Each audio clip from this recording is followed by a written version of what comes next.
Hey kids, I know I said what happened comps won't be a regular thing, and they're not. The last one was 7 months ago, but I realized that a small break right now would be good, as I did put out 5 what happens back to back in October, but also so I can take some time off to support my family during a hard time. I hope you all understand. Barring any unforeseen circumstances though, there should be an episode of something on December 10th, but I'm not sure what that'll be yet. So for now, enjoy this mega montage of the worst games I've ever covered on What Happened. And when I say the worst, I mean it. Not divisive things like Street Fighter V or most Sonic games. I mean that smelly bottom of the barrel stuff. So pinch your nose and grit your teeth and get ready to enjoy, citation needed, over 4 hours of the dregs of the video game industry.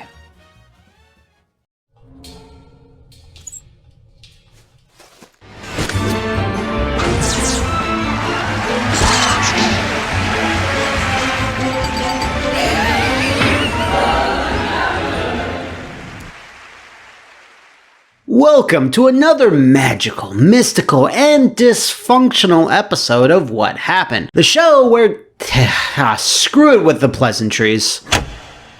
We have to talk about Zelda CD-I now. Great! I'll grab my stuff! This whole story is a ghastly nightmare that would make even the most insidious sleep paralysis demons blush with envy, and for a variety of reasons. We got shoestring budgets, short turnaround times, shoddy hardware, limited experience in the development of video games, and of course, Russia. But before we get into the nitty and or gritty on how Nintendo frivolously loaned out one of their most treasured franchises, which resulted in it being featured on this show, we have to quickly discuss the dusty, decaying husk that is the CD-I system, a piece of hardware that I wish I could just stop acknowledging right now. Unlike, say, the Jaguar or the Gamecom, which are charmingly bad, what with their interesting ports and bizarre exclusives, the CD-I is just very bad. It's a pitiful collection of circuit boards barely resembling anything that could possibly hope to entertain the human mind, whether that be the most discerning adult or children 3 to 6. How about a nice relaxing afternoon of murder and betrayal? So, as much as I'm against it, the CD-I will be referenced here approximately... Okay, let's just do this. Nintendo was entertaining several companies to help design and manufacture a CD-based add-on for the mighty Super Nintendo, with Sony and Philips as the front runners. Nintendo then thought better of the whole idea at the last second when they saw the reception of the Sega CD and decided they would reclaim their moniker as the Pull-Out King. Ask any of my exes. I'm the pull-out king. I don't get anyone pregnant. Now, these plans had been far along with Sony, but decidedly less so with Philips, and by now I think we all know how things turned out with the former. The initial deal with Philips also fell apart, thank God, but they didn't come away empty-handed, since Philips were also making their own video game console at the same time. Ooh, no, that's a strong word for it. Let me take that back. Since they were making their own fancy VCR that Nintendo didn't see as a threat. So they decided to toss Philips a bone or two. A good portion of the information contained from here on out comes from an interview via Retro Gamer magazine with one Dale DeSharon, who had led several projects on the CD-I in its earlier days and was chiefly the man responsible for the deformed curios we are about to dissect, which of course were Zelda, the Wand of Gamelon, and Link, the Faces of Evil. According to Mr. DeSharon, Philips didn't acquire the Zelda or Mario licenses from Nintendo, but rather Nintendo let them choose up to 5 different franchises of whatever the hell they wanted to work on, an unprecedented amount of free reign. The CD-I was not primarily designed as a games console per se, but rather an educational or interactive media player, which feels so gross just saying it. With that in mind, it means that even if the team assigned to this pointless endeavor had tons of experience, money, and time, the end result was probably always destined to appear on What Happened. Disharon minced few words when speaking about the prowess, or lack thereof, of the glorified fancy VCR. The CD-I was dreadfully slow and severely limited. If you look at the scrolling, you'll see it only scrolls about 2.5 screens horizontally. This was dictated by the video memory available. It was just obviously not a game system, and Philips was actually very clear in telling us that they didn't believe the market for CD-I was games. So that's not good. Despite this, Philips Interactive Media, the game publishing arm of Philips, contacted Dale Disharon and his new company, Animation Magic, to see if they wanted in on this momentous milestone moment. Dale and his team then proposed that they make an engine that could run multiple games, thus getting more bang for their buck, which was a great idea as they would definitely need to get those bang bucks because most of the people at Philips weren't game people, so we pitched ideas for 2 titles, one starring Link and one with Zelda. The development budgets were not high, they were around $600,000 per game.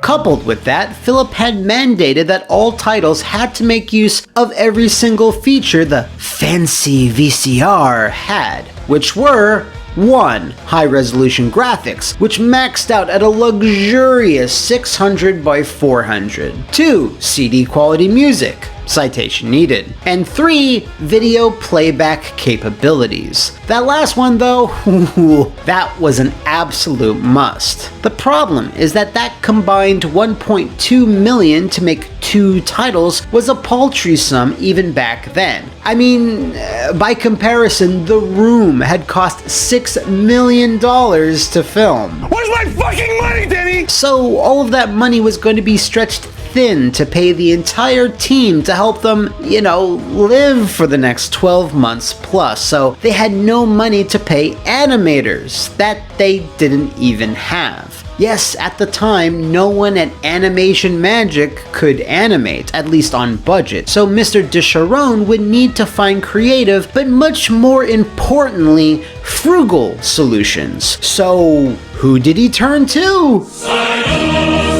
A mutual friend put me in touch with Igor Razbov. The Berlin Wall was coming down, and Igor wanted to return to St. Petersburg to build a studio there that would provide a service to US companies. I had seen numerous animated films coming out of Eastern Europe and the former Soviet Union, so I thought, well, we could probably do animation over there. So Igor found about 6 people who had experience with 2D animation, and they all had varying levels of skill. Why, whatever do you mean?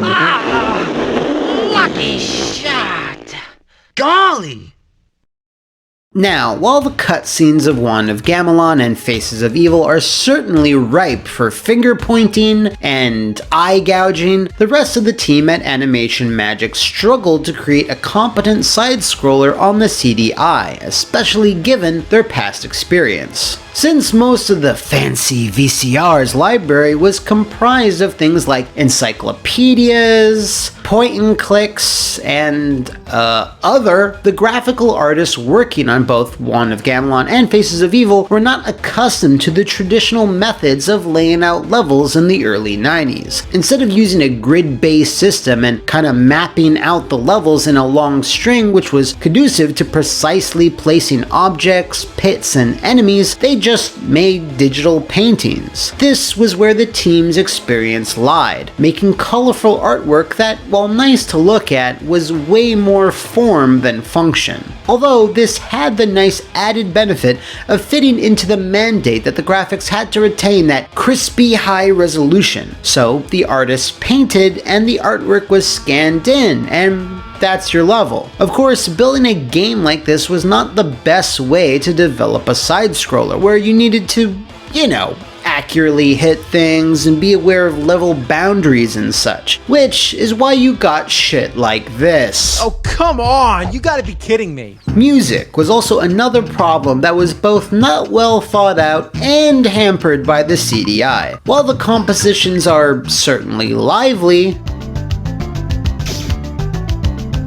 they are of course a far cry from literally every Zelda OST you can name. If you have Zelda in your title, you have to bring your A game when it comes to music, as the franchise contains melodies that are good enough to be played by a symphony orchestra, which they are. Regardless, the music was recorded with little idea of how it would be implemented into the game. The composers simply recorded for however long they felt they needed. Now, because of the slow CD drive that the CD-I employed, and how short most sub-levels were by design, each stage would end far faster than the music, which would then result in the song still playing and then restarting every time a new area was loaded. What a mess. I mean, I'm just saying, maybe don't make an action game for an electronic box whose killer app was the Flowers of Robert Mapplethorpe. Mapplethorpe's flowers are equally sensual. Audio issues were not limited to just the music. They also needed a lot of time in which to do so, like most typical hand-drawn animation. So, because of the long lead time these cutscenes would need, combined with poor communication and planning, voice actors delivered their lines with certain accents and inflections at the time of recording, with little clue as to what their characters actually looked or would behave like, because they hadn't even been designed yet. So that's why several, e.g. all of the horrific mockeries of humanity you meet in both games, have voices that don't quite match their appearance. That ought to do it. Works pretty good. As for the quality of said voiceovers, well, voice speech in video games was barely a thing in 1993, and since their budget was tighter than Sheik's spandex, we auditioned local American Federation of Television and Radio Artists union actors, and then chose the voices from those auditions. There's about 10 minutes of animation in each title, so there was a fair amount of audio to edit. Imagine just sitting blurry-eyed at a computer, sweat just pouring from every orifice, and having to edit shit like this. I may be hideous, but after a year of being frozen, you will beg to join me. In terms of how Wand of Gamelon and Faces of Evil play, which is almost identically, a lot of the design came down to animation magic being given carte blanche on almost everything. But what about those rumors that Nintendo had absolutely no involvement when it came to the design, objectionably the most important part? Well, Mr. Ducheron cleared that up. Yeah, they didn't. We came up with the design for Philips. There was quite a bit of creative freedom, so Philips had very little input. For Nintendo, we ran the design document and character sketches past them for approval. They were mostly interested in the look of the Link and Zelda characters, but not much else. Given the problems with the side view perspective the game utilized, obviously taken after the adventure of Link, it's a bit curious as to why Animation Magic didn't opt for a top-down perspective, considering the original 1986 Zelda and Link to the Past, released just 2 years earlier, employed to great effect. Well, they didn't really have a choice. I think Philips would have never have approved that, believing it looked old and wasn't making use of the CD-I capabilities. They would have just looked at it visually as opposed to gameplay. That was what they were most concerned with. Does the CD-I game look visually different from other systems games? And are we making use of the graphics? The possibility that top-down might have been more fun wouldn't have affected them. That just might be the most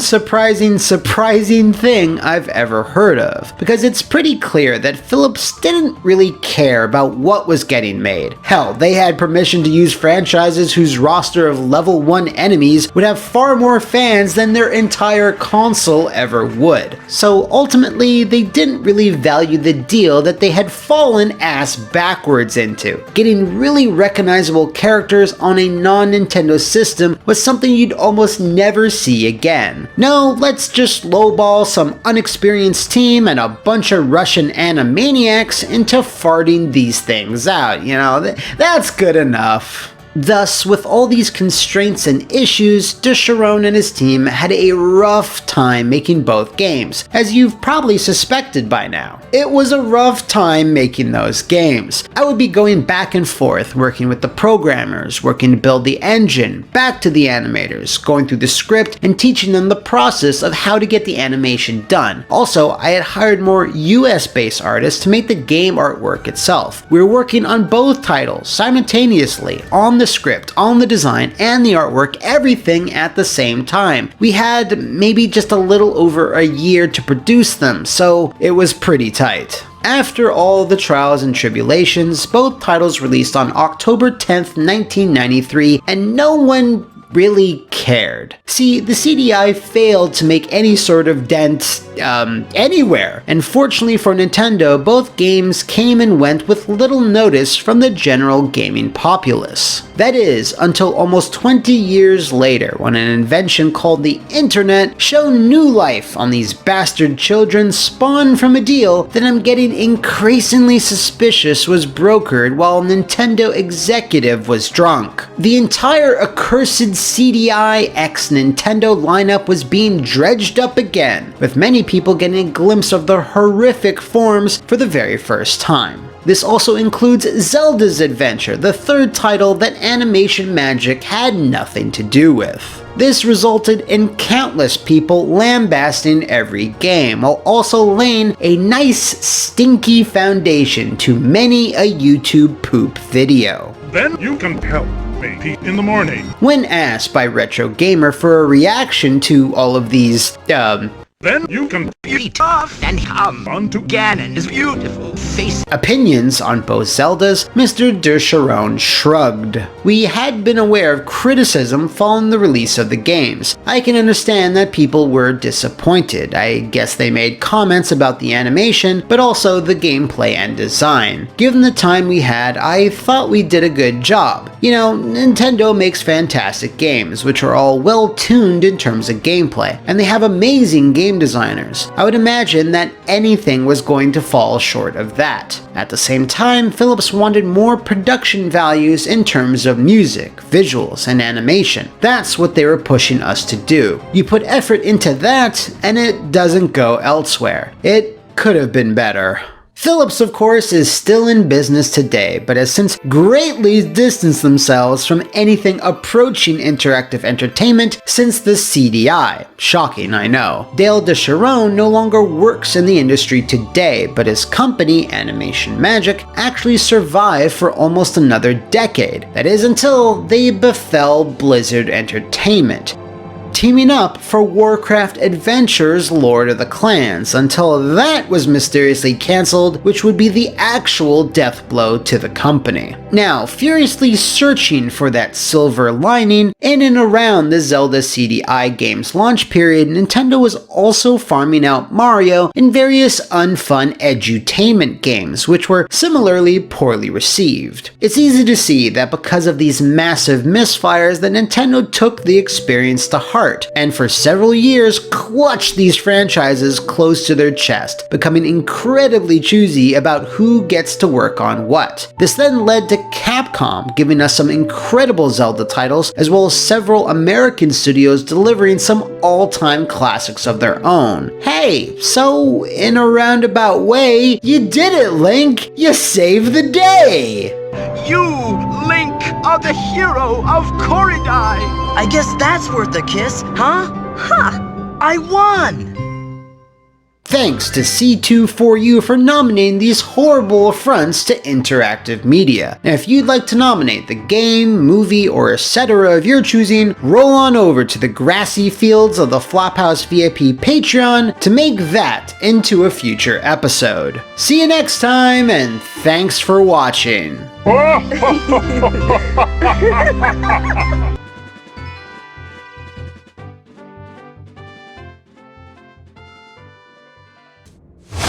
Welcome once again to another extra special, or should I say terrestrial, episode of What Happened, the show that, yep, I'm doing E.T. One of the most well-known stories / myths / legends of the video game industry. Now, I'm aware this monumental misfire has been covered backwards and forwards for decades. Hell, some huge Nerdosaurus Rex even made a whole damn movie about it. But it's now finally time to give this wrinkly weirdo the what happened treatment. E.T. It's 1982 and Atari is at the literal height of their video game dominance, owning some 80% of the market due to the success of their 2600 model and almost none due to their 5200. They acquired the license for E.T. the Extraterrestrial in August of the same year, as the movie proved to be another Spielberg blockbuster when it opened earlier that summer. Atari reportedly paid an almost unheard of sum of $20 to $25 million for the rights to make a game adaptation, so it only made sense that they would assign one of their star programmers, Howard Scott Warshaw, for the job. He was responsible for previous platinum-selling hits like Yar's Revenge and Raiders of the Lost Ark, and Steven Spielberg himself had specifically requested his services, as he had been impressed with the latter. Now, you can say a lot about the esoteric nature of the Atari version of Raiders, but it did the two things Atari valued most when adapting other media. Have at least some recognizable things from the film, in this case, Indy's hat and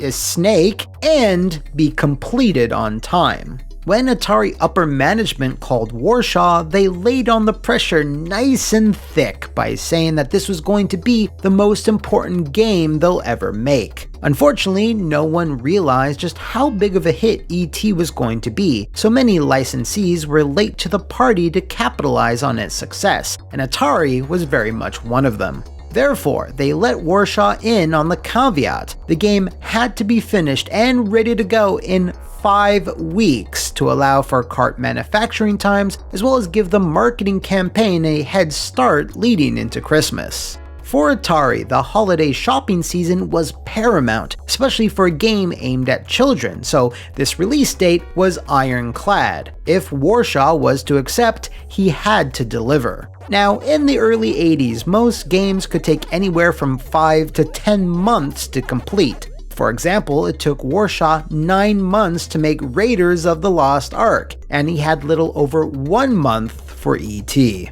In the Netflix documentary High Score, Warshaw spoke about his thought process when considering the offer. No one's ever done it, and no one would think of doing it. It's a stupid idea, you know? Nobody would do it, it's ridiculous. So I said, absolutely I can. There was no hesitation, and no doubt in my mind I could do this. I'm not exactly sure what I was full of, but whatever it was, I was overflowing with it.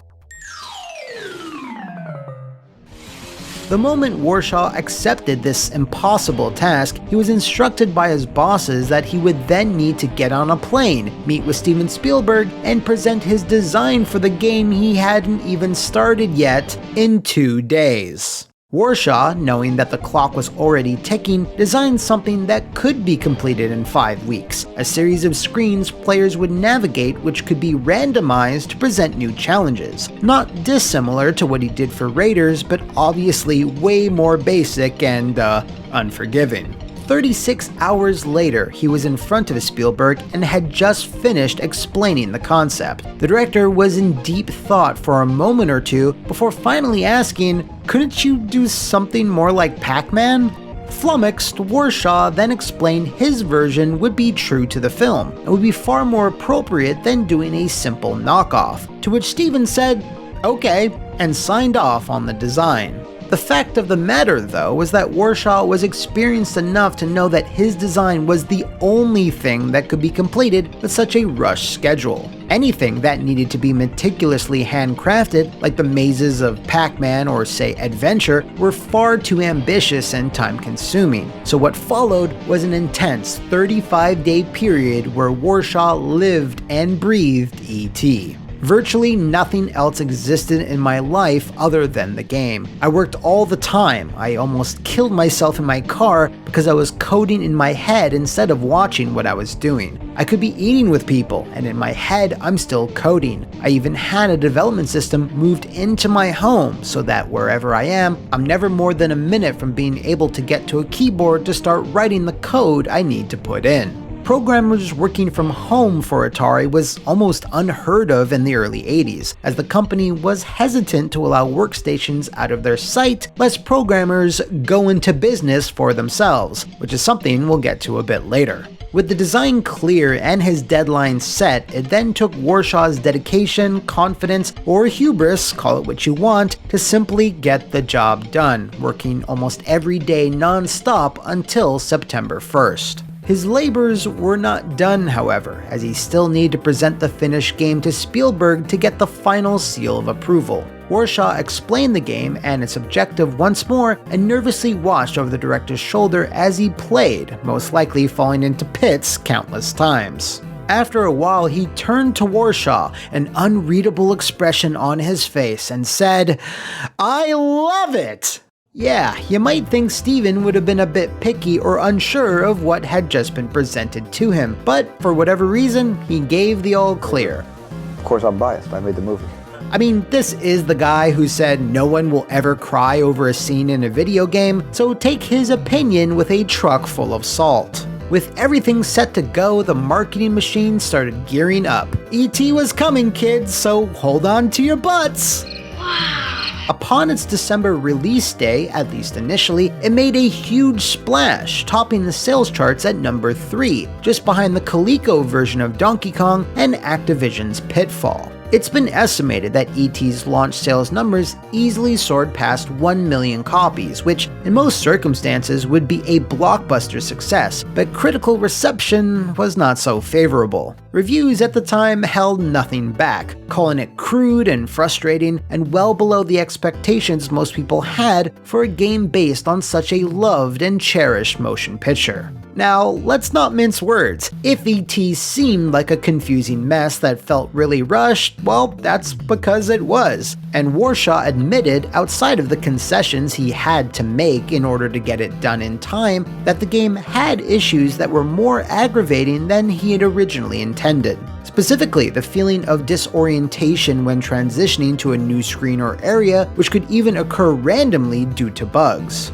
When you are designing and coding, you need to periodically sit back and play what you've done thus far to try and experience it through fresh eyes. But with only 5 weeks, it was something he simply couldn't afford to do.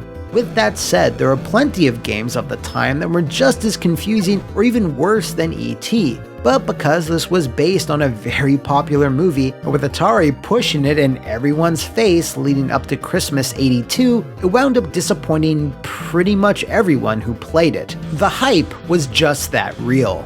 If the game had simply been called, I don't know, Potato Face and His Glowing Finger, it wouldn't have received nearly the ire it wound up getting. Regardless, the real villain of this tale is not so much the game, but Atari's overconfidence in it. They had ordered and manufactured around 4 million copies in total, and as the weeks went on, the game dropped out of the top 10 very quickly, just as quickly as carts were being returned for refunds across the nation. While the game did continue to sell, its drop-off was sudden, and thus Atari was stuck with a mountain of unsold games.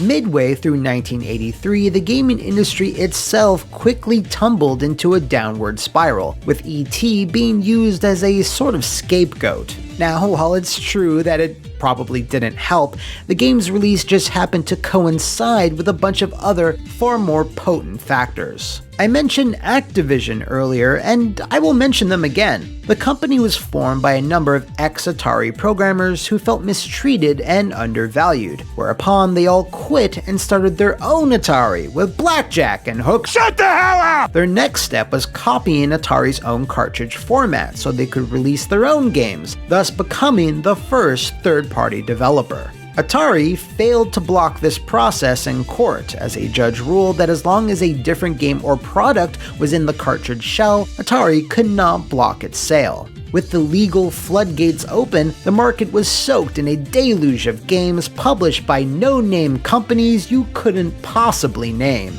Thus, thousands of ET quality titles were stuffed into store shelves, disillusioning many a video game fan. The market went from a $3.2 billion industry in 1983 to a mere $100 million by 1985, which meant no company was doing well enough to keep their doors open. The misses kept on coming, however, as Atari had been involved in a deal to produce an American version of a little Japanese console called the Famicom, as Nintendo themselves weren't sure how to adapt the machine for the West. At the last possible minute, Atari backed out of the deal, as it had had enough of low-performing machines and remodels in recent years, so they felt it wasn't worth investing in another one, leaving Nintendo to figure it out on their own. And figure it out they did. By the end of the 80s, Nintendo owned 90% of the market, becoming bigger than Atari ever was. And thus we arrive at the last lingering fringe of this story. What did Atari do with the millions of unsold ET cartridges? Well, they buried them in a New Mexico landfill. Thanks again to William down at the Flophouse VIP Patreon for nominating E.T. for this week's episode. And if you know of any— Okay. Norman, the gaming historian, would be fuming if I misreported this story for the 100th time. No, Atari did not dump millions of unsold copies of E.T. in some type of embarrassment pit, but they did get rid of a random stockpile of electronics and games from an old manufacturing plant they had in El Paso, Texas. When times were getting rough for the company, they tightened their belts by moving their cart productions over to Taiwan, while their Texas plant would be converted to a service center. That meant that they had a variety of spare parts, games, and accessories just taking up space, so they decided to dump them. Now, at the time, Texas had zero regulations when it came to landfills, meaning anyone could just root through the pile of old electronics at their leisure. But in Alamogordo, New Mexico, there were laws in place to stop such looting, so Atari had the stockpile of electronics dumped there instead. Despite their best efforts to keep a lid on this, locals still found out about this purge, eventually making its way into local newspapers. Atari then admitted some 35 years ago that yes, they buried some unsold stock because they were moving their manufacturing plant to Asia. Nothing to see here, folks. We're doing fine. Nothing embarrassing happening here at all. And before you bring it up, yes, in 2014, the New Mexico landfill was excavated, where they found plenty of games and accessories, but with only 10% of them being actual ET cartridges. So this mythic, ancient Atari graveyard was both fact and fiction, with its origin being exaggerated throughout the years' Purple Monkey dishwasher. Well, we'll show him, especially for that Purple Monkey dishwasher remark. As for Howard Warshaw, well, he quit the video game industry soon after E.T.'s release, and Atari went on to become even more irrelevant in the decades to come. So yes, while the E.T. video game would have been better off, not existing, it wasn't this cursed harbinger of the video game apocalypse, and wasn't even the only flop Atari was at the center of. Just a few months before they had nabbed the license for the film, Atari upper management had rushed out a sloppy, almost unplayable port of Pac-Man, which they also over-manufactured to the tune of another 4 million units, with the vast majority also going unsold. So E.T. was not this unique one-time blunder, but rather a tradition of nearsightedness and greed for the once dominant video game company. Alright, for reals this time. If you know of any other supposed video game destroying video games or movies, let me know in the comments below, over on my Twitter, or phone home to the Flophouse VIP Patreon, become a big boss and nominate what you'd like me to cover in the future. See you next time, and thanks for watching!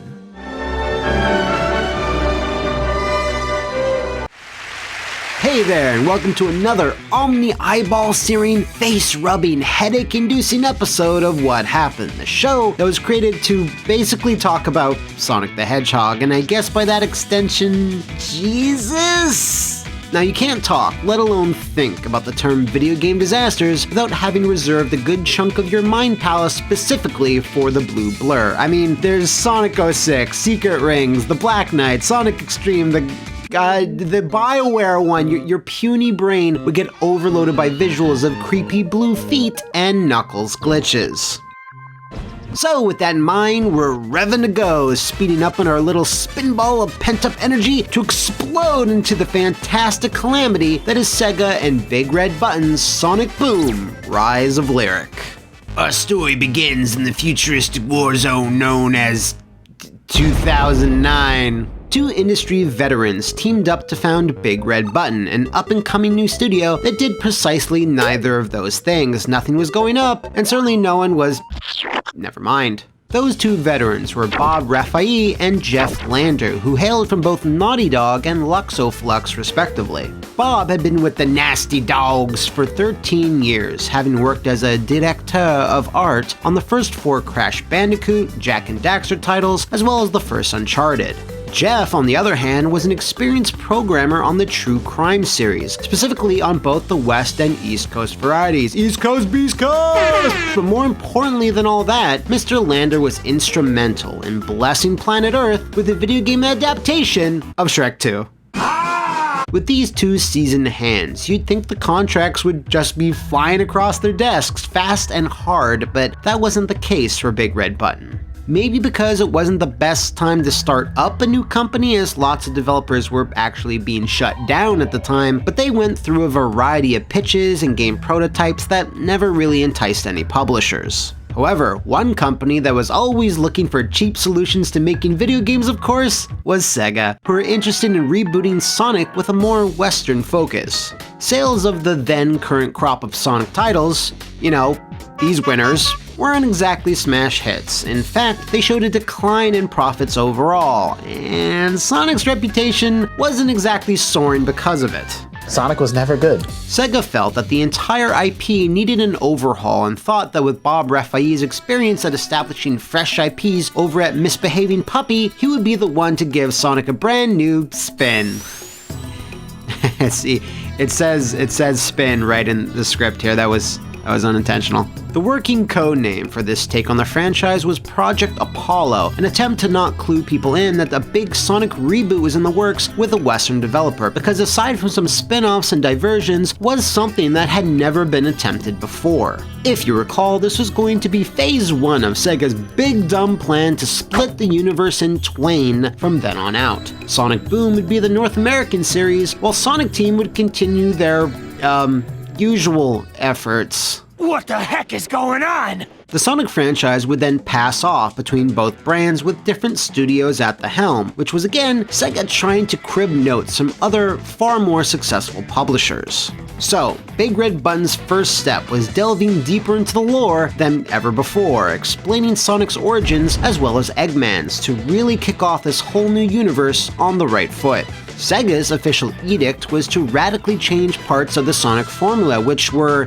moving to the right, I guess, with things like teamwork and co-op, along with placing a much greater focus on exploration and skill-based platforming. The game would be roughly divided between 80% exploration versus 20% speed, with a lot of those being vehicle-based. Big Red Button would spend more than a year fleshing out the world, storyline, and gameplay systems before eventually presenting their ideas to Sega of Japan for approval. This would be in the form of a vertical slice, a playable but brief section of a level that showed off all the main gameplay mechanics. Once approved, they'd then start building the rest of the game off of that blueprint, along with any feedback and changes from Sega, which, wouldn't you know it, would be a metric fuckton. This of course would include stuff that contradicted the other stuff that Sega wanted in the first place. That's so Sega. But we'll get to that stinky bridge when we cross it. Now, another important thing that was always changing was what this Sonic game was going to be called, as two names in particular were being tossed around. One being Sonic Origins, since the game was exploring that, and the second was Sonic Synergy, which made sense due to all the co-op shenanigans. In fact, co-op wasn't just a throwaway mode or gimmick, but rather became one of the game's core features, as Big Red Button was pushing for 4-player functionality and an online component to boot. It all sounded pretty ambitious, but fortunately, Sega had asked Big Red Button to target next-generation systems, which obviously meant the PC, PS4, and Xbox One. In terms of engines, Sonic would use the one that, while unconventional, could boast pretty visuals well suited for the lush new world Big Red Button was designing. CryEngine 3, while not as common or familiar to most game studios, was still considered an impressive bit of tech at the time. During this phase of development, things were going smoothly, but as any stalwart What Happened fan should know, with Sega about you should never be too comfortable, lest a vat of gooey bullshit be unleashed upon your naive, unsuspecting head. Once Sega and Sonic Team, then headed up by newly promoted Takeshi Iizuka, were shown the vertical slice, they started to ask for thousands of changes.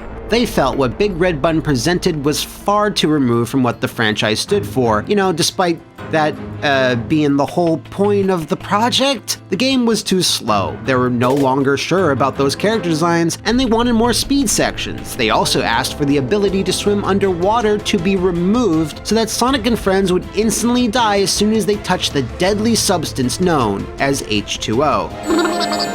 You know, like in the old Sonic games. I mean, you know, like in the old Sonic 3D games. There were even some changes that were a bit weird. Like, initially, the character of Cliff, this thing right here, started off as an inventor, providing gadgets and the like to Sonic and Co. Like a lot of the other NPCs in the world, Sega requested some alterations, and for Cliff, it was to change his occupation as an inventor. Why? Well, this was due to an ironclad rule in the Sonic Bible which stated that only Tails and Eggman can be inventors, which I assure you I'm not making up. Finally, there was the real kicker, the storyline. You know, what most of the game revolved around? That had to be changed too, because apparently Sonic Team wanted to try their hand at the Hedgehog's origins down the line, so they were uncomfortable with letting a Western developer tackle it first, despite this being the whole separate universe thing. Okay. So anyway, the epic tale involving Sonic and his initial friendship and eventual falling out with Eggman, all of it had to be redone. Ever wonder why in the finished version of Sonic Boom there's statues depicting ancient echidnas and hedgehogs and shit, but nobody really notices or says anything about it? That's why. All of that world building went to waste because despite some of the levels and scenery hinting at a grander tale, it was all scrapped for a thrilling narrative about Sonic beating a villain. Yo bro, them some fresh ideas. So, with the origin story all thrown out, what were they gonna replace it with? Well, fortunately, Sega had just the thing. Oh no! They had struck another, completely separate deal with a French animation studio to produce a brand new computer-animated cartoon which would be dubbed Sonic Boom and would also be aiming at that lucrative Western market. Sega felt to keep brand continuity, Sonic Synergy would need to adopt this new world's aesthetic and tone, and obviously the name as well. Now, while all of this was surely an RKO from out of nowhere to pull on Big Red Button, it fortunately wasn't a deal breaker, as changing storyline and character art wouldn't be really devastating to the project. That's because what Sega was about to announce next would definitely be devastating to the project. Game companies always ruin their beloved franchises. Not long after the game shifted to Sonic Boom, Sega informed Big Red Button that it was now going to be a Wii U exclusive, and no, you can't stop this. You know, the Wii U. One of Nintendo's biggest failures, Sega decided to enter an exclusivity deal with them, delivering 3 new Sonic games, including Boom, onto a console that didn't support CryEngine 3. Yeah, that makes sense. Big Red Button, as you can imagine, were in panic mode. What's more, this deal with Nintendo had a timeline. The game needed to be out in 2014, which left the studio slightly less than a year to make all this work. And it really didn't work. Okay, well, obviously it did in the end, kinda. The game is playable, but what did it cost? Everything. So, obviously, to make all of this happen, Big Red Button need to start scaling everything back and removing features. Now, while I wasn't able to cut everyone I wanted to, I have cut a lot of you. 4-player co-op was removed. The same goes for any online features. More elaborate team-up attacks were also taken out, and whole sections of additional story and dialogue were hastily sliced from the narrative. Some of those included instances of Sonic talking to Lyric or vice versa, where they'd insinuate they were familiar with each other despite them not being actually familiar with each other. Who are you? Yeah. Amy congratulates a completely different cut character during an action stage. Way to go, Percy! Despite the fact that Knuckles is the only other guy on screen. Poor Knuckles. There was a penultimate plane level where Tails gave chase to Lyric. There was also going to be some Chow collecting functionality. There was even going to be gamepad gimmicks where you'd use the touchscreen to control platforms and oodles of other stuff. Some of that stuff was entire cut sections of the world itself, as they initially only existed to support 4-player sections like water skiing as seen in this trailer. Oh, right, that's the trailer. Yeah, this is a whole other mess of bubbling hedgehog poop.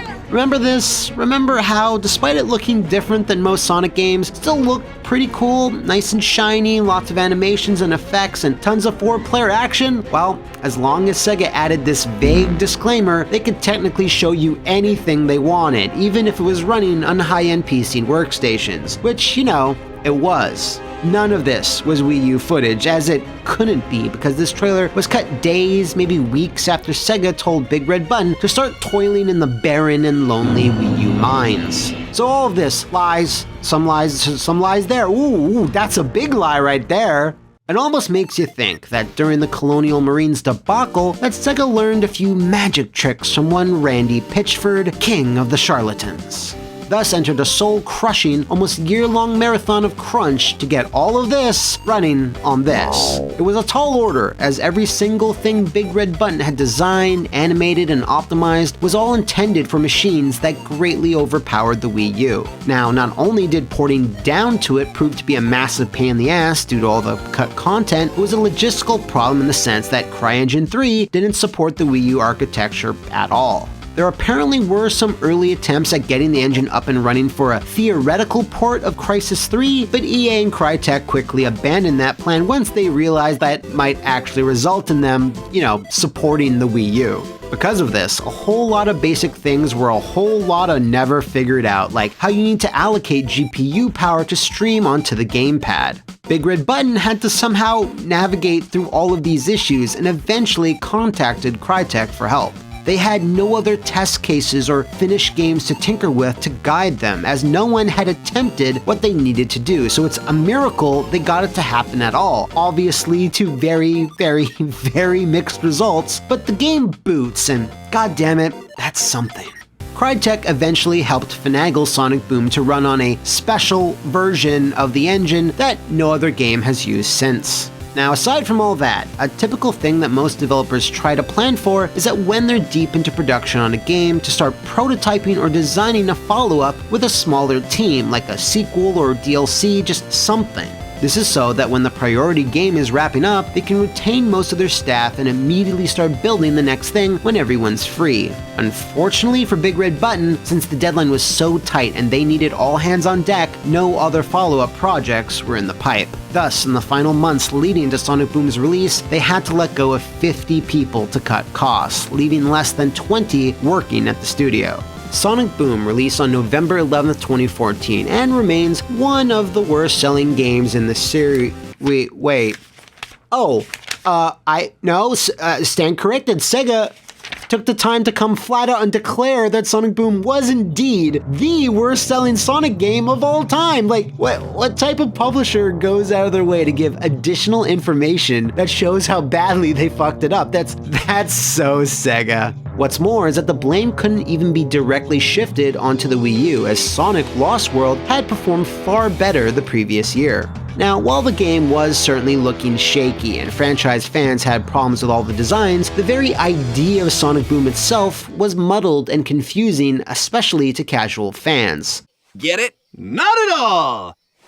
Was this based on the cartoon, or was the cartoon based on the game? Where does the 3DS version fit in? Wait, is this replacing the Japanese games or not? Even if development had gone smoothly, the handling of the split universe was just a really bad idea from its very inception. The poor sales aside, the critical and fan backlash to Sonic Boom was far, far worse than a slight dip in Sega's profits for that quarter. Bob Raffaele stated in an interview with Polygon in 2015, "We knew that historically Sonic games have been treated very poorly by the press, and we knew there was going to be some of that, but I was kind of taken aback by just the kind of hate that was being poured out. It was very disheartening. You know, you work your ass off for 3 years, you crunch like mad, you go through hell and back to try to make a ship date. And I've never experienced like hate mail in the past, and I'm getting people telling me I ruined their childhood. Alright, sorry about that. You know, I did the best I could." A former producer at Sega of America, one Stephen Frost, had a far more business-like view on Sonic Boom. "In focus tests, we heard all the time people were sick of speed. Sonic was too fast, they wanted to slow down. Speed was shelved because we were under the impression people didn't want it. Speed is always a Sonic thing, and we didn't focus on that."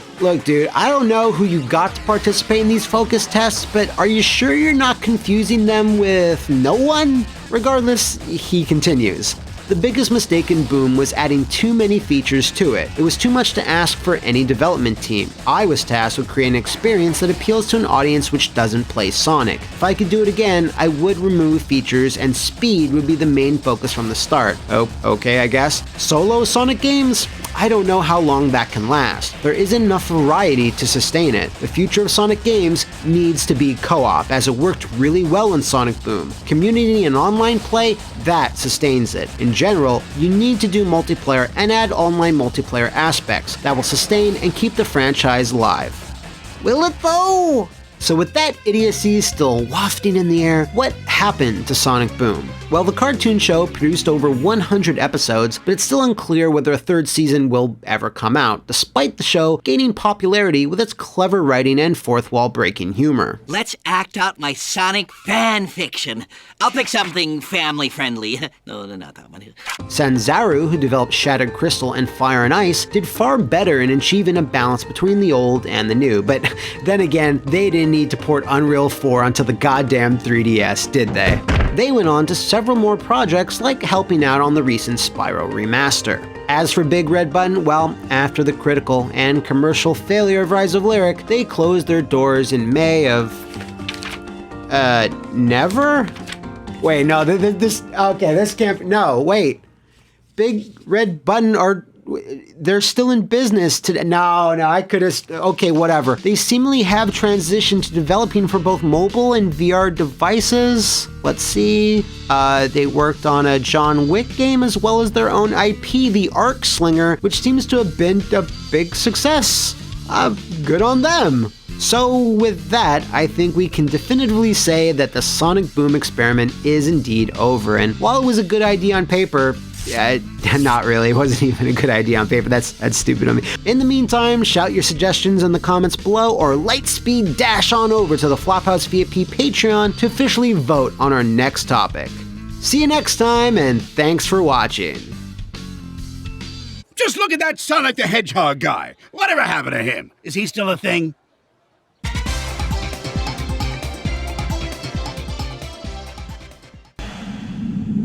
It's time to talk about Drake and the 1900s. Oh my god! Okay, so about every decade or so, there's a piece of media that transcends itself. They transcend the normal critical eye whose only job is to judge something based on its abject quality. Sometimes there's media that transcends reality itself. Drake of the 99 Dragons is one such piece of media. Released in November 2003, Drake went unopposed in the video game industry, with not much viable competition. I mean, unless you count things like, Grand Theft Auto 3, Prince of Persia, The Sands of Time, Beyond Good and Evil, Simpsons Hit and Run, Ratchet & Clank, Going Command, Silent Hill 3, Mario Kart, Double Dash, Final Fantasy X2, Manhunt, Star Wars, Knights of the Old Republic, and Max Payne 2. But, aside from that, yeah, it was open season for Drake. In all seriousness, maybe due to this clearly sublime year in gaming, that the sullen-faced, expressionless, black-suited assassin never reached the heights he shouldn't have. But as the old saying goes, I'd rather something be a 0 than a 5, and Drake of the 99 Dragons is very much a 0. Therefore, to this day, this very cursed game is still talked about in muffled whispers or like soundproofed keyboards from all across the internet, some 17 years later after its infamous debut. It's somewhat of a mysterious artifact within the industry, to be sure, but there was never a whole lot known about it or its developer, Idle Effects, for years. But information has recently come to light that can hopefully answer all the questions you may have. Things like, what? And, huh? And why? So, let's start off with what we know, the cold hard facts. Idle Effects was, heavy emphasis on the was, a Swedish development studio that put out a staggering 5 games in 2 years. The first being, Gassed, which looks like this. Let me know in the comments if you've ever played whatever this is. Which was then followed up by the one bright spot in their catalog, the surprisingly solid horror-based first-person shooter Nosferatu: The Wrath of Malachi, which actually literally released weeks before Drake did, and that's going to be important later. Now, Majesco is a publisher most of you should know. Well, some of you, I'm sure a select few are passingly familiar with their name. If you've seen these box arts before, then you've seen Majesco's logo. And if you've seen this box art before, you should know that they love to get involved with huge, embarrassing disasters. Good job. Not much dribbling. In fact, Advent Rising might even be intrinsically linked to Drake in a tenuous way. The scope, and by and large the budget of this sci-fi flop was ever ballooning, so Majesco was quick to greenlight and release a bunch of product to hopefully fund this rising Advent, its forthcoming sequels, and its splendiferous $1 million cash prize. In the 2 years leading to its release, Majesco published some 39 titles, with Drake just being one of them. Now, before we dive in or spastically leap forward while waving our arms all around, did you know that Idle FX also had another game they developed and had released that same year, making it 3 in total? Yes, this was the well-known, nostalgia-inducing platforming gem that has been exhaustively covered on such channels as Antutu, and Some Call Me Johnny, Loophole, Sträcka mi och glädje sjuvel. I was nervous about that. Yeah, if you're already a small developer and you somehow still squirt out 3 games in one single year, it's probably safe to assume at least one of them got the short end of the programming stick. Guess which one that was. Now, there's some unverified reports that Drake of the 99 Dragons had a development time of 6 months as per their contract with Majesco, which would explain a lot. At the same time, though, if you think about it, this doesn't really make sense at all, because it's poorly designed, optimized, tested, and everything Drake is. 6 months still seems awfully short to put a full third-person shooter together in 2003 on 2 different SKUs.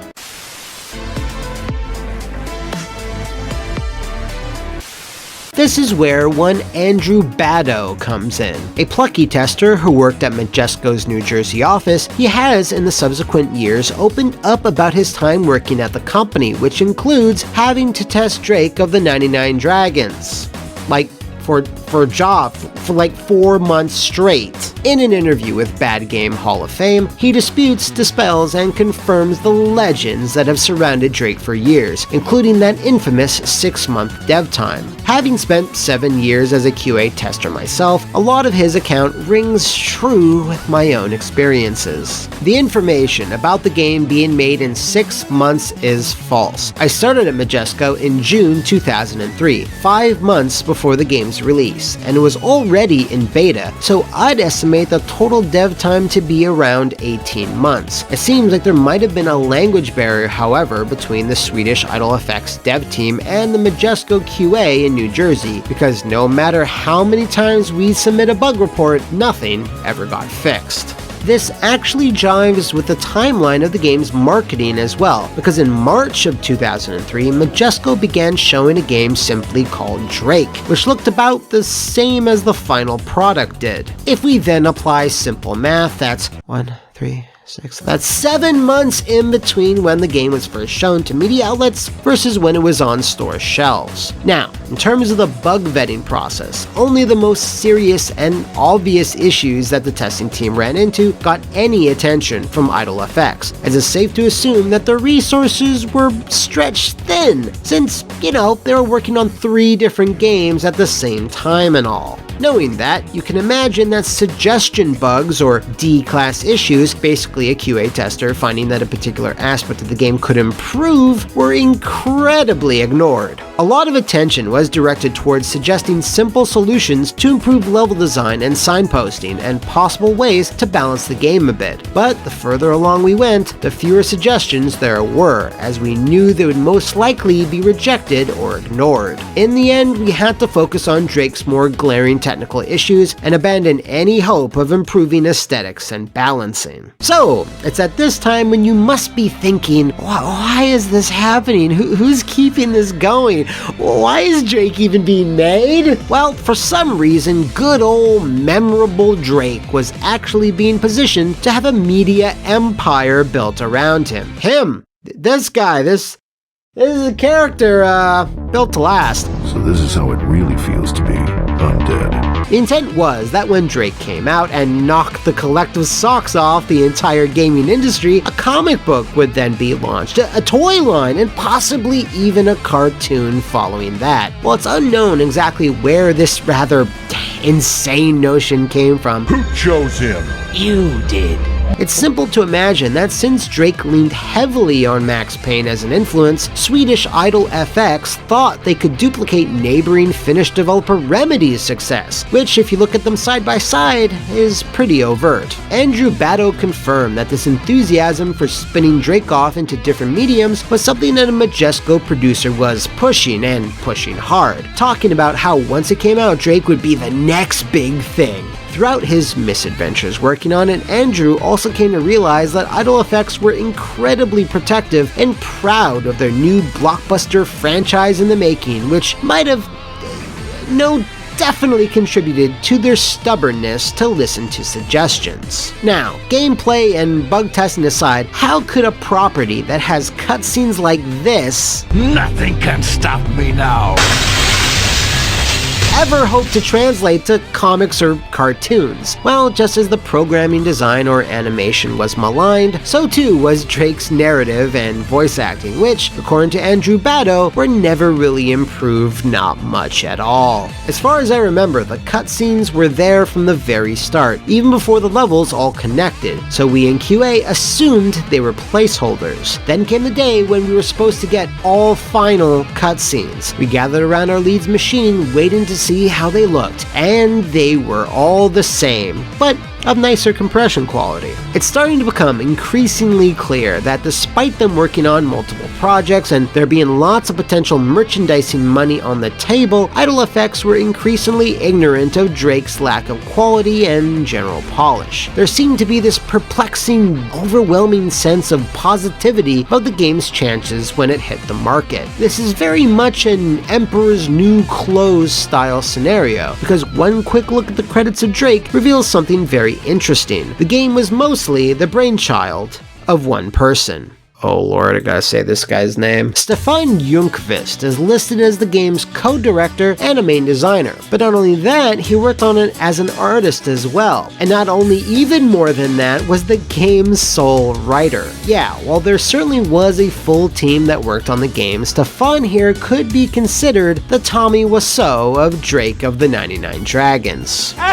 So, when you're focused on creating your work of art and not slapping together some Mickey Mouse shit, you might forget to implement certain basic tenets of game design. One of said things is a basic checkpoint system, because in Drake, there is none. You have one shot to complete each level within a certain time limit, but fortunately, most levels can be completed in only a couple of minutes, but less fortunately, some latter levels are a lot longer. If you die for any reason, and believe me, there's lots of reasons, you'll need to start all the way back at the beginning of said mission. That might be okay for a game in the 8 or 16-bit era, but remember, this is 2003.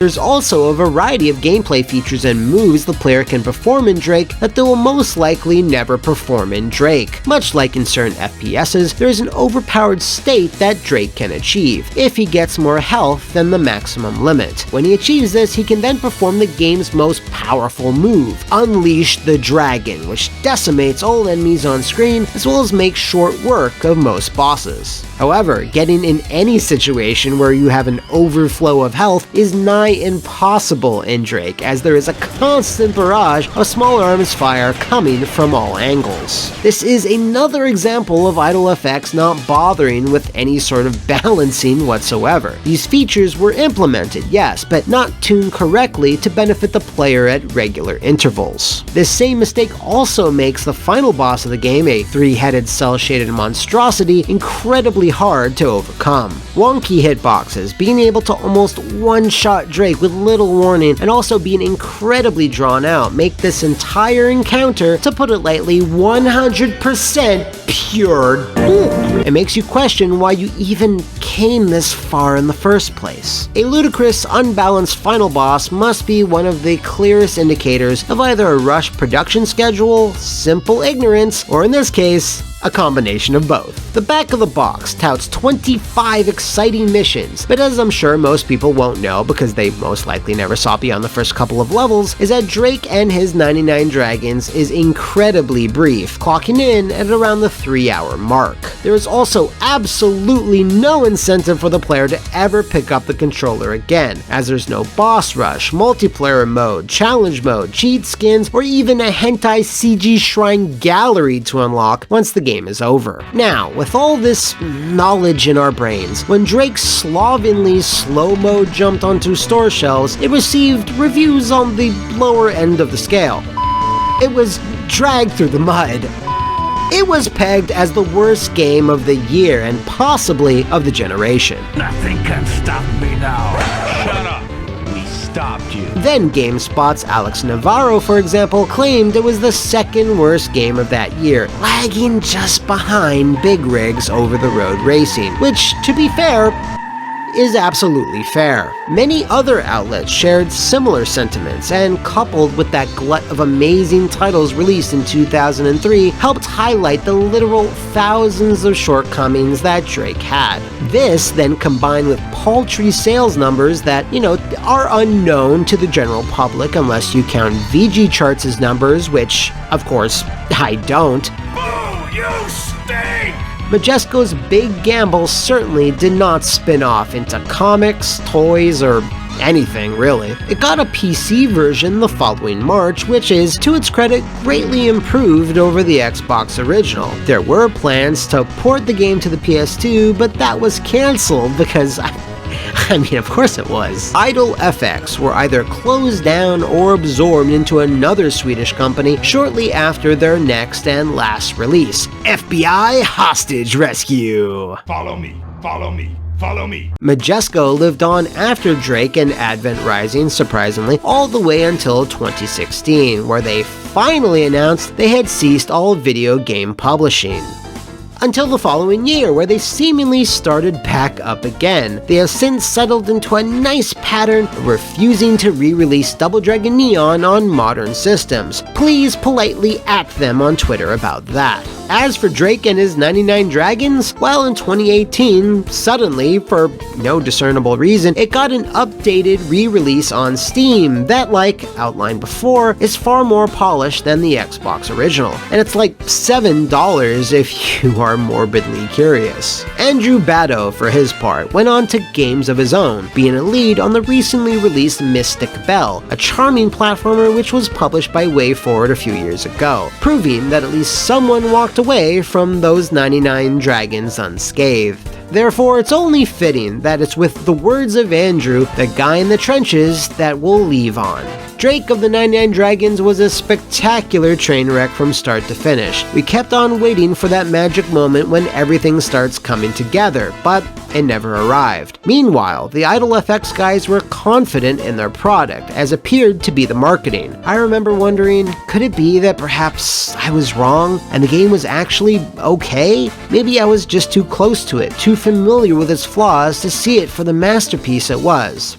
Nope, Drake was trash all along. So, thus closes this chapter on all our lives, this chapter of learning what the shit damn happened to this ungodly, unfinished abomination of absurdity. If you know of any other forms of media, video game, or movie that should be hoisted onto our stage, let me know in the comments below, or leap in, shooting guns akimbo at the Flophouse VIP Patreon to paint a target on your own personal nomination. See you next time, and thanks for watching.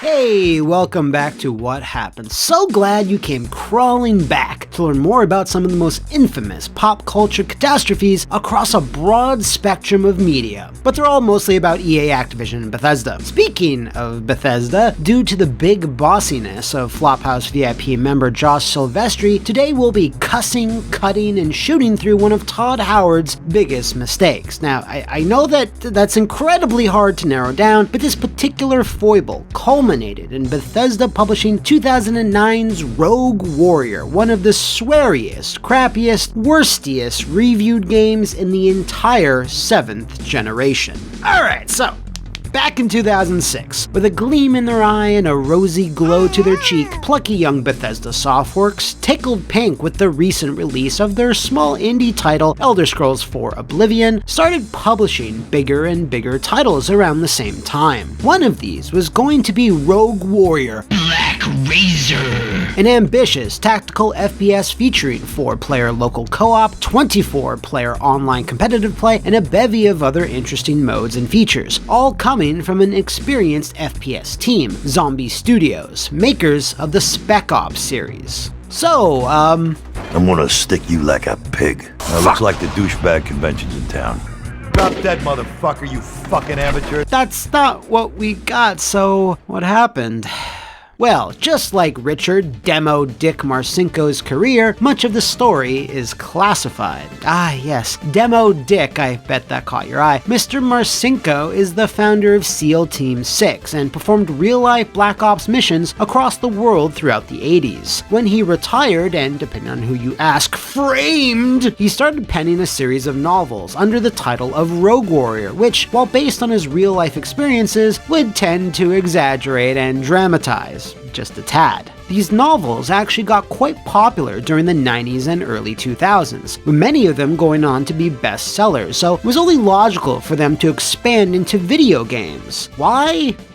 'cause bam bam, and you shoot bad guys in video games! Anyway, with the prospect of developing a series of best-selling military novels into an interactive medium, odds were that Bethesda reckoned this might become their own Rainbow Six or Splinter Cell. You know, the extended Clancy-verse. So with dollar signs in their eyes, they tapped the Zombie Studios to develop Rogue Warrior, Black Razor. And along with their ambitious plans for co-op and online competitive modes, also had one big ace up their sleeve. Another unique feature that sounded neat back then and even now to this day. Whilst in competitive online play, you could set an option that would generate various tiles for specific parts of the map, which each team could then choose from, typically being the layout of their spawn point. A more neutral central tile of the map could then be voted upon by both teams. This would, theoretically, lead to over 200 map variants. That's really cool, but it sounds like an absolute nightmare to balance and implement properly in an online environment, which, spoilers, it super was. Black Razor was initially announced in 2006 and was pegged for release the following year, but would see no further updates in this original form. The screenshots you are now seeing were the only media ever released for it. So in April of 2009, Bethesda suddenly announced that Rogue Warrior was back with a new focus, developer, and name, dropping the super cool Black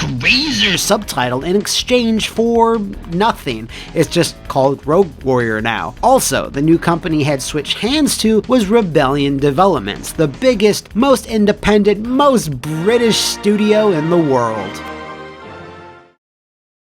They were primarily known for two things: making licensed games fast and cheap, and having one of the most uneven libraries in terms of quality, filled with dizzying highs, terrifying lows, and creamy middles. Alien vs. Predator, yay! The Mummy, boo! Rogue Trooper, not Warrior, yay! Never Dead, boo! It goes on and on and on like this. I've never seen a developer so consistent with its inconsistency. Anyway, there's one aspect of their development style that Bethesda found the most attractive, which was their commitment, of course, to leveraging their tools and just kidding, it was because they're cheap and fast. This relaunch of the product was only announced in April, but it actually released by the end of that year in November. Zombie couldn't have been on the project for all that long, because the game needed to be cancelled and then moved to Rebellion with enough time to finish the whole thing. What's more is that Black Razor was going to use Unreal Engine 3, but Rebellion used their proprietary Asura engine instead, which they had been using since 1999. Enter Pete Swamp-Ass Hines, Bethesda's Senior Vice President of Marketing, who explained/not explained what the hell happened. Suffice it to say, we were not happy with the direction of what that project was. We felt it needed a change in scope and a change in focus, and we felt that this was the focus that it needed. That the sort of squad-based tactical, in a sense, I guess it was turning into a bit of a Navy SEALs game, and it was less of a Dick Marcinko game. Which is an odd thing to say considering he was the founder of a Navy SEAL team. Anyway, along with the announcement of the game going from a co-op tactical shooter to a single-player only action movie sort of thing, there was one more surprise. Fresh off his Oscar win for The Wrestler, that well-known video game fan Mickey Rourke would be lending his, vocal talents to the game, voicing Dick Marcinko himself. Now, much like the world's best acting robot, David Duchovny, Rourke, if you put him in the right role, can nail it, but doing voiceovers is a very different beast. You're more isolated, you don't have sets or costumes to work off of, and you're almost always alone, so it's a vastly different discipline to excel in. Now, because of this, some might say that old Mickey wasn't really the best choice for this role. Moving on, Pete Hines had a lot to say about this new hire, and when asked by Shack News point blank if this meant the game was now taking a more Duke Nukem style approach, he replied with this: "I think the comparison is fair in that Duke Nukem is one of the few shooters you can point to where it's focused around that guy, as opposed to, I don't remember the name of the guy that I played in Call of Duty Modern Warfare, it was friggin' awesome, but I don't remember who it was. The point of that game wasn't about being those guys. It was a great story, but it wasn't focused on, here's this person, here's what it's like to be that person. So we felt this was just more like, here's this cool guy, here's what he's going through, and here's what his personality is like. Okay, so what type of personality does this cool guy have, Pete? The great leader must have a tiny dick. Shit. Son of a bitch. Send me the bill, cocksuckers. Fan-fucking-tastic. Anyway, Mr. Hines can lube up this disaster all he wants, it's not gonna make it any more pleasant. While there certainly could have been developmental problems with Zombies version, all those online modes being harder to implement than they originally thought, it's easy to believe that maybe Bethesda wanted to pivot away from all that ambition as the generation wore on. In the interim, after Black Razor was first announced, series like Gears of War and Uncharted were becoming popular due to their bombastic, movie-like characters. So maybe instead of pushing stuff like 4-player co-op and 200 maps magically generating for like 24 people, they instead opted for maybe the lowest common denominator. And I present to you the lowest common denominator. It's a go fuck, Admiral. Your intel was bullshit. Even with all of that, it's true that Rogue Warrior's initial appeal revolved around multiplayer and team-based skirmishes. So with very little time, Rebellion slapped together what might be the most slapped together bare-bones multiplayer mode you'd ever see in 2009. Ugh,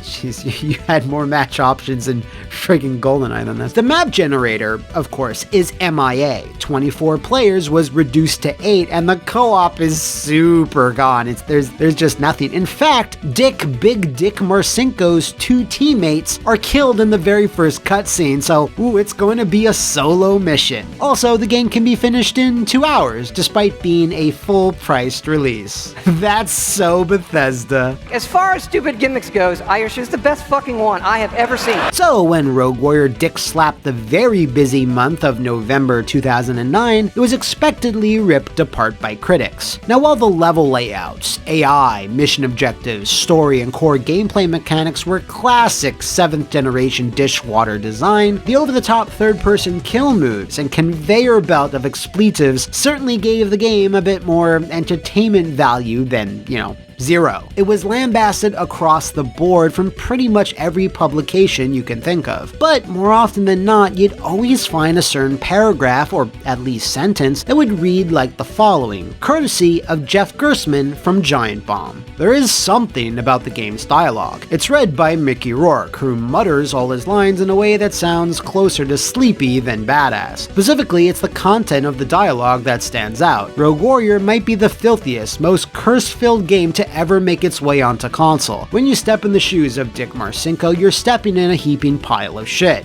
Shits, really, and fucks, and motherfuckers. Even if you're accustomed to the rough stuff, the way it's used in Rogue Warrior is good at making the game a bit more laughable than it would be otherwise. Without the over-the-top language, Rogue Warrior wouldn't have any discernible characteristics at all. So, there's that.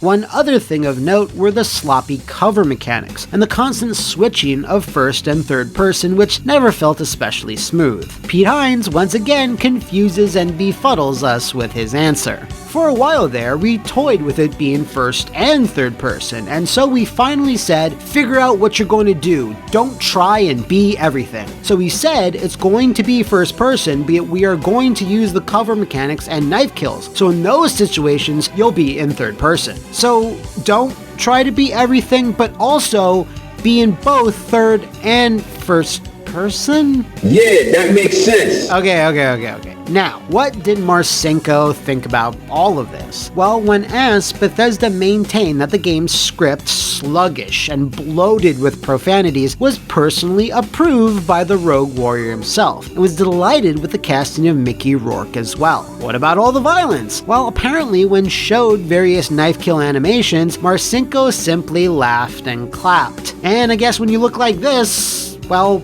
I'll believe that easily. At the end of the day, all the swearing and violence in the world couldn't stop Rogue Warrior from a staggeringly low 28 average Metascore, only a few points above Drake and the 99 Dragons, Christ's sakes. This was and is a permanent stain on Bethesda's record by a country mile.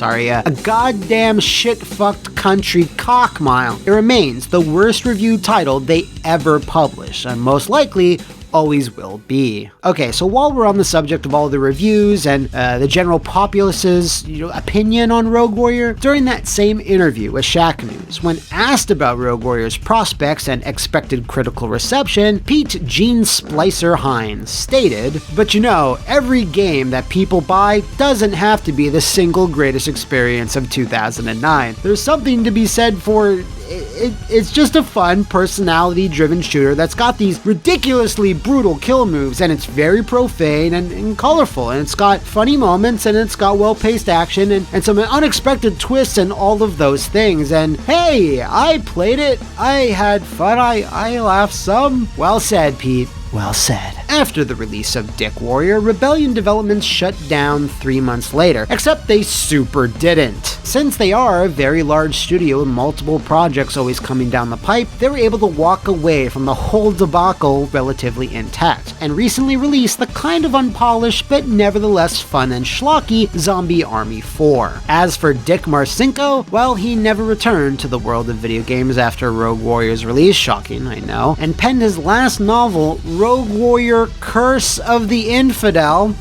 in 2014. He is now 79 years old and still looks like this. If you ever meet him in person, you should probably not tell him that Rogue Warrior sucked. And with that, if you know of any other fantastic failures in either the video game or movie industries, let me know in the comments below or parachute into the Flophouse VIP Patreon to officially nominate a subject of your choosing. See you next time, and thanks for watching, you commie cock breath motherfucker! Fucking ninja style. I'm gonna bring it to him. I'm gonna show him what time it is. Good spot to bring the noise. Ah! You morons will love this. Hope you assholes like fireworks. Welcome to another episode of What Happened, the world's greatest detective show that, well, I mean, we're pretty up there. No? Well, I'm just saying that it's solid. Anyway, we have a wild one locked and loaded today, folks. This confusing tale of dual development, added and then canceled console ports, delays, miscommunication, broken promises, and dead parents. Dead parents. So strap on your utility belt and grab whatever Bat-branded items you have on hand. It's time to find out what happened to Batman Dark Tomorrow, one of, if not possibly the worst Batman game ever made. Between 1997 and 2005, cinematic adaptations of the Caped Crusaders' exploits suddenly stopped coming out, with little to no reason as to why. No one knows what it's like to be the bad man. To take up the slack, DC Comics made sure to sign off on as many Batman games as humanly possible in that same 8-year time frame. Almost 10 different titles were released on various platforms, mostly revolving around the Dini-verse. One of these games was Batman Beyond Return of the Joker, a monotonous button masher which released on both the PS1 and N64, with neither of them being very good at all. It was published by Ubisoft during their wilder days when they put out games that weren't just, this. A phenomena which you can learn about in this video here. Now, Batman Beyond was actually developed by Kemco Japan, best known for publishing, not developing, that was Gremlin Graphics, the Top Gear series. Then what was something they did develop? Why,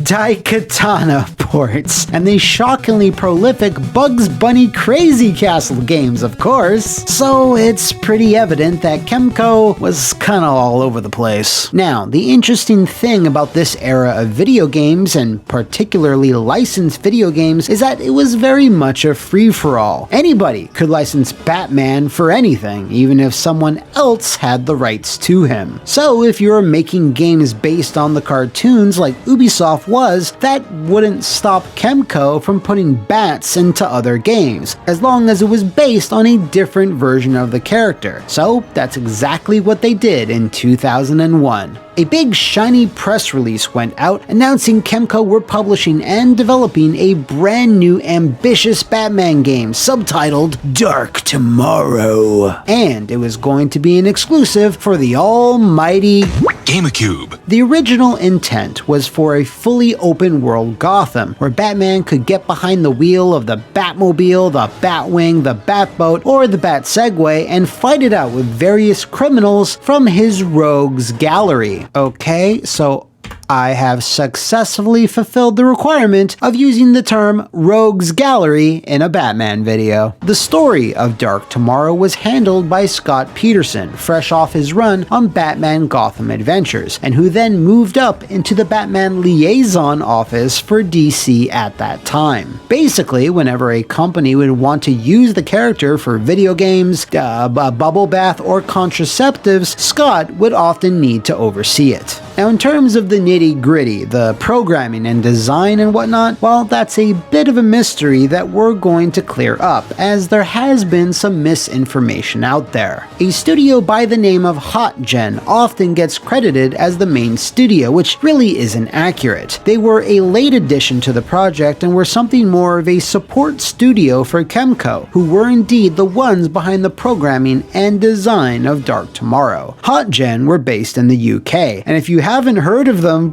what's wrong with you? They're behind some of the biggest licenses of the day: Tony Hawk's Pro Skater 3, Indiana Jones, and even Star Wars. For Game Boy handheld systems, of course. Honestly, for them to have to suddenly step up and assist in a sprawling Batman console game was a big change, but they had to start somewhere. The main thing that they were hired to do was to port the GameCube code over to the Xbox. Wait, what? This is because in March of 2002, despite being initially announced as a GameCube exclusive, Kemco then walked that back by adding both Xbox and PS2 versions into the mix, which I'm sure made certain Cube warriors very happy. The game's final release date was also announced. December 2002. Mark your calendar, man. Dark Tomorrow's coming. Now, the reasoning behind this change is not confirmed, but it's assumed that the strong sales base that the PS2 had already built, plus the early success of the Xbox, made Kemco feel that adding more SKUs was the best way for the game to see success, as they viewed the license as their big ticket into Western markets. Now, that's a bit weird, but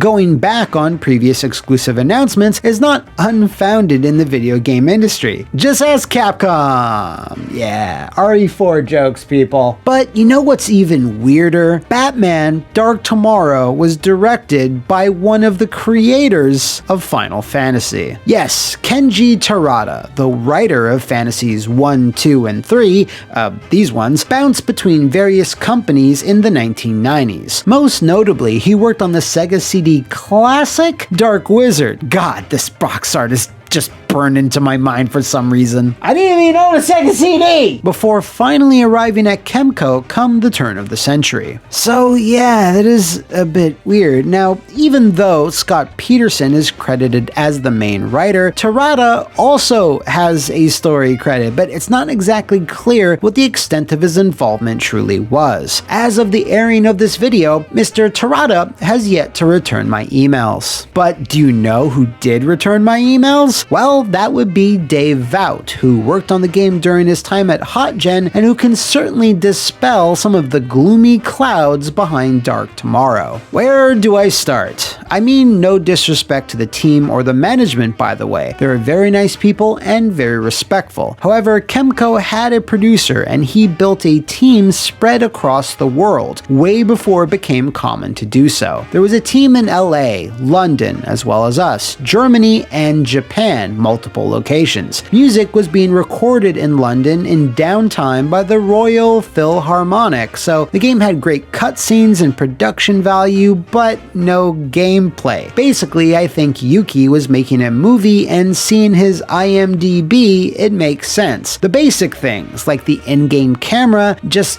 hadn't been addressed.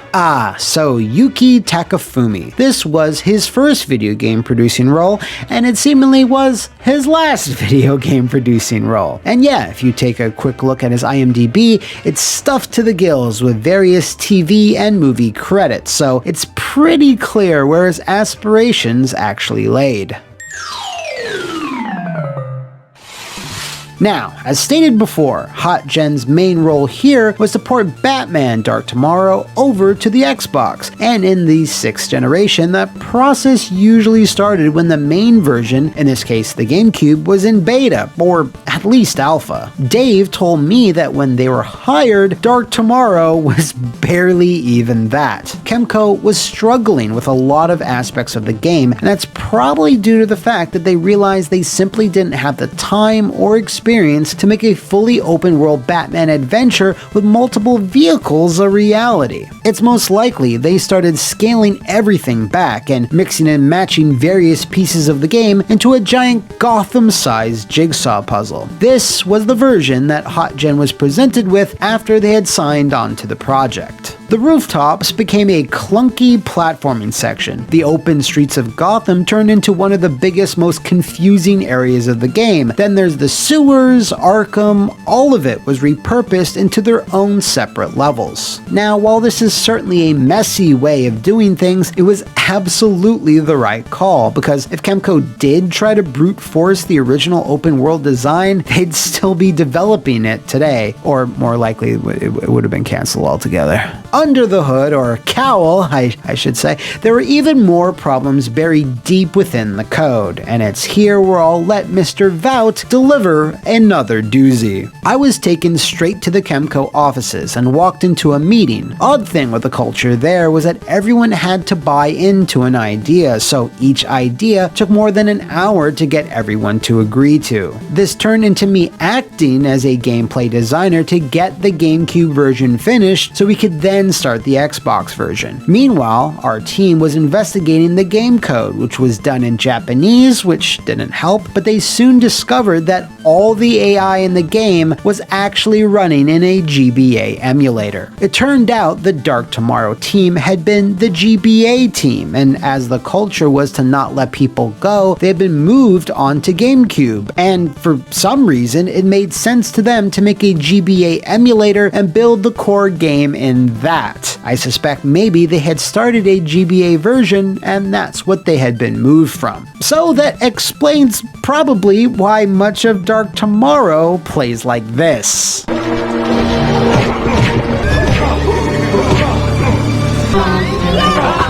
So, obviously there was a disconnect between Kemco and DC, and along with the rushed production schedule, it all led to one of, if not the game's most infamous moment. There are two possible endings players can earn in Darkman Tomorrow Bat. One bad, and one just slightly less bad. All it takes is for a player to miss an easily missable button in the final area, and then they are locked out of getting the best ending. The problem was that you were given absolutely zero indication or hint that this was even a thing. The lack of any sort of text message or dialogue letting you know how important this button is wasn't implemented in time before the game's Gold Master went out for the GameCube and Xbox. Or, you know, they just forgot it altogether. Wait, hold on.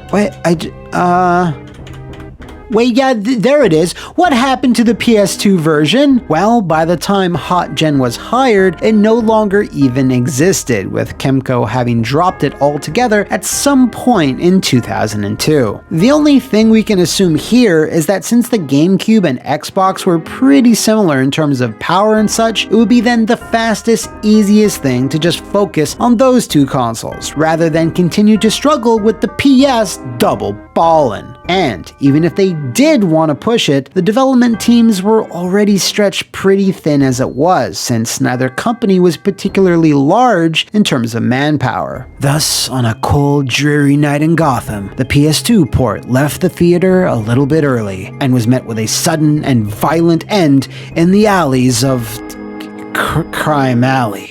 It's clear that Kemco was out of their depth here, and to cement that, we need to swing back around with Scott Peterson, who detailed a particular instance of culture clash on the Comics on Consoles podcast. He recalled that early on in the game's life, a physical meeting took place between Kemco and DC with a translator to hash out the game. Kemco started outlining their ideas for a particular moment that would occur when Batman sneaks into Arkham Asylum. To distract the guards, Batman whips out a boombox and starts playing salsa music, and the guards get distracted, so distracted by the dancing that he's able to sneak past them. So did we have some idea that there was perhaps a bit of a train wreck on the way? I think it's safe to say we knew pretty early on that there wasn't a complete and total simpatico Vulcan mind meld going on. And a complete total train wreck is what followed. After a delay from December 2002 to March 2003, most likely due to the fact that the game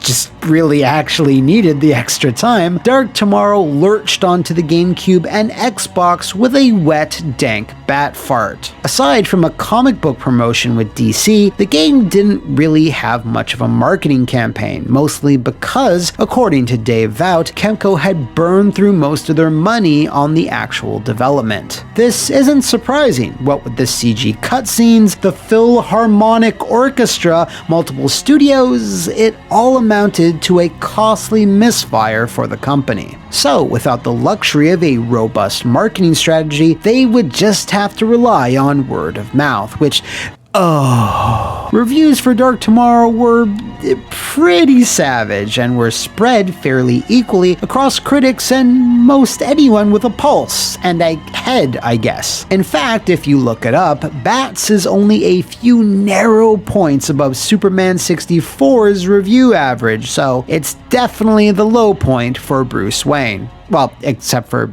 maybe, yeah. Then, just a few short years after this debacle, Kemco's US branch was completely shut down to save costs, right after Chicago Enforcer and Rogue Ops failed to generate much of, well, anything in the sales charts. Their main Japanese branch, not to be outdone, was also forced to drastically pivot. This pivoting resulted in them abandoning console gaming just cold turkey and completely transitioned to Japanese-only mobile games. Nowadays, they routinely pump out several of these and a deluge of DLC every single month like clockwork, with titles such as Alphadia Genesis, Crystal Ortha, and of course, Ass Divine. It's actually kind of crazy that only 2 short years later, EA and Eurocom were able to capitalize on the Dark Knight's rebounding cinematic popularity with their adaptation of Batman Begins,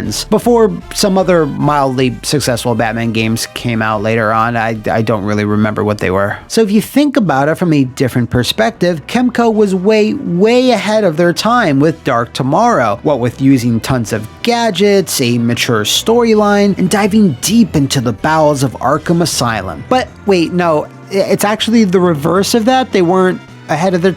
Nah, they just messed up. What happened to Hot Gen, you ask? Well, they lingered on until about 2014, amazingly, with their only post-Batman game of note being Star Wars Republic Squadron, which, if you don't remember, you'll be forgiven, because it released exclusively on this thing. Whew, make no mistake, Dark Tomorrow was a beautiful disaster. A developer/publisher who had aspirations of greatness, were given one of the most mainstream, globally recognized characters of all time, but were ill-equipped to deliver on their vision even with help, and wound up delivering one of the worst, most infamous comic book video games in history. As for our friend Dave Vout, well, he's doing just fine at Deep Silver Dam Busters, so good on him, and it's with this final thought of his that we'll leave on. Hot Gen were desperate to get on with the port, so there was a lot of pressure on me to do what I could with very little time and then move on. So I did, and it broke my heart to leave it like that. We got the game finished eventually. No one is proud of it, but it got finished, and that was harder than it looked. But why do we fall, Bruce? So that we can learn to pick ourselves up. If you know of any other horrendously horrible superhero hack jobs, let me know in the comments below or over on my Twitter. And if you want to directly nominate a subject of your choosing, then grapple over to the Flophouse VIP Patreon and become a big boss to put forward what we'll be tackling next. Thanks for watching. Stay tuned until next week. Same What Happened time, same What Happened channel.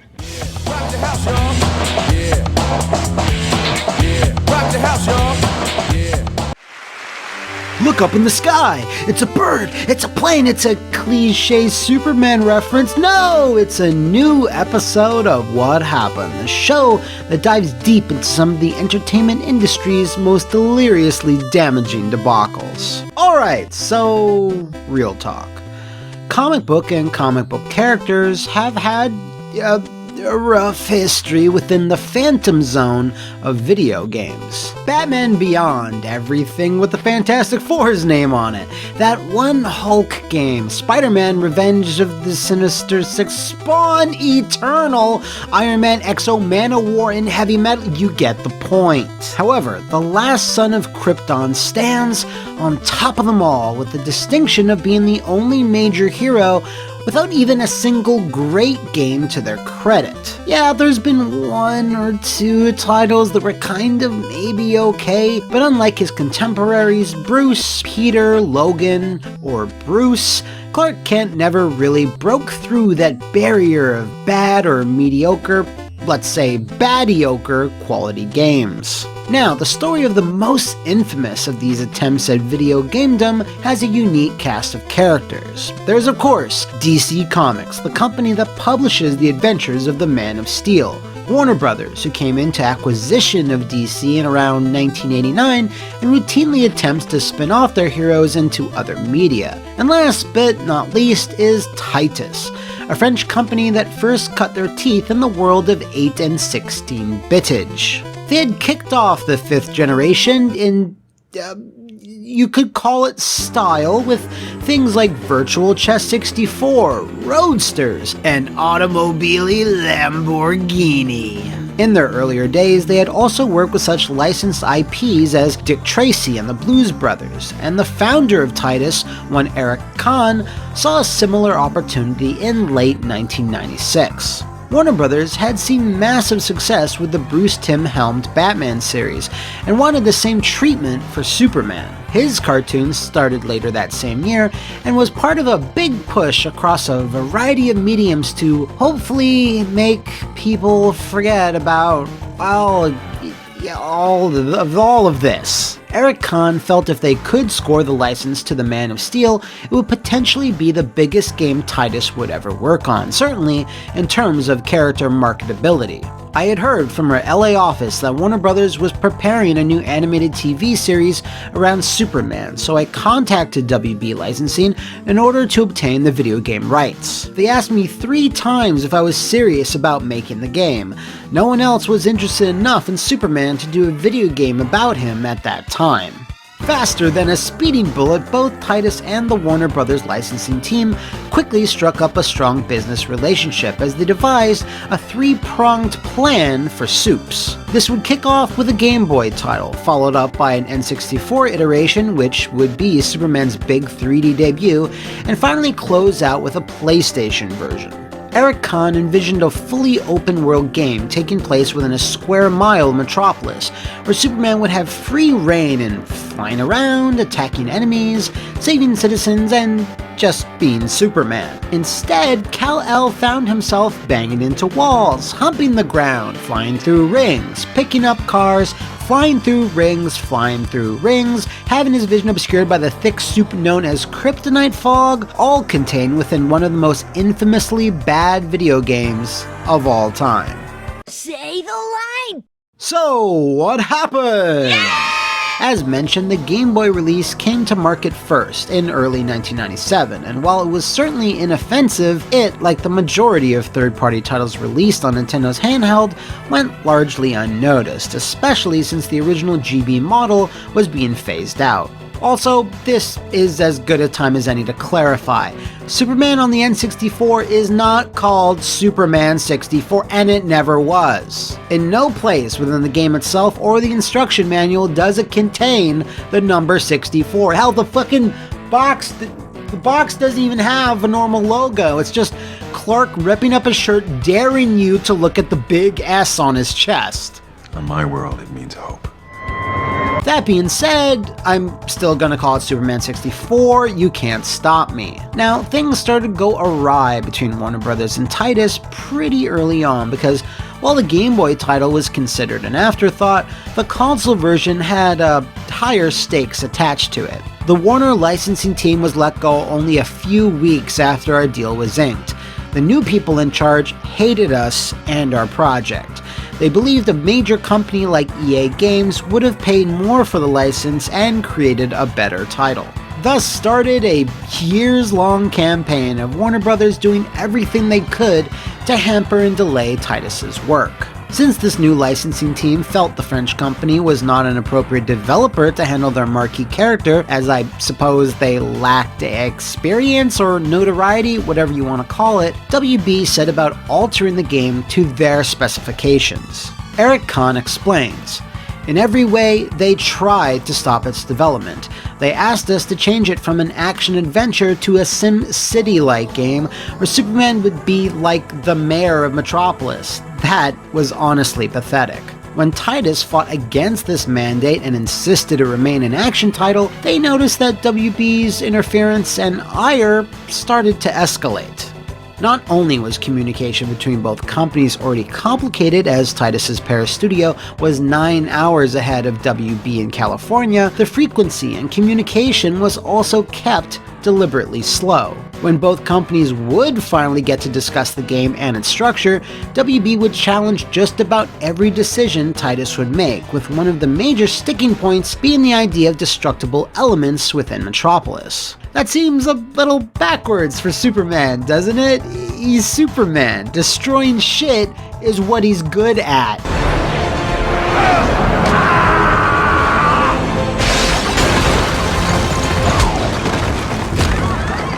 Regardless, Warner Brothers was opposed to Superman laying a finger on just about everything. We developed the 3D world to have significant destructible aspects like walls and floors that could tear away when struck. But they were totally against that, arguing that Superman could not act as a bad person. Boy, that escalated quickly.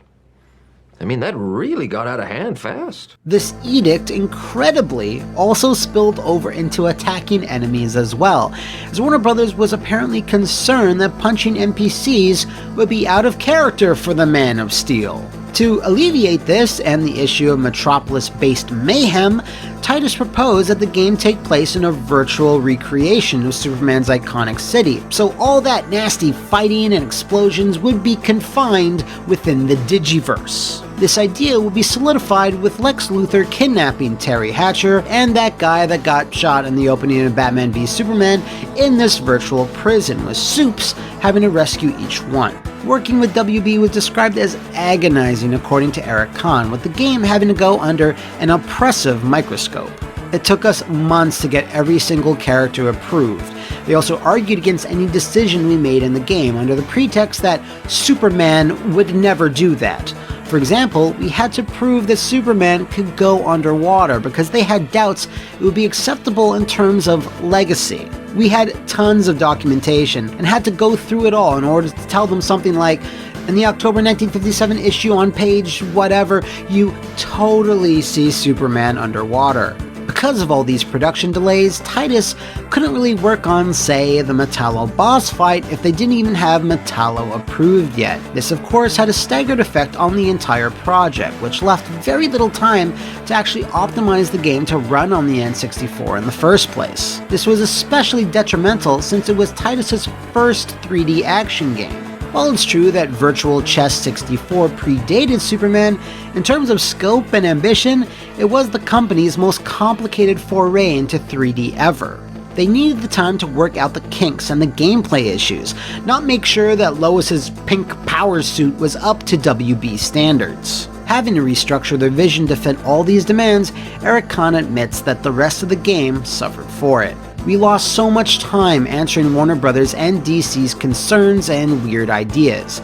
With more time to focus on the game's development and its playability instead of the surrounding circus, we could have improved the controls and the collision and have made a better game in the end. One of the major things that the team struggled to deal with was getting the N64 to display the open environment with decent performance. Even though it was released in 1999, the later half of the system's life, a stinky green fog was employed to mask the short draw distance, which was present pretty much everywhere. Just a year prior, games like Turok 2 and Rogue Squadron were able to produce great visuals on the hardware and increase the draw distances, which was something Titus neither had the time nor experience to solve. They knew the problem was so in your face that in early press interviews before the virtual Metropolis changes were implemented, claimed that the green-hued vision-obscuring weather effect was kryptonite fog, which Lex Luthor released in order to weaken the pesky Man of Super. This was then retconned with the final retail version, which really didn't acknowledge what the green fog even was. I guess a wizard did it. Nevertheless, Titus forged on, bowing to pretty much all of Warner Brothers' machinations, which resulted in delivering the game 6 months later than the original targeted release date. Now, this was 1999, and online websites were not yet the dominating percentage of game coverage, so despite all of the things working against it, Superman 64 went on to be a sales success, cracking the NDP Top 10 in its debut month, and eventually selling over 500,000 copies in total. Sales were big, so we didn't lose any money on the Nintendo 64 or Game Boy games, but Warner Brothers blocked the PSX version from coming out, and that was a heartbreaker. It was 90% completed, and we had 500,000 units in back order, claims Mr. Khan. Right, the PlayStation version. Even without X-ray vision, Titus could see they wouldn't get that port done in a timely manner. Thus, they contracted out one of their latest acquisitions, Blue Sky Software, developers of Vector Man, to tackle said port.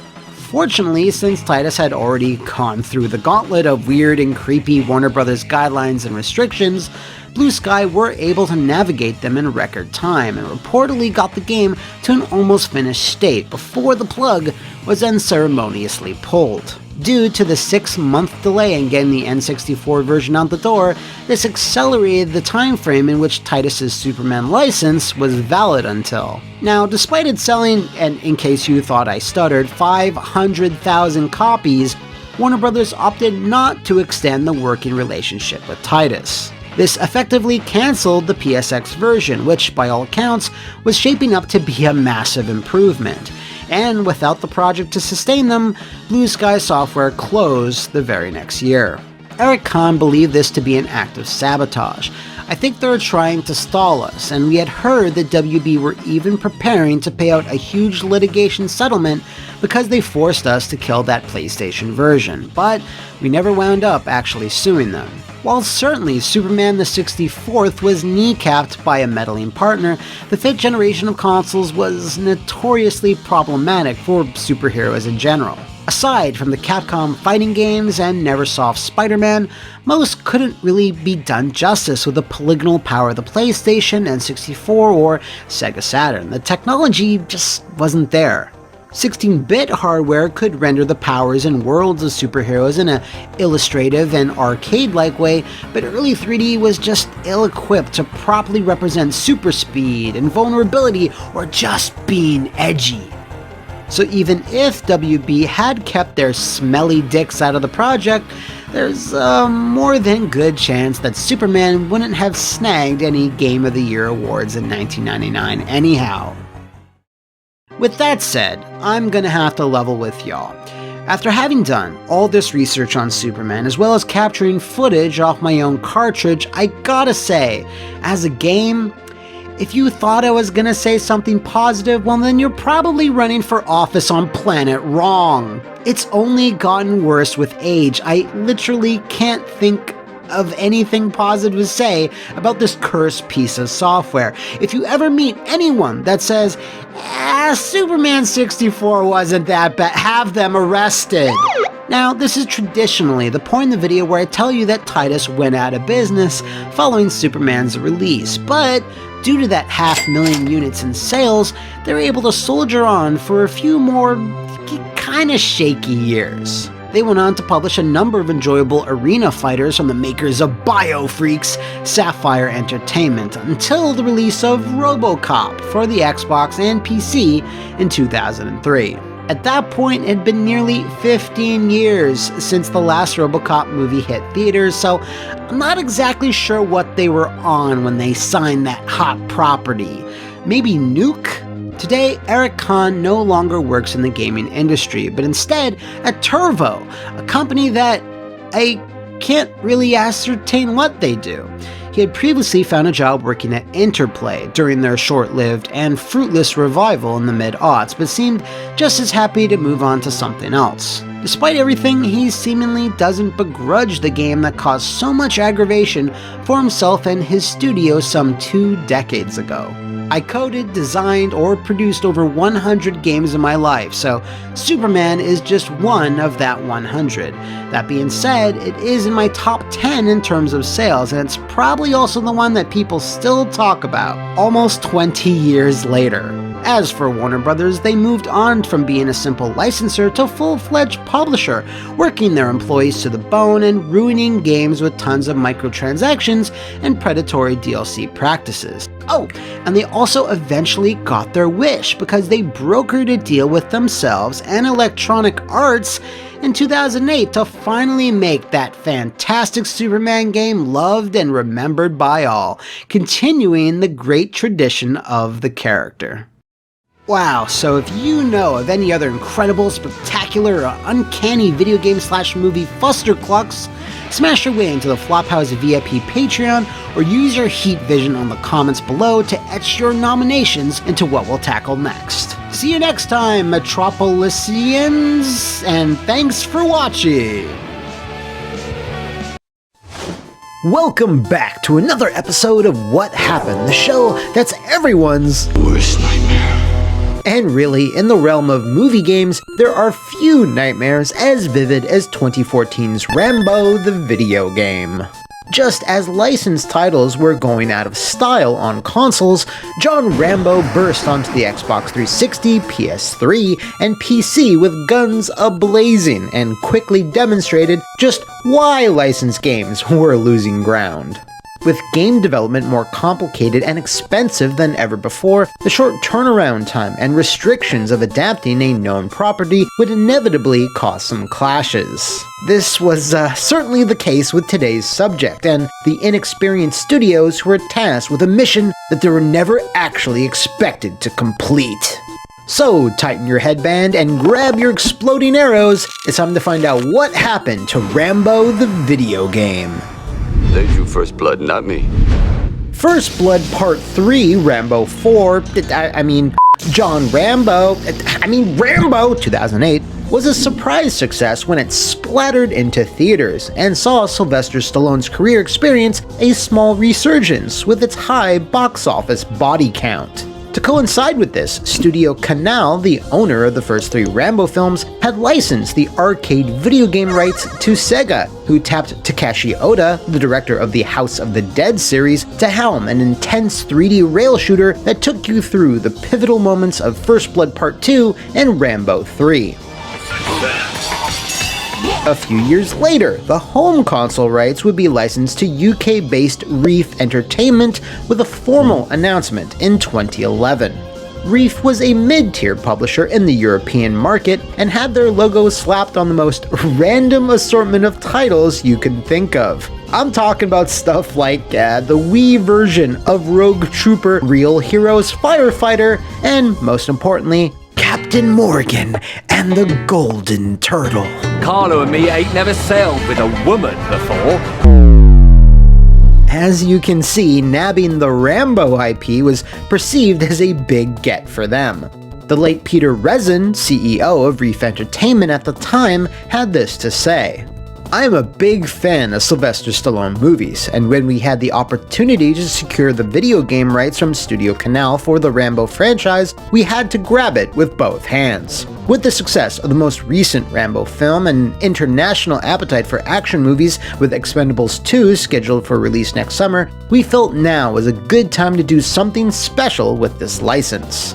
This enthusiasm was shared by Reef commercial director Craig Lewis, who is a little bit more candid as to why this deal came about.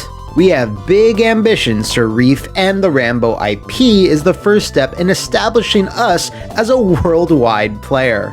In the press release, they stated that the target release date was later in 2012, which made it seem like things were well underway and going smoothly. But of course, you're watching what happened. Tejon, a small Polish studio, was chosen as the developer, and much like Reef, were a underdog studio.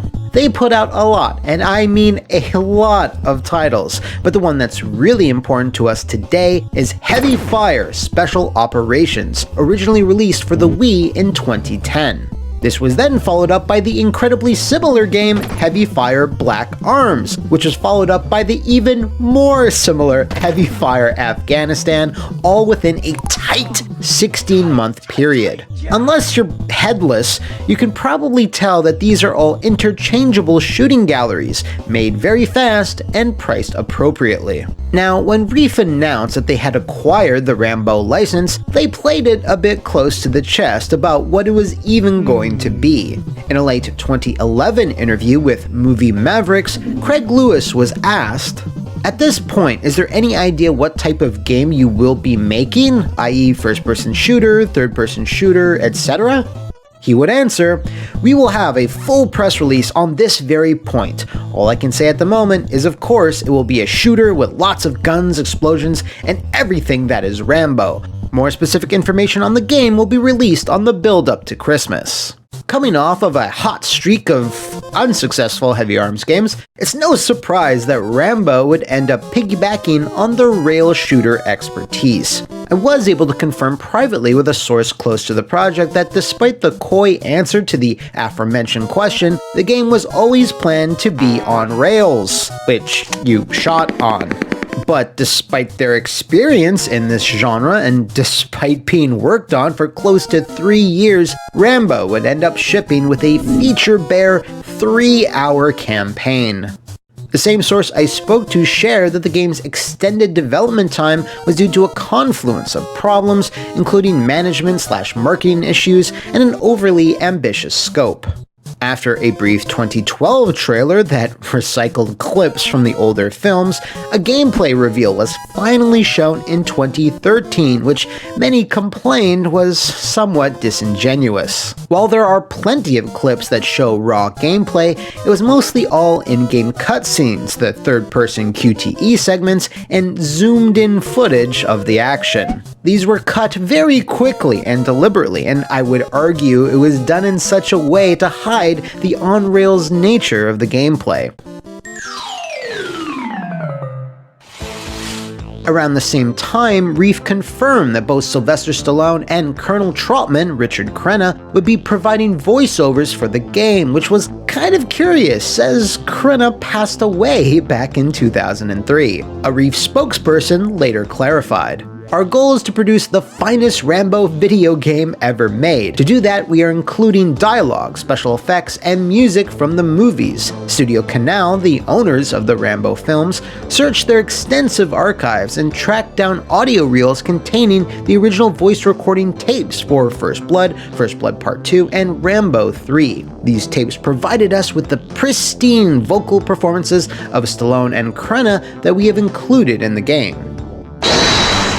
Your Honor, I object to the usage of the word pristine. A few miles up the road, there's a truck stop there. You can eat something. Something here? Me. I'm stopping. I'm not sure whether the audio tapes were poorly preserved or whether Taeyong were not allowed to tamper with them, but the quality was certainly not optimal. So while they could use the recordings of the two principal actors, that wasn't 100% true when it came to the rest of the cast of the films. New audio recordings for random NPCs frequently play alongside the low-fidelity original ones, making for a jarring and inconsistent auditory experience. Get your paws over your head and turn around, son. This boy's wriggling like a damn earthworm. Once the gameplay trailer finally hit, Rambo's release date was narrowed down to winter 2013. But then, in October, Reef would send word that the game's deployment would instead shift to early 2014, placing it directly into the post-launch death zone of the Xbox One and PS4. Now, as far as I can find, Reef never made an actual statement as to why the game was getting delayed. Not even the stock, "we want to deliver the most polished Rambo experience we can at launch" type thing. So why the sudden change? Well, having some experience in QA, a last-minute delay of just 2 to 3 months in that era usually meant a pre-certification issue, like something to do with how the game saves and handles data, or other technical requirements. Fixing such an issue can be complicated, and once a fix is found and implemented, a new build of the whole game needs to be tested and then resubmitted. Well, a big muscle-bound nerd! Now, since Reef is a UK outfit, Rambo infiltrated Europe on February 21st and only hit North America 2 months later on April 29th. This staggered release plan was, in hindsight, probably not the best idea, as it caused a surge of rough-looking gameplay to flood onto YouTube, as well as European gaming outlets getting their overwhelmingly negative reviews out well ahead of the North American launch. It also didn't help that there were already grumblings from fans about the game being an on-rails shooter, but when you add poor cover systems, twitchy and inaccurate controls, countless bugs, brutal difficulty, and a very short campaign to the mix, then Rambo's chances of success drastically go down. But I'm a genetic freak, and I'm not normal! By the time the game was out on shelves the world over, it already built up quite the bad reputation. When reviewers and consumers alike agree on a worst game of the year contender as early as April, you know you're gonna be in for a rough one. Reef's big gamble wasn't panning out, which was all the more crushing when you look back at earlier interviews where they discussed plans to make even more Rambo games if this one was a hit.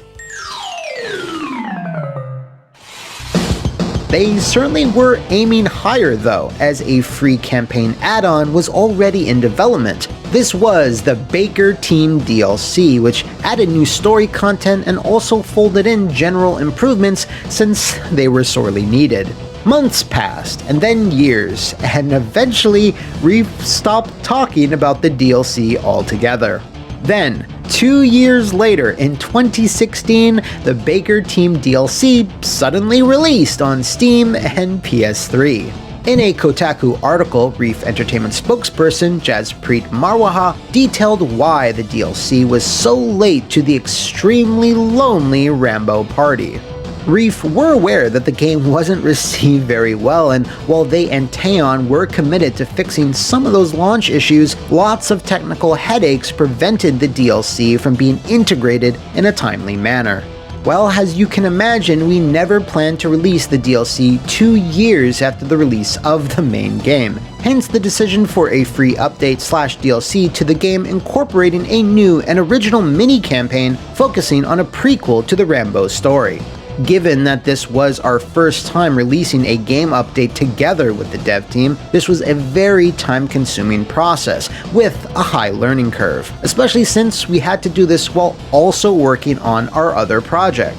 So it became a very stop-start process. Rambo had apparently not been built with DLC in mind, so they had to create new functionality for that in addition to the DLC, which would require not only getting the DLC through platform holder regulations, but also new builds of the base game itself for each of the available regions.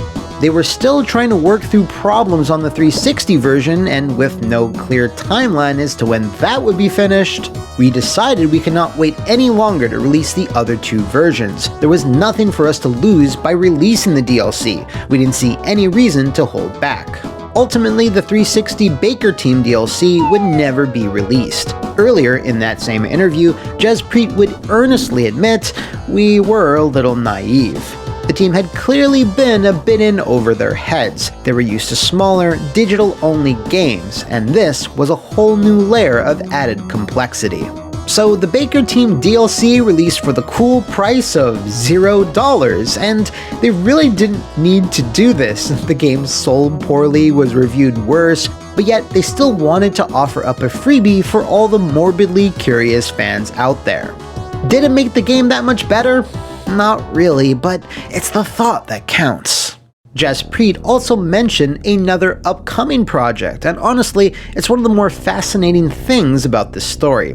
All the way back in 2013, Reef announced they and Teon had also secured the Terminator license, and were planning to make a game that take advantage of the upcoming 2015 disaster, Terminator Genisys. Genisys? Originally, this project was called Terminators, the game, but after its own incredibly long development, would release as Terminator Resistance in 2019, one of the most underrated FPSs of the last few years. Seriously, I've made multiple videos of playing this game. It's really fun and made with reverence for the source material, but since my FPS opinion means nothing, it also comes Civi 11 approved. They could have made a better Terminator game, but all things considered, this is a solid C+, like a 7.5. Not only have Teon supported Resistance with a bunch of cool post-launch content and a free next-gen upgrade path, they also recently announced an FPS based on RoboCop, subtitled Rogue City. And if it winds up being even half as good as Resistance, I'd buy that for $1.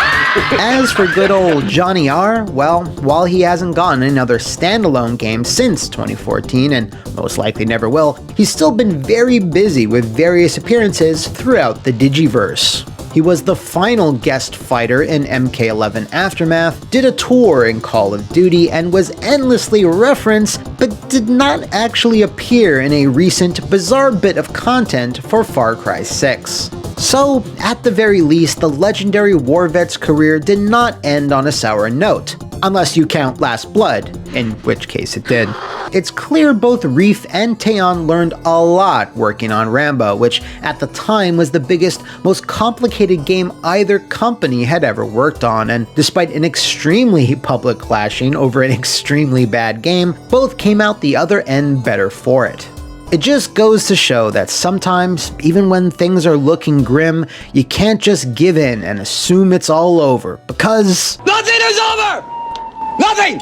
If you know of any other sloppy shooters, rail or otherwise, let me know in the comments below, over on my Twitter, or sneak into the jungles of the Flophouse VIP Patreon, become a big boss and nominate what I take on in the future. See you next time, and thanks for watching! Welcome to another episode of What Happened, the show where if I've learned anything at all is that remakes and remasters aren't always the simple cut and dry deal most make them out to be. Now, don't get me wrong, there's incredible companies like Bluepoint, Night Dive, and Panic Button which have been doing amazing work for years, but for every MGS HD collection or Doom 64, there's a GTA Definitive Edition, Warcraft 3, or our subject today. 13 was a 2003 video game adaptation of the Belgium comic book, bande dessinée of the same name. It followed the clandestine adventures of an amnesia-riddled protagonist voiced by one of the greatest acting robots of all time, David Duchovny. Jones, finally. I feel like I've spent 3 months inside a tin can. 13 was developed by a team at Ubisoft Paris, and while not a blockbuster success, its unique visual style, mix of stealth and action, plus an intriguing plot was enough to make it a cult favorite during the 6th generation of consoles. But we're not talking about the original version, of course, but instead the absolutely woeful 2020 remaster/remake that wound up being one of the worst rated games of that year. Oh, the second worst, in fact. I want them all to burn. You hear me? Even number 1. And even more, in fact.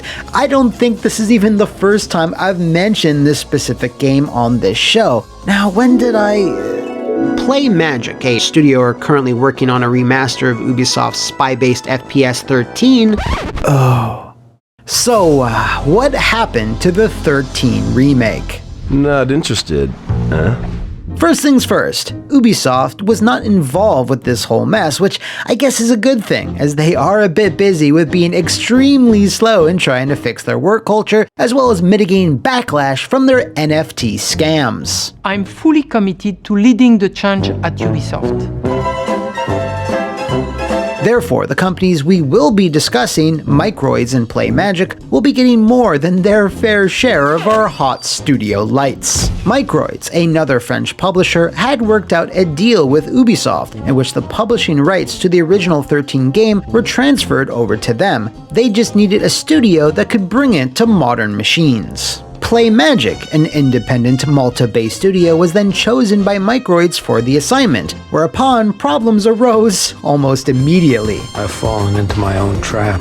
Giuseppe Crugliano, the CEO of Play Magic, was, as we'll see, quite good at talking a big game. I wanted to be distracted by other things. In an extensive article over at fanbyte.com, link in the description, Crugliano is described as a hustler, sweet-talking various clients into handing him projects, even if his studio was ill-equipped to take them on. One such project was a VR version of the game Arctica 1, and the reason why Play Magic were so ill-equipped is because their workforce largely consisted of a lot of junior designers and interns. Now, what's worse than lacking an appropriate amount of staff? Well, that would be lacking an appropriate amount of staff with any experience in VR, but Giuseppe must have thought it was all gonna work out in the end. I'll hide under some coats and hope that somehow everything will work out. One former employee of Play Magic stated it was always the same situation, working with inexperienced people. Those that would join with a little bit more experience were very frustrated because of the fact that he, Crugliano, would make unrealistic promises to publishers. We were just lying to clients. That was the reality. The studio struggled with this project for a while, crunching almost every day to make each milestone, which they often missed. For those uninitiated, usually when a developer misses a milestone, they don't get paid, as per most standard contracts. In the Fanbyte article, many former staff cited that these missed milestones were the result of Giuseppe failing to delegate tasks, and micromanaging everything about the company, which would often slow things down. Way down. Missing these deadlines would then lead to low morale, because typically people like getting paid so that they could make their rent. Rent? We were working late at night every day, including weekends. I remember at one time we were working until 2 in the morning at the office trying to fix issues. You hear this a lot in game development. That wasn't the biggest issue though. The issue was Giuseppe was manipulating people into doing that every day without any real planning. The way he was tricking people into working more was by not paying them on time. Overall, the sentiment was that PlayMagic did not bother with pre-production or forward planning. They would just accept projects without really considering if they should accept those projects. Eventually, the client behind Arctica 1 canceled the contract, frustrated with its lack of progress, which resulted in even more lost wages. But don't worry, PlayMagic staffers, Uncle Giuseppe has the next game all lined up. 13 was the studio's highest profile release at that time, and apparently still is. To make up for the loss of Arctica, Giuseppe's plan was to get the cel-shaded sleeper hit out the door as quickly as possible to turn a profit. Theirs is a monstrous plan. Fortunately, there was a plan put in place to accomplish this. Make it a simple remaster, up the resolution, clean the textures, smooth out the frame rate, and then finally ship it. Giuseppe wanted this done in 3 months, and felt that by using Unreal-based plugins to update the graphics, it was a reasonable goal. The tried and true Grove Street method. What could go wrong? Let's find out.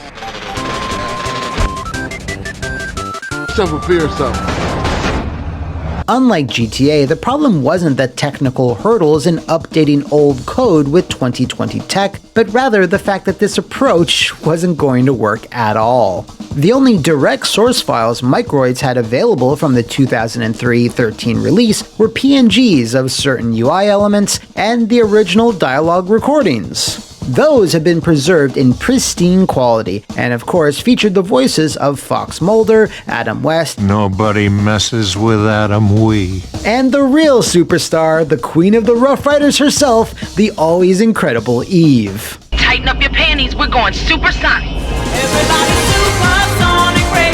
As for the original source code, well, it sadly had not been preserved, which was typical of the time as the game was nearly 20 years old. 13 had also been built on a super outdated version of Unreal 2, so there wasn't much that could apparently be done, or PlayMagic simply couldn't do it. So what did they do? Well, they remade the whole game from scratch, with a bunch of inexperienced interns.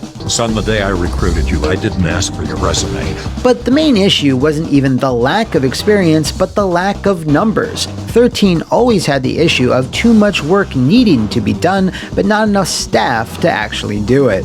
A lot of people left after the VR project, and we started 13 with just a small number of people. We did more pre-production that time with 13, but it was pretty fast pre-production. At the start, Giuseppe wanted us to find ways to get the original assets from the game. We couldn't do it. The engine was too old, so the project transformed from a remaster to a remake, as the contract wasn't set in stone. So that 3-month estimate ballooned into a year or more, and with everything shifting to a remake made completely in Unity, well, that was one of the primary reasons why the finished game feels so off in just about every respect. Now, because this is what happened, I'm obligated to inform you that it's right about here, this critical juncture in 13's development, is when Giuseppe accepted another contract. This was the fabled Disney project I mentioned earlier, but former staff members have since clarified that the client wasn't Disney at all, but rather Aspire Entertainment. Perhaps their involvement with recent KOTOR remasters and remakes had mixed them up with Disney somehow, or it simply was another case of Purple Monkey Dishwasher. Well, we'll show him, especially for that Purple Monkey Dishwasher remark. Anyway, the game in question was a remaster of Stubbs the Zombie, and as to why Giuseppe thought taking this on was a good idea, I have no fucking clue. Anyway, to further make this mistake a reality, additional staff members on 13 were pulled away to work on Stubbs, which of course slowed down progress to the point where code must have started unwriting itself. Date check. It's now April 2019, and PlayMagic and Microids decided to release a teaser trailer to formally announce 13, with a release date set for later that year, which many staff members cited as a massive mistake. The game wasn't even close to being done, and every programmer or artist on it scoffed at the idea of it somehow getting done in 6 months. That's not enough time! But for whatever reason, at either Microids or Giuseppe's insistence, the November 2019 release date was set in stone until it wasn't. The game was officially delayed that August and was given a full 12-month delay to November 2020. Okay, now, with such a huge extension, surely things would get back on track. Seeing me again doesn't do anything for you, does it? So, it is an indisputable fact that the life cycles of many games were heavily disrupted once the pandemic began, and it wasn't any different over at Play Magic, as the very few employees they did have had to convert to working from home, which only meant even slower progress. It wasn't long before Aspyr started getting concerned about stubs, and started getting into disagreements with Play Magic about its lack of progress and overall quality. So try to act surprised when I now tell you that eventually the contract, much like its undead hero, fell apart. Aspyr cancelled it, nobody got paid, and the HDifying of stubs was then moved to an internal team within Aspyr who just did it themselves. With another project cancelled, even more people decided to pack it in and find work at other studios, as many took issue with Giuseppe's managerial style. It was always the typical conversation of, "We are a family here, I'm so proud of our family and my hustlers." There was a time where people were leaving and Giuseppe was like, "They're quitters, you guys are the real hustlers, I trust you." There was always like a dangling carrot in front of everyone. Always, constantly. Like, after we reach this point, we will update salaries and everyone will be getting a raise. Or, after this, everything is going to be okay. Then we'd reach that point and the goalpost would be moved. As you can imagine, all these negative aspects resulted in the game that was eventually released, with all the blood, sweat, and sacrifices not amounting to much. The game's distinctive art style saw a lot of tweaks, ditching the timeless cel-shaded art style with something that many thought looked like a bottom-shelf Fortnite. The physics and melee weapons felt wrong, the stealth mechanics would often not work, and that's not to mention the oodles and oodles of bugs. I mean, look at this asshole right here try to play it. Yeah, sure.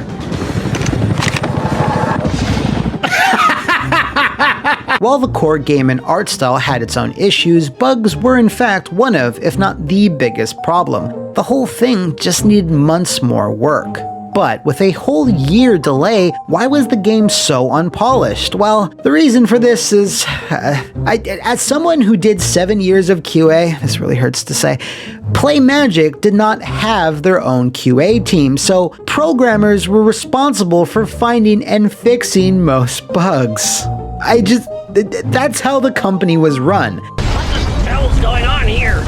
Thankfully, Microids at least realized that doubling the work for all programmers for no reason was indeed not a good idea, so in the last few months leading into release, they provided a few QA specialists to help squash bugs. That's good. However, several full-time staff members at Play Magic brought up concerns that this simply wasn't enough, and given the state of the game at launch... Huh? Don't lose him! It simply wasn't enough. That's bad. There was almost zero marketing for 13 when it hit the Xbox One, PS4, PC, and the Switch. Oh wait, no, not the Switch. Despite being announced, that version apparently never came out, with no status update from Microids or Play Magic. Even though it's now more than a year later, their website still claims it's coming soon, so get your pre-orders in. That's bad. Can I go now? Anyway, critics absolutely savaged the other versions, and despite a number of patches meant to address the myriad of issues, the damage had already been done. Furthermore, to try and save face, Microids and Play Magic even released a joint apology for the game's sorry state. First and foremost, we would like to offer our most sincere apologies for the game's technical issues. In its present state, 13 does not meet our quality standards, and we fully understand players' frustrations. The pandemic has impacted the game's production on many levels. We hoped we would be able to provide a day one patch fixing all the issues, but the development of this update is taking more time than expected. Finally, know that we are working on a detailed roadmap highlighting the upcoming free additions to the game content, like new levels, weapons, skins, and modes for the local multiplayer. We are aiming to please all the 13 fans and will work relentlessly to achieve our goal. Yeah, they weren't that relentless, because that last promise never even happened. More than a year later, 13 still hasn't gotten any free content or DLC. There were 4 major patches, and that's pretty much it. Things didn't get much better for PlayMagic following this disaster. In the Fanbyte article, Giuseppe claims that the company now runs much smoother and the future's looking bright somehow, although their website and all social media accounts have gone dark since 2020. This has to be one of the ugliest stories we've ever covered here on What Happened, and it sucks that a game with a small but passionate fanbase as 13 had to go through this whole mess. But what's far worse was all the stress incurred by the employees that were asked to complete a mission without the proper tools, experience, or leadership that they needed. If you know of any other mismanaged misfires, let me know in the comments below, over on my Twitter, or stealthily sneak into the Flophouse VIP Patreon and become a big boss and nominate what I'll take on in the future. See you next time, and thanks for watching!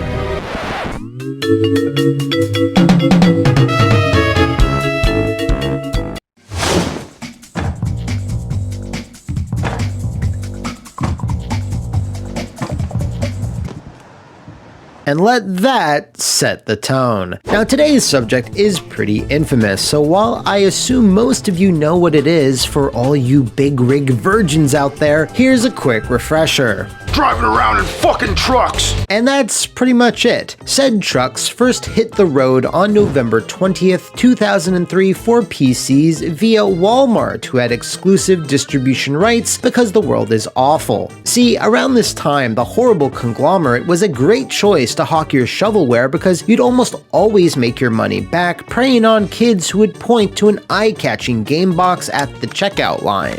That is, of course, if you made your game nice and cheap, and as we'll see, big rigs over-the-road racing was made nice and cheap. Well, maybe not the nice part. Now let's take a look at that box, shall we? As you can see, it's not objectively bad, maybe a tad generic, but there's a certain air of excitement going on. There's trucks, the font is readable, so nothing too egregious here. Therefore, judging this game based on its cover, it looks like an inoffensive racing title. But like a skinwalker, it uses this facade to fool the feeble minds of others. Now, if you were to put the disc in your computer, in 2003, you'd be presented with this, a selection of 4 trucks or cars and 5 tracks, except that 2 of those tracks are pretty much identical and one just straight up crashes the game. You'll then find within seconds of playing that everything, I guess with the exception of the ground, lacks collision, which in turn lets you go apeshit throughout every course. The Virgil to your Dante, the other big rig who appears in every level, remains unmoving on the starting line, which results in this racing game no longer being a racing game because there's literally no racing going on. Also, there's the music, which is to say, no music, and that goes for the sound effects too. There's the sound of your engine, and that's it, which to me means no sound effects at all. Now, I remind you, this was a boxed, finished game that was sold in stores, so I think I say for all of us, what happened? Okay, if we were to consult the back of the box for big rigs over-the-road racing, we would see the following. From the desert to the plains, you'll be hauling loads and trying to stay one step ahead of the law as you climb into your big rig for non-stop driving action. Race across America and deliver your load to its destination before the competition. So keep the tank full and your pedal to the metal as you rack up points and own the road.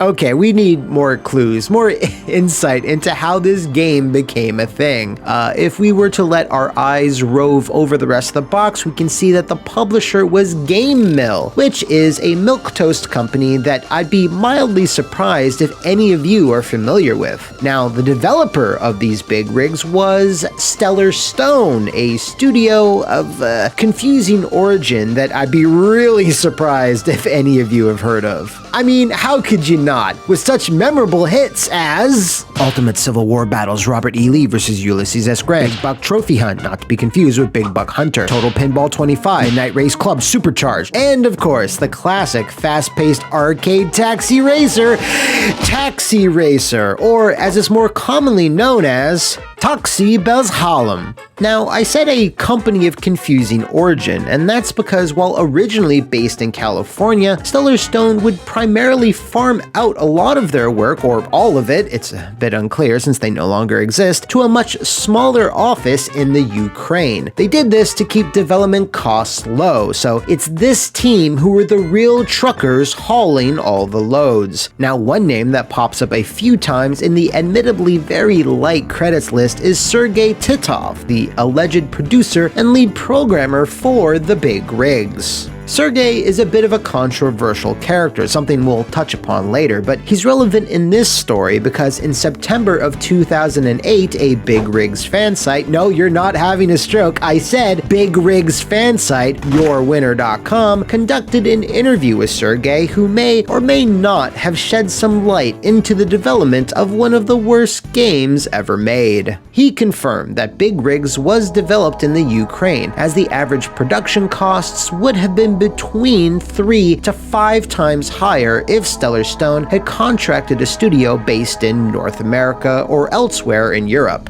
Now, the quote-unquote engine the game ran under was called Eternity, which was a custom bit of quote-unquote technology that Sergei himself had designed. The reason why he's credited as a producer and lead programmer for Big Rigs is for this reason. He had licensed out the engine to Stellar Stone in exchange for, in his words, a large chunk of the company, which is, I don't know about that. Looking at Stellar Stone's back catalog, I don't see someone going, "Oh yeah, I want a little sip of that gravy boat."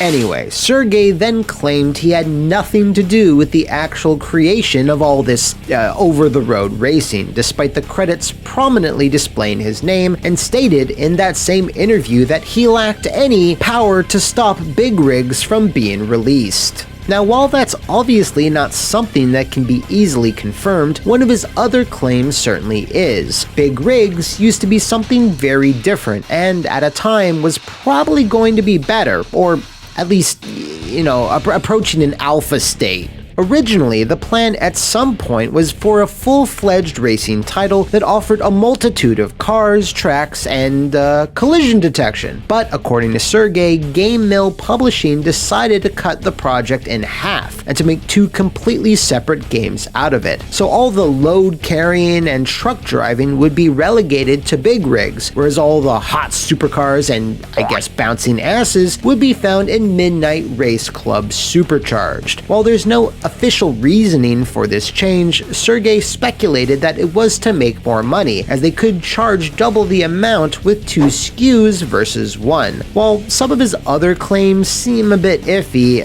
I'm inclined to agree here. But you don't have to take his word for it, cause you can just look at the game code. Big Rigs contains lots of shared files between both titles, and even has the title screen from Midnight Racing under Club Megacharge, I already forgot his name, in its source files. And not only that, you can see all types of fucked up unused data, which includes character models, trucks with actual trailers, and some great billboards like Choose Your Freedom, You Re-Special, and finally, For the Winners. Whoa, we're getting a little spicy here, folks. Wrapping up with that Sergei interview, he revealed that he had offered to send any players unhappy with their purchase of Big Rigs a free title from the Activision Value catalog, i.e. other shitty games. That was dependent, of course, if said grumpy gamers had sent him their copy with receipt and registration card, and apparently 20 people took him up on that, so at least that's something, but I don't actually know if that's something.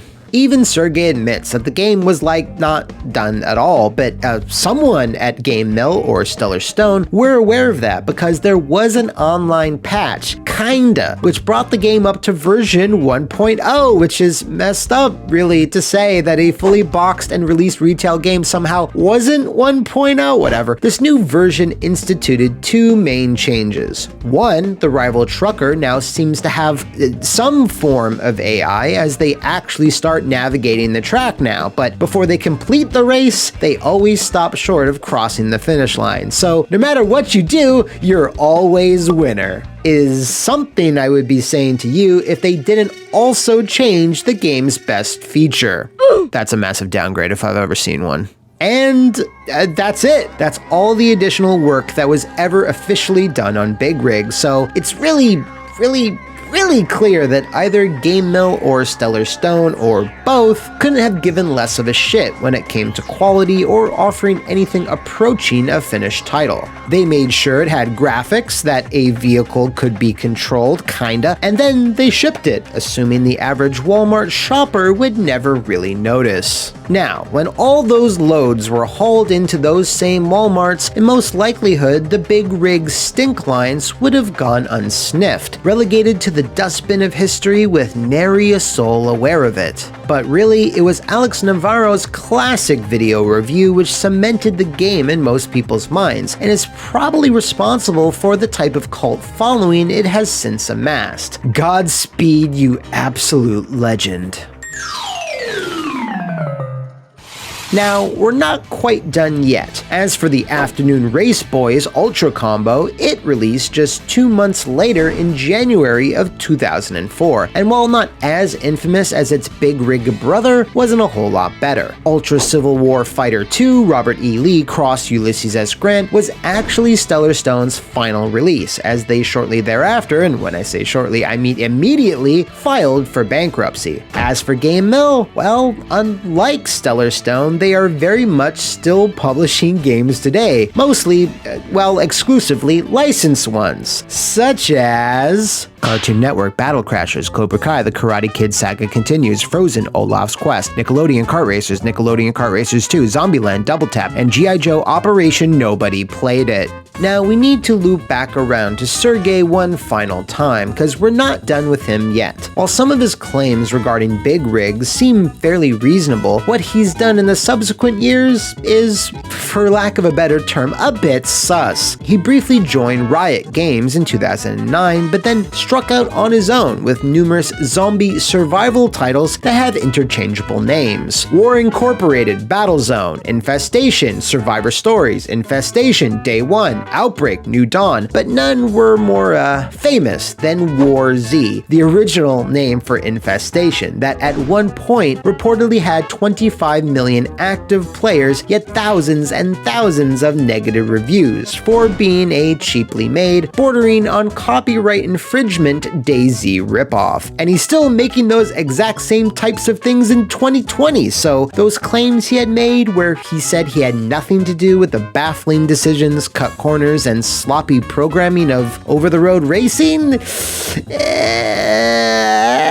One thing you can safely say is that Big Rigs is one of those legendary titles that, while having almost no positive aspects at all, its negatives are still so stunning, its design so flawed, and its code so unfinished that the fascination the greater gaming industry has with it still endures some 17 years later. And damn it, for that, we salute you, you big, glorious motherfucking rigs. If you know of any other flaming car wrecks deserving of being on our stage, shout them out in the comments below, drive all night over to my official Twitter, or park your load down at the Flophouse VIP Patreon and become a big boss and nominate the subject of a future episode. See you next time, and thanks for watching. They ask you how you are, and you just have to say that you're fine when you're not really fine, but you just can't get into it because they would never understand.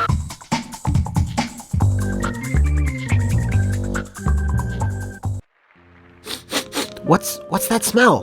The embarrassing stink of another cataclysmic video game disaster ripe for ridicule and laughter? Oh, no. A story of a piece of entertainment so mishandled, mismanaged, and misguided that it leaves a permanent dark stain of dread and shame never likely to wash off? Nope, not even that. On today's episode of What Happened, we're not talking about a video game, a piece of media, or even something worth talking about. We are talking about Ride to Hell Retribution. It has taken a long time to hoist this fetid, rotting corpse up on our stage in chains and shackles for your amusement. But as the old song goes, what better place than here, and what better time than now? Our twisted tale begins, of course, in the forgotten, gray, misty valleys of 2008. Just to put you in the proper mindset, what was on store shelves at the time? Well, titles like Grand Theft Auto 4, Fallout 3, Gears of War 2, and on top of them all, Silent Hill Homecoming. The bigger publishers and developers were fast coming to grips with AAA HD gaming, and some serious blockbusters were starting to blockbust. Enter Deep Silver, a Germany-based publisher who also wanted their piece of the lucrative HD pie, but wasn't having much dollar success, releasing such games as Stalker, the Risen series, and other weird Euro jank. That's not going to get you global success though, and they wanted to release a hit, especially in North America. They teamed up with similar underdog developer XIII, who specialized in decades of obscure Commodore 64 and Amiga games no one's ever heard of. The England-based developer's first major release, most may remember, is the memorable 007 Racing, which I can barely bring myself to think about even now. Speaking of racing though, that's the only genre XIII seemingly got a handle on, as the bulk of their work included such mega hits as Big Mother Truckers, Street Racing Syndicate, a Cartoon Network thing, the Fast and the Furious, Pimp My Ride, Hot Wheels Beat That, and finally, Big Mother Truckers 2. Remember, we live in a world where we never got Silent Hills, but we got a sequel to Big Mother Truckers. I'm sorry. Anyway, Deep Silver saw XIII's back catalog and said, I'll have a bit of that, and immediately got them to work on making some generic biker game, most likely trying to fill the road rash-shaped void in our hearts that EA refuses to fill. The game was simply called Ride to Hell, and there's not much to say about it. The first, how should I put it, concept trailer dropped in late 2008. You know what also dropped in late 2008? A tiny independent TV show called Sons of Anarchy.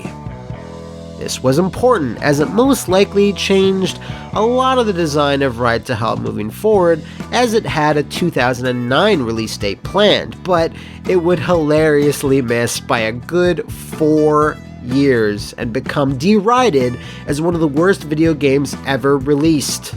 Ever. But I believe we're getting a little ahead of ourselves. So, what happened?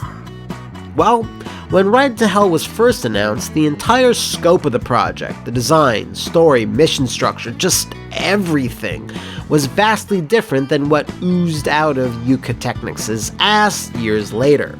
Originally, it was planned to be a vast open-world game, racing and exploring through the different highways and desert towns of California, sorta like a GTA, but with a much greater focus on vehicular combat.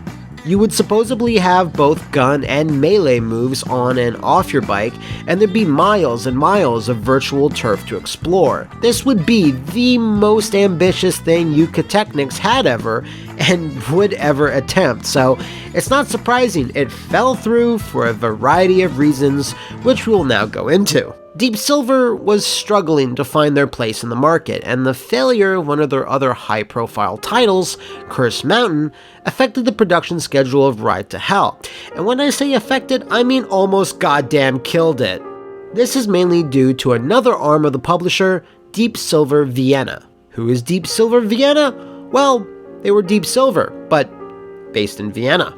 While they had a confusing name, they actually helped develop some games, with Curse Mound being the last one they worked on in collaboration with another company. When the horror title failed to find any commercial success on the Wii and PC in August of 2009, Deep Silver headquarters in Germany disbanded the team altogether. Problem was, they had been helping Yuka Technics in developing Ride to Hell at the same time, which is already complicated enough as it is, but screw it, let's make it even more complicated. From then on out, for years, Yuka Technics plugged away at the game, trying to breathe life into this hideous creature it had wrought, albeit with a slashed budget and less hands to handle all the scalpels and organs that were flopping onto the floor. Everything had to be changed, revised, and cut, and of course, the first thing to go was the entire open world concept. It would just be too demanding to get everything to run well under those conditions, so it turned into a level-based affair that had driving sections to bridge the gap between levels. Combat on motorcycles was also heavily modified and now just amounted to a bunch of QTEs. And of course, a lot of the story content and voice acting, which had already been recorded years ago, had to also be redone to keep in line with the new design. Look, lad, this is the part where you beg for his life. You understand? What's more is that Sons of Anarchy was almost finished airing by this point. In the time Ride to Hell was announced between when it was released, 6 seasons of SOA had come and gone, and it proved to be immensely popular during its run. When the game was re-unveiled in February of 2013, a lot had obviously changed. Even though Vienna folded, Deep Silver were still supporting the game and were committed to releasing it, but were now bolstered by the popularity of Sons of Anarchy. This was painfully obvious, as the concept art, marketing, and visuals all leaned heavily on the specific biker iconography the show had prominently featured. In fact, Deep Silver, for some reasons, started to see even more potential with the brand, instead of like Zero, and rather than adopt a smart sorta wait-and-see approach, they rushed full-on into a stupid let's put all our eggs in one basket approach. Not only was Ride to Hell, now subtitled Retribution, reintroduced, Deep Silver announced a Ride to Hell spin-off. Blazing your way to PSN and Xbox 360 Arcade comes Ride to Hell Route 666. A motorcycle-focused downloadable title that was being developed by Black Forest Games. Man, that's so crazy, announcing a spin-off before your main entry in the series is even released. Is there anyone else as dumb as that? But what's even crazier is, of course, announcing a second spin-off game. Yes, proving that God is truly dead and we are all dancing on his corpse, Deep Silver announced Ride to Hell Beatdown, which was going to be a brawling action game released exclusively for mobile platforms. There is almost zero information for this game other than the logo, and at some point in time it may or may not have existed. There was never a release date or even developer attached to the product, and I think we are all better off for that. June of 2013 then rolled around and Ride to Hell Retribution released for the 360, PS3, and Windows to very little fanfare. This was a game that few people heard of and even fewer cared about. However, very quickly, the name of Ride to Hell was soon on everyone's lips, usually in the context of, oh, this is so bad, why is this happening? And please stop, this is physically hurting me, and featured very heavily on multiple lists of top 10 worst games released of that year, and maybe even ever. For those that don't know, it did take place during the 1960s and in California, so that much was retained. It focused on Jack Black's character from Brutal Legend as he returns to his old stomping grounds after a few tours in the military. He and his kid brother run afoul a bunch of evil bikers, fancy that, and the kid brother is quickly killed off for reasons I can't remember and didn't bother to research further. With a slashed budget, diminished workforce, and not having a support team guiding their hand, Yuka Technics were maybe not held in check. Maybe left to their own devices too much, and maybe simply just needed to ship a product. quality be damned. This of course then resulted in all the cut corners, rushed cutscenes, bland gameplay, and oodles of unfixed bugs. So you wouldn't be shocked to see the catastrophically low 19-point average on Metacritic and 15% on game rankings, and remains at the very least one of the worst reviewed titles of the entire generation. A choice bit of critique comes from EGM, where they stated, "Other games may have offered less content for more money or come up shorter in specific individual areas, but I don't think there's ever been a game that does so many things so universally poorly."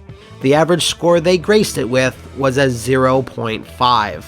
So, that closes the book on Ride to... No, hold up, because we're not done yet. You look like shit, Jake. With all this, not great press about the game, Deep Silver then cancelled the fuck out of both Ride to Hell Route 666 and Ride to Hell Beatdown. And whoever was developing Beatdown is assumed to be closed or never existed at all. Wait, what about you Catechnics? You scream with your clenched fists in the air? Well, weirdly enough, and a first for what happened, they are seemingly not dead, I think. The last title they have credited to their name is NASCAR 15, which was released in 2015 for the 360 and PS3, which is weird considering both the PS4 and Xbox One had been out for almost 2 years at that point. Your guess is as good as mine. Their website is still active, and while they have been firing scores of people for the last 2 years, their doors do seem to be currently open, so I guess that's something. Nah, it's actually not. As for Deep Silver, they have transmogrified themselves into THQ Nordic and have made some great moves since Ride to Hell, like attaining both the Darksiders and Saints Row franchise and publishing Battle Chasers Night War. They also published Mighty No. 9 and were the ones that made the Anime Fans on Prom Night trailers. Like an anime fan on prom night. So yeah, it's a mixed bag. Ride to Hell certainly made an impact in the game industry when it released, and while it wasn't for anything even approaching positive, it still made a mark. If you'd like to scream and point at particularly ghastly gaming garbage fire, you can certainly do so by writing a comment in the thing or sending a prompt and professional email to McMuscles@gmail.com. Thanks for watching, I guess.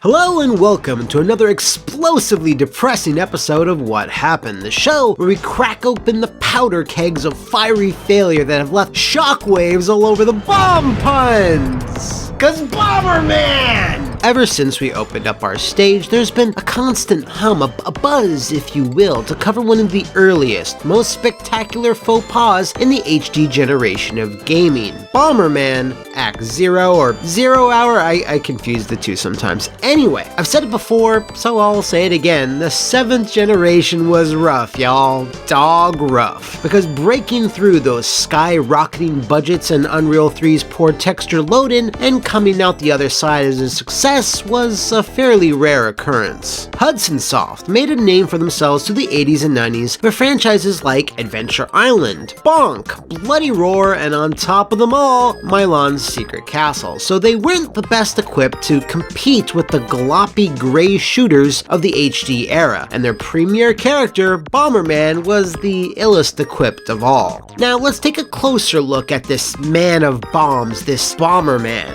Adorable little expressive eyes, bright colorful costume, he's just so very kawaii. And of course, he wields weapons of mass destruction that cause pillars of fiery death that chase people down hallways. Gee, I wonder which of these aspects will make it into the Xbox 360. Hey kids, do you know Bomberman? Yeah! Shut the f*** up! This is Bomberman Extreme! Are you prepared for his Act Zero? No. Good, then get ready for body horror, techno-organic cyber infusion, big fat anime titties, no local multiplayer, all the things you love about Bomberman. So, tell your folks, buy me Zero Act Zero, or go to hell. Oh, that's not good for my voice. So yeah, for HD consoles, Hudson Soft they tried something different with Bomberman. Now, if history is any indicator, and it most of the time is, whenever a new generation kicks off, the first genre that blows up the hardest is what other companies will try to emulate for the next few years. For example, Grand Theft Auto 3 spawned many similar open-world sandboxes. Therefore, Gears of War spawned many Gears of War.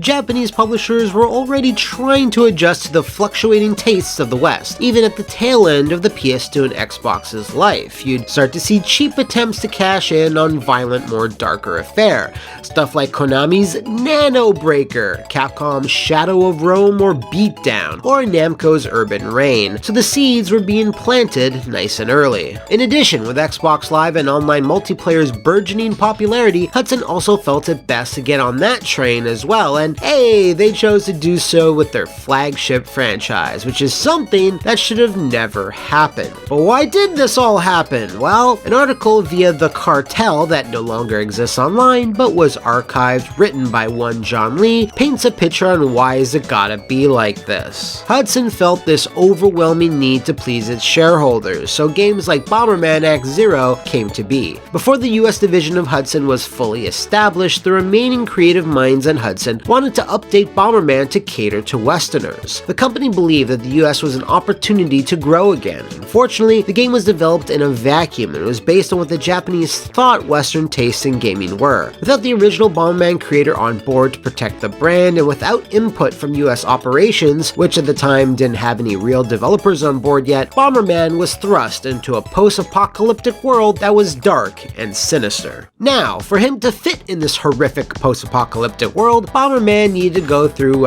some changes. From this little guy into a far more generic, bland, armored, killing synthoid that wouldn't be out of place on any PC accelerator card from like 1998. Some people have theorized that Hudson may have taken inspiration from the original Bomberman design featured on the NES box art, but like, yeah, who does that? Who in their right mind would willingly implement a terrible version of their marquee character into a brand... Regardless, it seems the original Bomberman was indeed a source of inspiration, because in a Japanese interview upon the game's reveal, a very reasonable question was posed to lead game designer Koichi Takashita. The Bomberman series so far featured cartoony characters, but this time it's presented in realistic 3D. Options like cel shading could have been a new way of expressing personality, so why did you go for realistic 3D characters? The new world and design was an order from our producer right at the start. Bomberman's image has been skewed towards younger audiences the past few years. This time, we dropped the comical appearance and decided to build fresh off the origin of Bomberman. The story was already there in the original game on the Famicom. In the manual, it described a story set in a cramped underground dwelling where they aimed to escape to the surface. We looked at that and asked the question, what if it were realistic? So it became Bomberman Act Zero. It wasn't going to be a guidance story or a what-if tale. It's another take on the source material. That's terrible. Anyway, not content with only just having a muscular, badass robo-cyborg synthoid, Hudson realized that American gamers like other things, like bazongas, as was the style at the time. Thus, they also took Pink Bomber, this gal right here, and Todd McFarlane her into oblivion, making sure to place emphasis on certain specific areas. These same areas, of course, got special attention in-game as well. Now, that's all fine and good, but why reboot it at all? Act Zero? What does that even mean in regards to Bomberman? Is there any meaning behind the title of Act Zero? To us, Zero means a brand new beginning and a fresh start. In fact, early in development, it was called Bomberman Begins, but because a movie about a certain bat-themed character came out, out, that title couldn't be used. Act Zero better invoked the image we wanted from Begins anyway.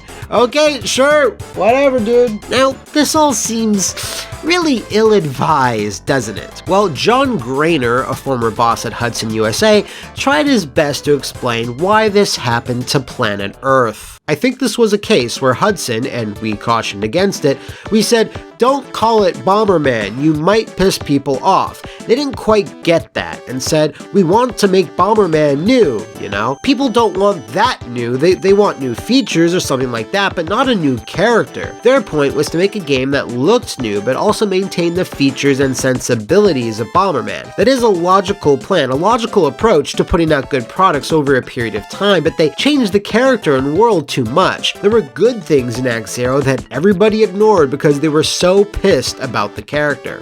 You're not wrong about that last point. Now, if you want to make a game with a dark, edgy theme with violent overtones and even a bit of titillation, that's fine. Create a brand new franchise that offers those things, but if you take a character or series that's been established for years, decades even, and decide to do the same thing, well, when has that ever worked?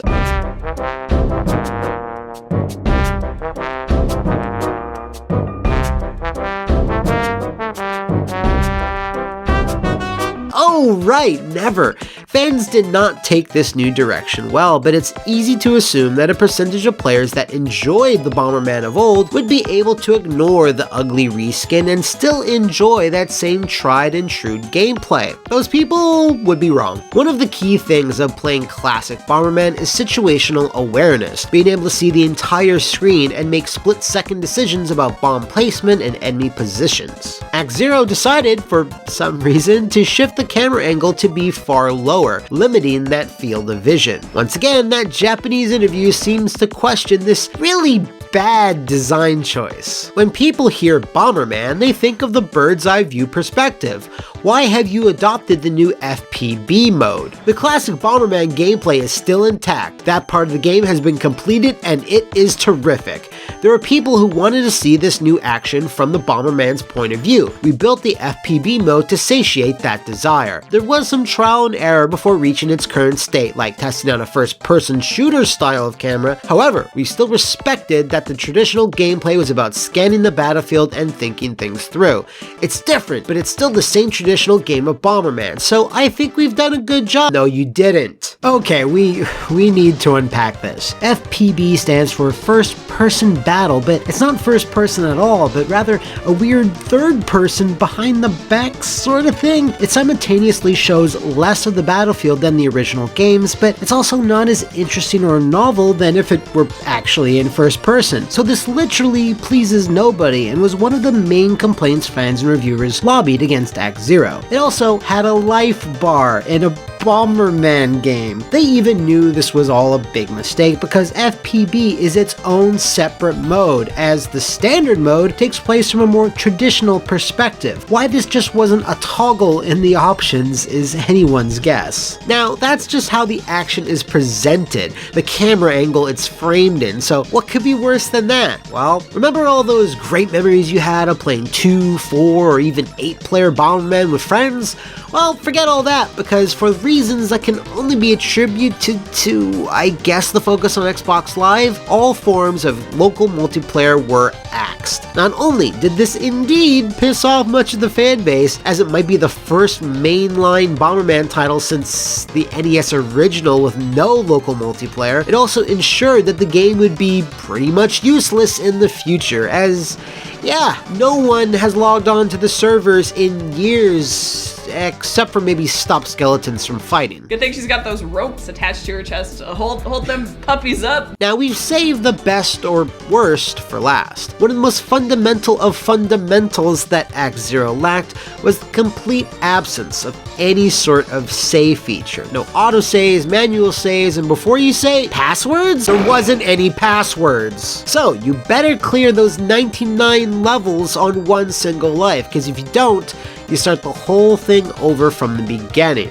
Hope you don't mess up on like level 98. I'm surprised the game didn't try to make passwords passwords edgy somehow, like bio codes or bomb memories, which let you save the tortured, mutated thoughts of your Bomberman or whatever. Regardless, this completed the triumvirate of massive gameplay issues that blew up this attempt at trying to reboot the franchise. So with all of these problems, as well as the aesthetic choices that fans didn't really appreciate, it might come as no surprise that Bomberman Act Zero is one of the lowest rated titles of the generation, and was a sales disaster for Hudson Soft. John Lee, in his article, stated, Bomberman Act Zero was a low point for the company. Sales for the series dropped to a low of about 20,000 units from a high of more than 1 million copies per game during its peak in the 90s. Well, that's only because the haters and detractors spread their baby lies about Act Zero and weren't real gamers, according to a blog post on Hudson Soft's now defunct official website. I'm here to tell you that Bomberman Act Zero is actually pretty damn cool. If you think I'm talking out of my ass,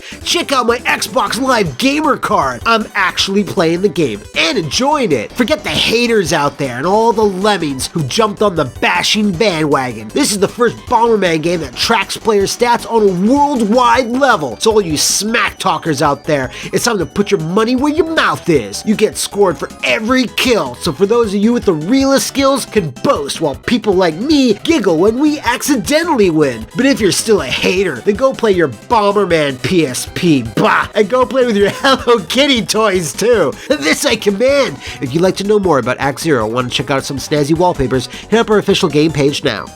God, okay. Bomberman is fine nowadays. There were more traditional titles that came out after, so it didn't even kill the series.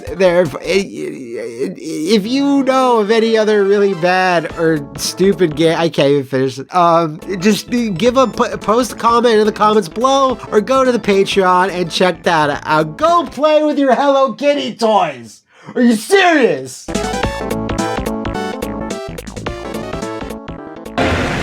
Hello and welcome to another positively fantastic episode of What Happened, the show where... What are we doing today? Bubsy? What?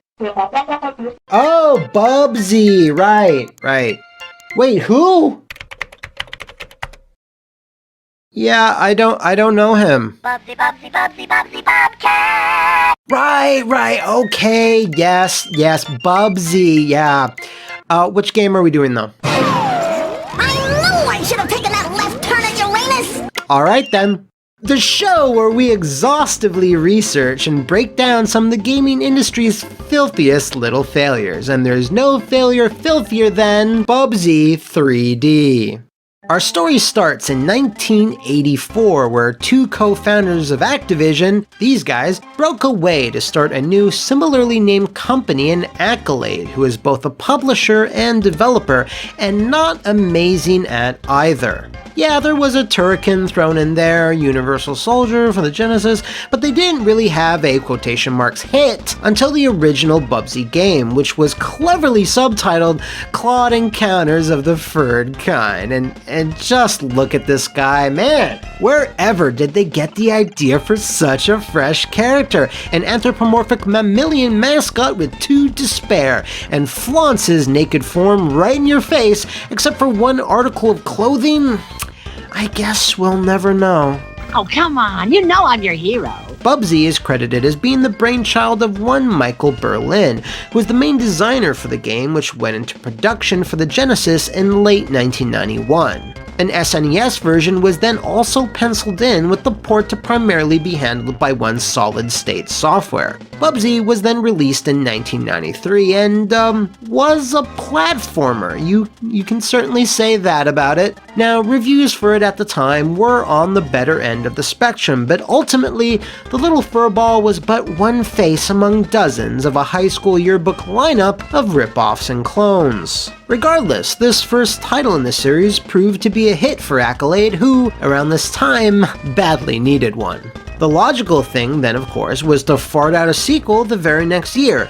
Thus, the plainly titled Bubsy 2 was released on both consoles, as well as adding a Game Boy version to the mix, in case you needed your slavering Bubsy addiction satiated while on the road. And Taco Bell even flirted with producing an animated TV series for the no-pants-wearing cat, but then just as quickly regained their senses. Virgil, always looking at the downside. Later the same year, that same 1994, there was another Bubsy game. This time, the fractured furry suit Tails, whatever, for the Jaguar, which is at least on brand, as you had a Bobcat make its way onto a Jaguar. If they could have made another sequel in Atari's ill-fated Panther and the Lynx, then a sort of trifecta for this stupid idea I just made up would be complete. Handled by a Magitech this time, Bubsy Jaguar, like most Jaguar games, wasn't much better or more advanced than anything available on 16-bit systems, and was seen as a critical and commercial failure. In fact, Bubsy 2 wasn't even a toe bean on the paw of the franchise, as it also performed poorly compared to that first outing. The publishing arm of Accolade then turned to Michael Berlin once again to write the ship of Bubsy to get the series back on track. God, this feels so weird to say. As Michael hadn't actually touched the series since Claude Encounters of the Third. The name of this new company was Eidetic, and seemed like they would be the perfect studio to shepherd the venerated, prestigious Bubsy franchise. The problem, however, was that 32-bit systems were starting to come out, with 3D seemingly looking like the next big thing, which, for a lot of developers, wasn't the easiest transition.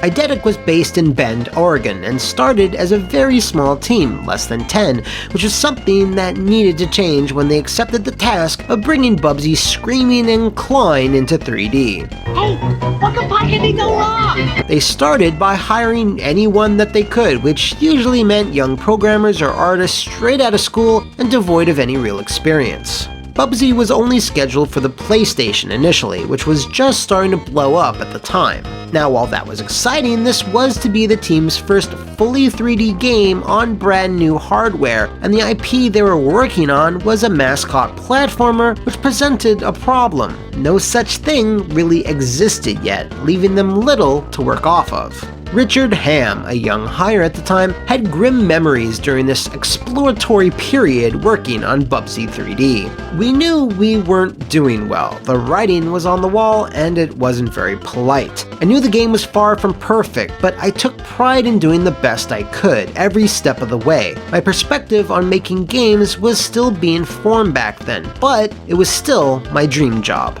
One of the most fundamental problems for Eidetic was marrying the PlayStation's unsubtle and rather stiff D-pad to full 3D navigation, something that it wasn't really designed for. It's the reason why other developers found unique solutions for character control or designing around these limitations, whether they be tomb raiding or box breaking. This ambition to be fully 3D was such a core problem in terms of how Bubsy played, but it wasn't something Eidetic could scrap and just redo all over again, especially when they had Accolade breathing down their neck. The publisher wasn't exactly posting record-high quarters around this time, as the last few Bubsy games failed to perform, as well as most of Accolade's recent output. God, Accolade. Aside from Bubsy, I know I've seen their logo somewhere else before. Shit! Oi! Oi!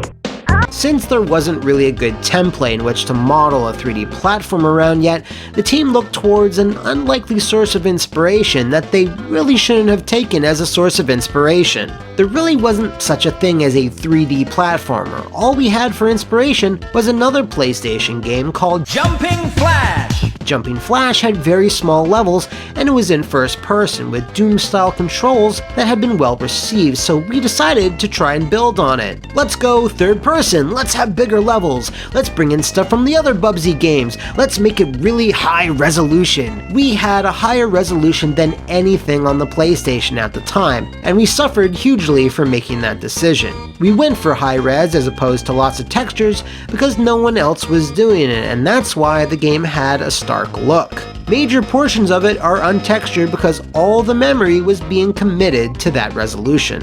Okay, alright. Let's think about this. If you have all your memory doing one thing, supporting the stupid high resolution, for example, then how much do you think is left over for everything else? That's right, nothing. While this certainly goes towards explaining the untextured look of Bubsy 3D, it also explains the lack of everything else. There's so few things in this thing, like in general. Enemies, objects, weapons, video game stuff. Yes, there are atomic symbols to collect, which is basically what you spend most of the game doing, and to be fair, collecting some type of currency or power-up or logo is what most platformers are all about. However, when your PlayStation game looks like the protagonist was sucked into a Super FX chip game, it doesn't really matter if the bare essentials, like running into an object equals collecting it, is any type of great accomplishment. Opting for some weird high-resolution mode simply because no one else was is a testament to Eidetics' inexperience. That was the biggest hurdle, yeah, the memory. We couldn't build what we wanted to build, we couldn't draw what we wanted to draw. On our development kit, Bubsy ran fine, all the crazy colors and checkered walls looked great together. But on the PlayStation Retail kit, it was impossible, there was no way our engine could support it. So we had to bring in the fog, then bring in more fog, it just destroyed the sensation. Now, among all these fundamental problems with the gameplay and performance, work began piling up for Eidetic from other sources. Accolade then ordered a port for the Sega Saturn, which the team then needed to allocate time to, which, if you know anything about the Saturn, would be a monumental task in and of itself. The console was not built to handle 3D very much well at all, and unlike, say, the PSX, which was already struggling to get Bubsy to work in the first place, it wasn't exactly the most encouraging start. Accolade also asked for them to start prototyping for another Bubsy 3D sequel on top of that, and on top of that, they were also in pre-production on a completely different game altogether, a concept called Jumper. No, this is another Jumper and isn't even really the Jumper I just made this joke for. Jumper was to center around a post-apocalyptic future in which humanity had been overtaken by a massive robotic presence, with the player being able to project their minds into the bodies of various enemies. So yeah, not that Jumper, but this Jumper, or even this. This game was going to use Bubsy's barely functioning engine, so with that many irons in the fire, a few things eventually had to give. Accolade then told us to put Jumper on the shelf and to focus on Bubsy, but they probably should have told us to do that a whole lot sooner. That whole time was just insane. I don't think I'd call it hubris, I'd just call it ignorance. Now, even with that burden temporarily lifted, one thing that was still slowing down progress on Bubsy was having to develop it for two platforms that couldn't have been any more polar opposite in how they handled graphics. There's a reason why a lot of multi-platform games in the 5th generation had special custom Saturn versions that ran on completely different engines, or were at the very least released months or sometimes years after their PlayStation counterparts. The Saturn was just an altogether different beast, so unique solutions needed to be found to get things to properly run on it. It was only at the 11th hour where Accolade gave in and decided to cancel the Saturn version, as the months of slamming heads into keyboards yielded no real results. This is where work on Bubsy 3D finally started to progress in earnest. During this last period of development, one thing the team fooled around with, which would later be a handy takeaway, was Bubsy's unique two-player mode. Essentially, the first player controlled the horrible Bobcat on their own, while the second player could shoot the Atom pickups from a fixed perspective, sort of like a sniper. While it seemed odd at the time, it would be something that Eidetic would come back to for a future project. Now, even without all these time wasters and progression blockers, Bubsy needed more time to smooth out its very rough, very brightly colored polygonal edges. The thought of our next adventure already has me tingling with excitement! Accolade refused all requests for a delay in its release, as they needed a big marquee title to take advantage of the burgeoning 3D boom. So yes, they actually wound up shipping what you see here. This is the finished game. Now, an important thing to also note is that 1996 was a slapper of a year and absolutely the wrong one to have shipped Bubsy 3D in. Maybe if it had started as some obscure 32X or Jaguar release the year prior, people wouldn't have noticed it as much and therefore not be the subject of ridicule that it is today. But dem facts are dem facts, and Bubsy's November 96 release date squarely put it in the public eye, as it had to follow up 2 other notable entries in the platforming genre. You, might have heard of them. So, hey, gamers from 1996, let me put a hypothetical out to you. Which of these would you rather play? And let me alter this just a bit, if I may. We're gonna use some different footage here, but the effect is essentially the same. Now, which of these electronic pieces of entertainment look worthy of your $60? Think carefully. Now, joking aside, hindsight is 2020, but if Accolade had given the team a few months more, it could have been possible for them to work out enough kinks in Bubsy to make it more playable, or at the very least, less embarrassing. However, at the end of the day, Eidetic had to take their licks, and oh, the licking did come. Richard Hamm recalls the mood in the studio as, not super positive. It was dark after Bubsy. It hurt getting those worst game of all time remarks. Accolade let us go, we were on our own. There were layoffs and the game almost killed Eidetic.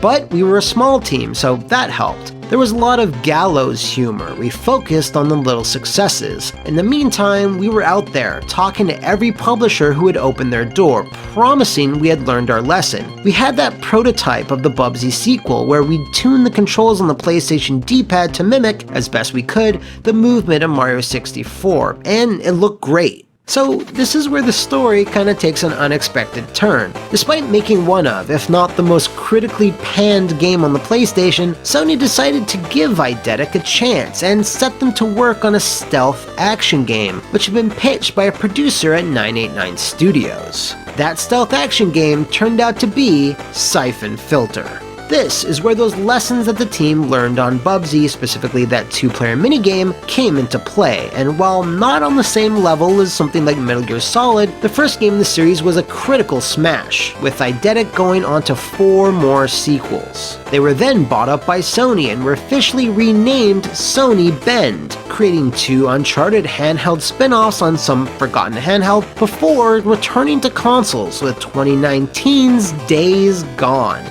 Wow.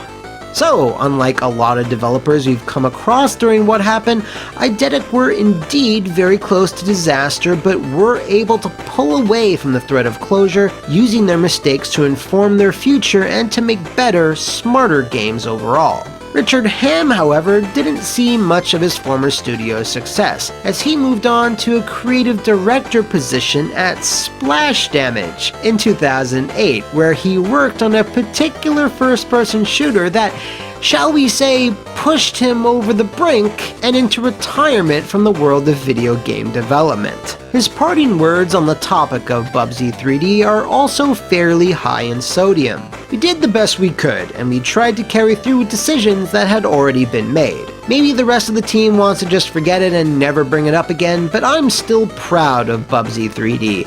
I never stopped being proud of it. At the time, the young kids in their 20s writing reviews for magazines didn't have any idea what it took to make games. To them, their responses were justified. To us, it was bullshit, and Bubsy 3D deserved better. Today, things are even more cutthroat, so personally, I'm out. I'm done with that shit. Okay, calme-toi, jeez. Now, honestly, that final quote is a lot to unpack when you realize it's coming from one of the creative heads on Brink, a What Happened episode that, yes, doesn't really exist. I teased it, but certainly will get its time on our stage soon enough. As for Bubsy himself, nothing really. He died with that first 3D entry and let us never speak of him again. Fine. Chinese company Billionsoft purchased the Accolade name for some reason and the rights to Bubsy for some reason, and released a terrible game in 2017, courtesy of Black Forest Games, then released another terrible game earlier this year. You know, when there's so many well-loved characters, heroes, and franchises floating around alone and unused in the universe of video games, it just makes you think how they all deserve a second shot far far more than Bubsy, the motherfucking bobcat. So if you're aware of any other fuming festivals of farty failure within the realms of movies, games, or etc., screech it up in the comments below or claw your way over to the Flophouse VIP Patreon to officially cast your vote on our next topic. See you next time, and thanks for watching.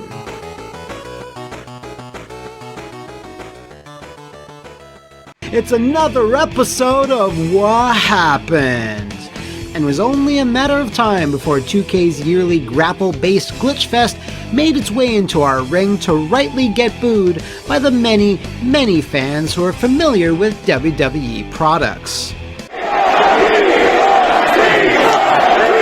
So grab a beer, put on your $600 shirt, and yank Mr. Sacco on, because we're going to rewind a few, decades, to properly tell the story of one of, if not the biggest gaming disaster of 2019, WWE 2K20.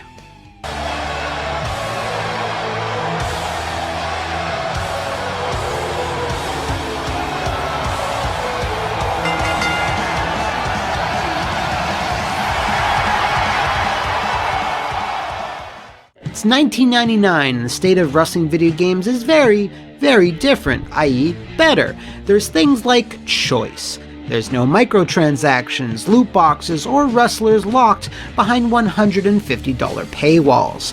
It was the golden age, the attitude era of wrestling games. It literally was. You see, competition is good for business. You had the Aki engine for both WWF and WCW. There were Acclaim's attempts at making ECW a thing. EA even made a sudden but very brief run-in, and at the very bottom, there was Nitro and Thunder by Inland Productions. Hey, all you suckers out there, you wanna play the game? There was one more other outsider who went on to become the big dog, however, and that was Yuke's, who emphasized fast arcade action and stellar presentation, which gave rise to the SmackDown series on the PlayStation 1. And for a time, it was good. Until it wasn't. When THQ eventually fell into what we'll call the troubles, 2K Games then picked up the WWE license because, of course they did. Fans had hoped a new publisher would be the shot in the arm the series needed, and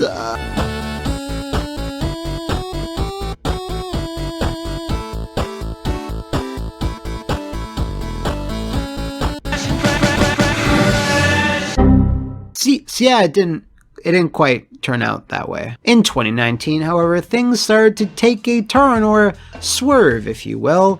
In May, Yuke's senior vice president, Hiromi Furata, made a rare announcement about the company's future, specifically on their wrestling titles. Furata revealed they would be making a completely separate game from their WWE products, and stated why they felt the need to do this. Having no competitor isn't healthy at all. When we had competitors in the wrestling space, we were determined not to lose, and that was a good motivator for creating something great. We are trying to launch a new wrestling game.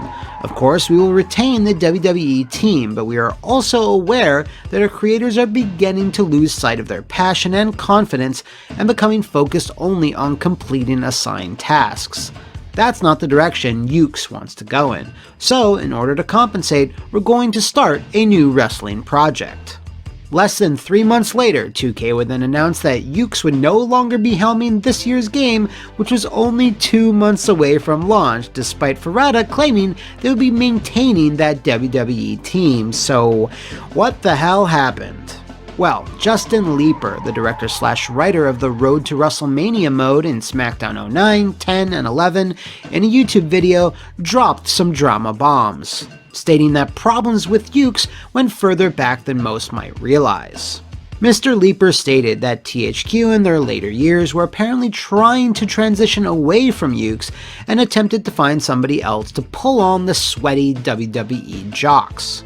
You can see some evidence of this with THQ San Diego's All-Stars, as well as various other projects that were greenlit but ultimately cancelled.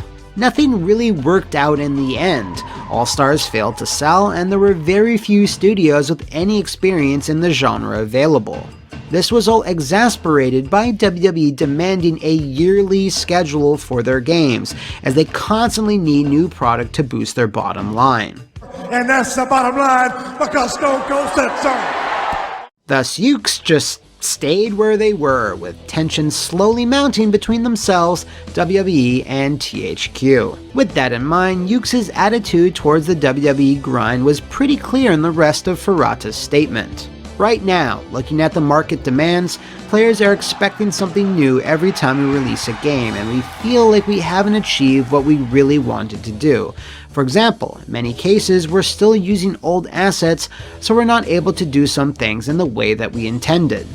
Therefore, in a statement from 2K in August, as we've continued to invest in the WWE 2K franchise, we've seen the Visual Concepts team display incredible passion, talent, and commitment to the future of the series. We thank Ukes for their years of partnership and are excited to see what the Visual Concepts team brings to the franchise moving forward. 2K also put out a brief promotional trailer for the upcoming version of the game that would provide a glimpse into the future of what you can expect from Visual Concepts' vision for the WWE 2K series, which of course is a statement that has aged poorly. This is what's going to give us confidence, recognition, success, everything we've ever wanted. Your Earth Science notebook is going to do all that? No. Ukes getting buried and booked into the ground left Visual Concepts in a very not enviable position. They were low on time, manpower, and experience, and had to slap the game together with just a few months' notice. I mean, sure, they had been involved with the games for the last few years, but even with that, it couldn't have been a smooth transition. Justin Leeper put it best in his video on how taking over a project like this with just a few months left is super messed up.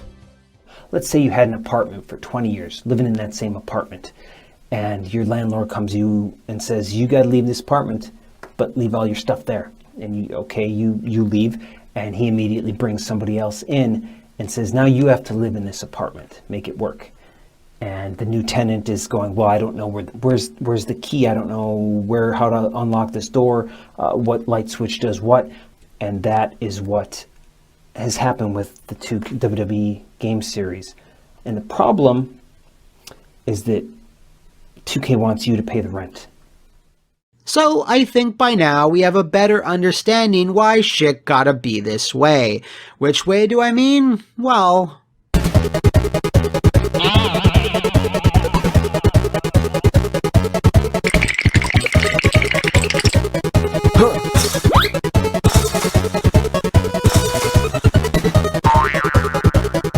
So yeah, let's just swanton bomb right into it. Because of the shift of developmental responsibilities and release dates that absolutely cannot change, it's pretty clear that everyone involved with WWE 2K20 knew they'd be shipping an unfinished, rushed, buggy mess. Just about everything had and still has some sort of issue, be it the creator wrestler, game stability, missing modes and features, hair physics, animations, AI, and just whatever the hell this is. Footage of the game was delayed until just a few weeks before launch, and we can see why.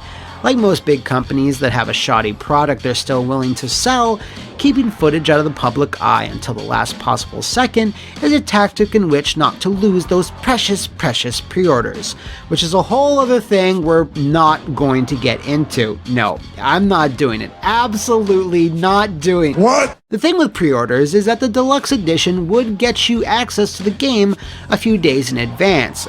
Wait, you didn't think I meant 2K20. No, I meant 2K19 and 2K18 as well.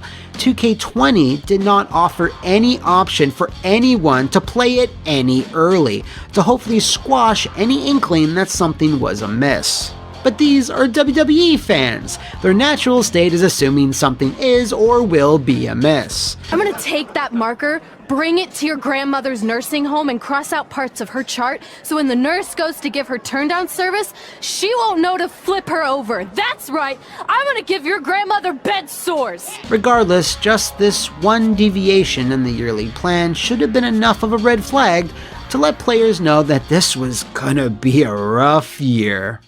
You realize what you did to me? Entrances are also an early indicator of the quality of what you should be expecting, and things kicked off, or rather kicked down, with whoever this is supposed to be. This looks like the Madame Tussauds version of The Rock. I'm sorry, that's harsh, Madame Tussauds, you do incredible work. Regardless, it's just staggering how the fifth WWE game on this generation of hardware could wind up looking like this. Hell, here's Dwayne in Mummy Returns, look! There's no difference! Who modeled this? What was their name? It doesn't matter what your name is! What's more damning about all of this is that entrances are put together with the strictest of guidelines and scrutiny, as WWE needs to sign off and approve of every single one every single year. And I guess this was acceptable. Wow! Take a look at that! Oh my goodness! What else did you get when you pre-ordered? Why, The Fiend, of course, one of the WWE's few bright spots. But unlike, say, the last few years, which locked desirable superstars behind pre-order tactics, The Fiend was not available at launch. Oh, no, you had to wait for the Are You Afraid of the Dark DLC pack to drop first before you could access him. This was handled differently than previous years, where you got the new hot wrestler as soon as you booted up the game. And that DLC hasn't even dropped yet. Wait, what, it has? Okay, sure. If you didn't pre-order the game, then you'd have to pony up another $15 for the Goosebumps pack, as it is the only way to play with the Fiend and his Inhumanoids. Wait, okay, it gets better. If you bought the $130 collector's edition, you'd snag a nifty plaque, signed by either Ray, Kurt Angle, or Adam Edge Copeland. Well, I mean, you would if you weren't of the dozens of fans who took to Twitter to complain their plaques were missing said autographs. One such fan contacted Edge and said WWE and 2K were ignoring his complaints, and asked if the former Rated R superstar would be able to help. In one of the few classy moves of this story, Edge replied, "Lame. Seems like it happened to a few other people too. Somebody dropped the ball. I'm filming a movie right now, but when I get home, I'll get a P.O. box. Everyone who didn't get one signed, I'll follow you on here, give you the address, and you can send it to me to sign." After this interaction, 2K of course then decided to address all this, with the same statement they had been issuing to any of the thousands of complaints people had. Please go to www.2kgames.2khelpme and fill out a support ticket so we can get started on helping you. If you're familiar with any major publisher like Bethesda, EA, or Ubisoft, you'll be equally familiar with the futile process that is support tickets. Next up are the numerous and just really weird changes and omissions found within 2K20, such as the new control scheme that was apparently streamlined for new players. Here is that new control scheme, and as it turns out, many players and reviewers felt this to be clunkier than last year's title, as it really didn't stream or line anything at all. Players were just getting used to the last control layout, so why mess with it now? Apparently, the only reason this was done was that 2K felt there needed to be some fundamental but surface level changes to signal in this useless era, you know, even if it made things worse. Create-A-Belt is also missing this year for no particular reason, and 2K promised it would be patched in later, and of course, as of the time of this writing, it is not. Let's keep going.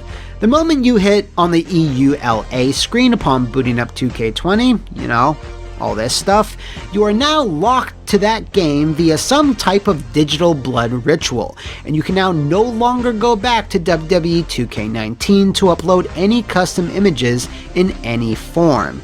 This occurs even if you get the game refunded and remove 2K20 from your library on Steam. The only way around this is to make a new account and buy the title a second time. This is presumably one of the ways 2K politely nudges players to stick with the new game and not go back to last year's edition. This all culminated to a fever pitch when fixed WWE 2K20 started trending worldwide on Twitter, one of the few times the WWE would not want their brand to be seen so publicly. All social media accounts for the game, especially their Twitter, were assaulted by thousands of comments demanding answers or at least some type of statement. Hall of Famer 2K Games now on the field, pleading with the crowd for some kind of sanity. Uh-oh, and a barrage of pretzels now knocking 2K unconscious. Wow, this is a black day for wrestling video games. Where was Create a Belt? How come custom entrances were crashing and soft locking the game? When are the patches coming? So on and so forth. Well, the launch day came and went without a peep from 2K, and instead they used their Twitter to promote an online tournament, with every subsequent tweet getting hammered by the angry mob. We were just embarrassed in front of the entire school, and currently 672 people on the internet. Answers finally came after 4 days of silence, where 2K said in a plainly worded statement, "We are listening closely to the feedback that's been shared regarding WWE 2K20 and aware of the concerns some players are reporting. We're working hard to investigate these concerns and address them as necessary. We expect to have an initial patch ready in the next 2 weeks, with others to follow. Stay tuned to WWE Games social media channels for more blah blah blah blah blah blah blah." I intentionally skipped something in this story, however, saving it for the main event. Prior to launch, 2K had made it known that its latest WWE title would arrive with something most fans expected: a massive Day 1 patch. That never came. Now, odds are that when 2K and Visual Concepts got together to take a good, hard, honest look at the enormity of the work that was left to do and things to fix, it's safe to assume they decided to roll everything into an even massiver patch and to release it later, hence their earlier statement. So they cancelled the Day 1 patch and turned it into the Day 14 patch. What's more is that nothing much has seemingly changed. In the following very vague notes, 2K lists improvements across the board, but players are still reporting many of these things are very not fixed at all, and in some cases are even worse. What's the matter with you? What's the matter with you? Custom entrances and custom arenas are still causing crashes. The physics are still very WWE 2K20-ish. Create a Belt is still not there, and the game's visuals have not been improved. But tables have been added to single matches, so, you know, yay, if you're one of the Dudleys. Oh, my brother, testify! Okay, here's the thing. It's not impossible for games to turn themselves around after a series of huge, embarrassing your balls are being exposed on stream mistakes. But unlike No Man's Sky or Final Fantasy XIV, products that are built to engage the player for years, sports games, especially in this generation, are often some of the most disposable entertainment in the gaming industry, with that year's entry often invalidating the last. So 2K20 is going to be abandoned faster than, say, I don't know, Kofi's match against Brock. And at 5 by Lesnar, here's the cover, we got a new champion! And with the less than stellar feedback on the most recent patch, things are not off to a good start in rebuilding the trust with fans. Now, this is just crazy, and you know, I'm not a big CEO man, but I think now would be a good time to offer your fan base some apology DLC. Maybe make The Fiend free for everyone to smooth things over? Is that alright? Can you afford that, 2K? I think you can, because make no mistake, unless they manage to turn this around, which they are not on track to do, this might damage the brand for years at least, and forever at the most.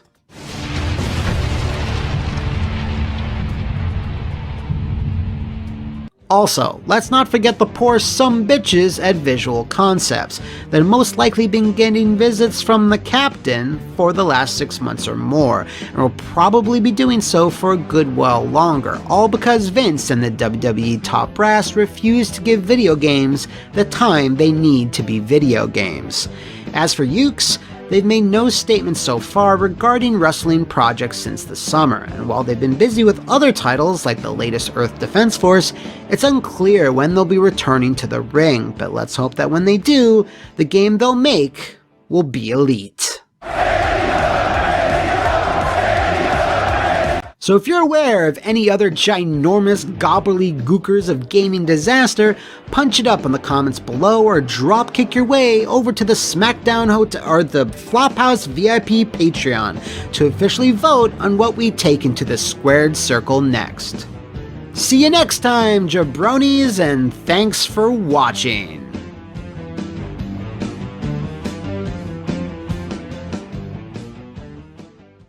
So let's rewind the clock and take a look back at one of the schlockiest, sleaziest game disasters ever. You fuck you, Guy Game! You fuck you, Guy Game! Almost a year ago, we called you out on the very first episode of What Happened, and now's your moment to be strung up and quartered in front of a ravenous, slavering audience. Now, it is time to talk about you, the Guy Game. But, for context, video games are not easy to make. They generally take more time, planning, and foresight than most other mediums, and the sheer amount of possibilities to mess it all up are numerous and very, very scary. Such is the case for today's episode, which focuses, of course, on the slimy sleazeball garbo fire that is the Guy Game. This bad version of You Don't Know Jack, but with boobies, was published by the Gathering developers and produced by Top Heavy Studios. The Guy Game released on the PS2, Xbox, and Windows in 2004, and whoa, no. This sordid story doesn't really start here, no, because the story of Top Heavy Studios starts with Nintendo, and of all things, Metroid. Jeff Spangenberg was a former employee of perennial Flophouse favorite Acclaim, who got hoofed out in 1998 after a string of successful titles, most notably the Turok franchise, and less notably, Vex. He then founded Retro Game Studios in Austin, Texas, and rapidly started poaching talent from, in a very salty move, Acclaim, and other notable developers like Valve, Ritual, and LucasArts. Nintendo were looking for a strong American studio to spearhead development on their upcoming GameCube, and thus Retro put 4 games into development. A little much, a little ambitious, considering they only had 1 Dolphin development kit, but I'm sure it'll work out. Those titles were an RPG known as Raven Blade, a monster truck racer, a football title, and an action game that featured several female protagonists. Jeff Spangenberg, for his part, did little to nothing except for purchasing expensive cars, crashing them into strip clubs, and sometimes showing up to work. Safe knowing Nintendo was heavily investing in his company and that he could do no wrong. He was wrong.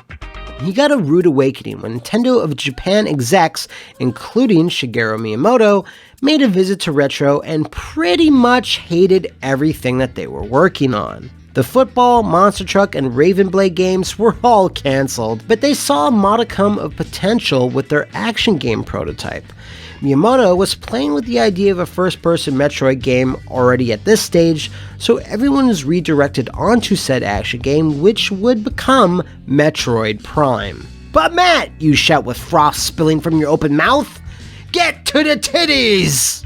Don't worry, we're making our way there throughout all those peaks and valleys. Now, along with all those cancellations, Nintendo started to realize that Jeff Spangenberg was becoming a liability. His fast-lane lifestyle was constantly clashing with the company's squeaky clean image. And while it seems a bit harsh to get rid of an employee just because they like to party, when it was revealed that Jumpin' Jeff was running an ecchi softcore porn site using the computers at Retro, Nintendo kind of hated that. See, Jeff would regularly invite local strippers over to his mansion and dub the collection of pics and videos as Sinful Summer, and opened a website for it for some reason. Now, if Nintendo catches wind that you are using machines bought with their money and on their time to upload your sexcapades, you should probably start dusting off your resume. The Big N then offered to buy out Jeff's stake in Retro Games, since he was the founder, in exchange for him leaving, and even threw a low-ball offer at him, putting him in a kind of compromising position. Either make a bit of money now, or make zero. Jeff took the bit of money. So, the man that shepherded the Turok franchise and started the company that would make Metroid Goddamn Prime was now free to do whatever he wanted. The world was his oyster, and he still had enough capital to start a whole new venture. So, what would be more logical than to just make a cheap FMV game about drunk college girls showing their booby-woobies during spring break? Yeah, that makes sense. That game would quickly find itself at the center of a controversy, get banned from stores, and ultimately lead everyone down a path of absolute destruction. So, what happened? Well, we already established that Mr. Spangenberg enjoyed a certain, how shall we say, lifestyle. He then thought that instead of making moronic video games that only children enjoy, why not make something that he himself was interested in? Thus, the Guy game was born within the mostly vacuous halls of his mind palace. To do all this, he founded a new company, this time the cleverly named Top Heavy Studios, and set to work on something that would surely catch fire in the lewd and crude mid-aughts. Girls! And their boobs! The Guy game was essentially an FMV game show, printed onto PS2 and Xbox discs, starring absolute buffoon Matt Sadler, whom some of you might know from the Guy game. He asks a series of questions to various girls who are all in different states of inebriation whilst on spring break, and if they get it wrong, and you think that they will get it wrong, you vote for the wrong answer, then they lose, and then they have to flash their chestal region, I think. If you think they'll get it wrong, and the girl answers correctly, then no chest beefers for you, my friend. Man, this thing is so 2004. It should have just been released with a double pack, strapped in with BMX XXX and like a Crazy Town CD. Now, not only was Top Heavy Studios founded by Jeff Spangenberg, he was also a producer and designer on the Guy game, and probably stayed up all night for weeks, thinking up really innovative, clever things like the chubby meter. In fact, he was actually really proud of the innovation on display here. Okay, this is an actual quote that you can find in the official press release from the man himself. I feel innovation is incredibly important in the video game industry. With the Guy game, we set out to do something completely different than what had been done before. We feel that guys will be extremely pleased with the final result. That's real. That really happened. Now, in 2004, despite the general popularity of things like the Scary Movie franchise and Jackass, the Guy game was met with a lot of disdain and upturned noses from the gaming press and other watchdog groups. With the game industry taking renewed flack for violence and sexual content, the whole Jack Thompson arc of the game industry manga was in full swing at this point. It was just really bad timing in general for such a product as the Guy game to exist. But still, Top Heavy let it exist. Cute, sexy, with a great smile and an inherent desire to please me. To let me put my feet up as she brings me beer, feeds me grapes, and rips open my peasant shirt to reveal my rippling chest and a light coat of fur that cascades down to my groin with a hefty flourish. Hey, Dick, how's that romance novel coming along?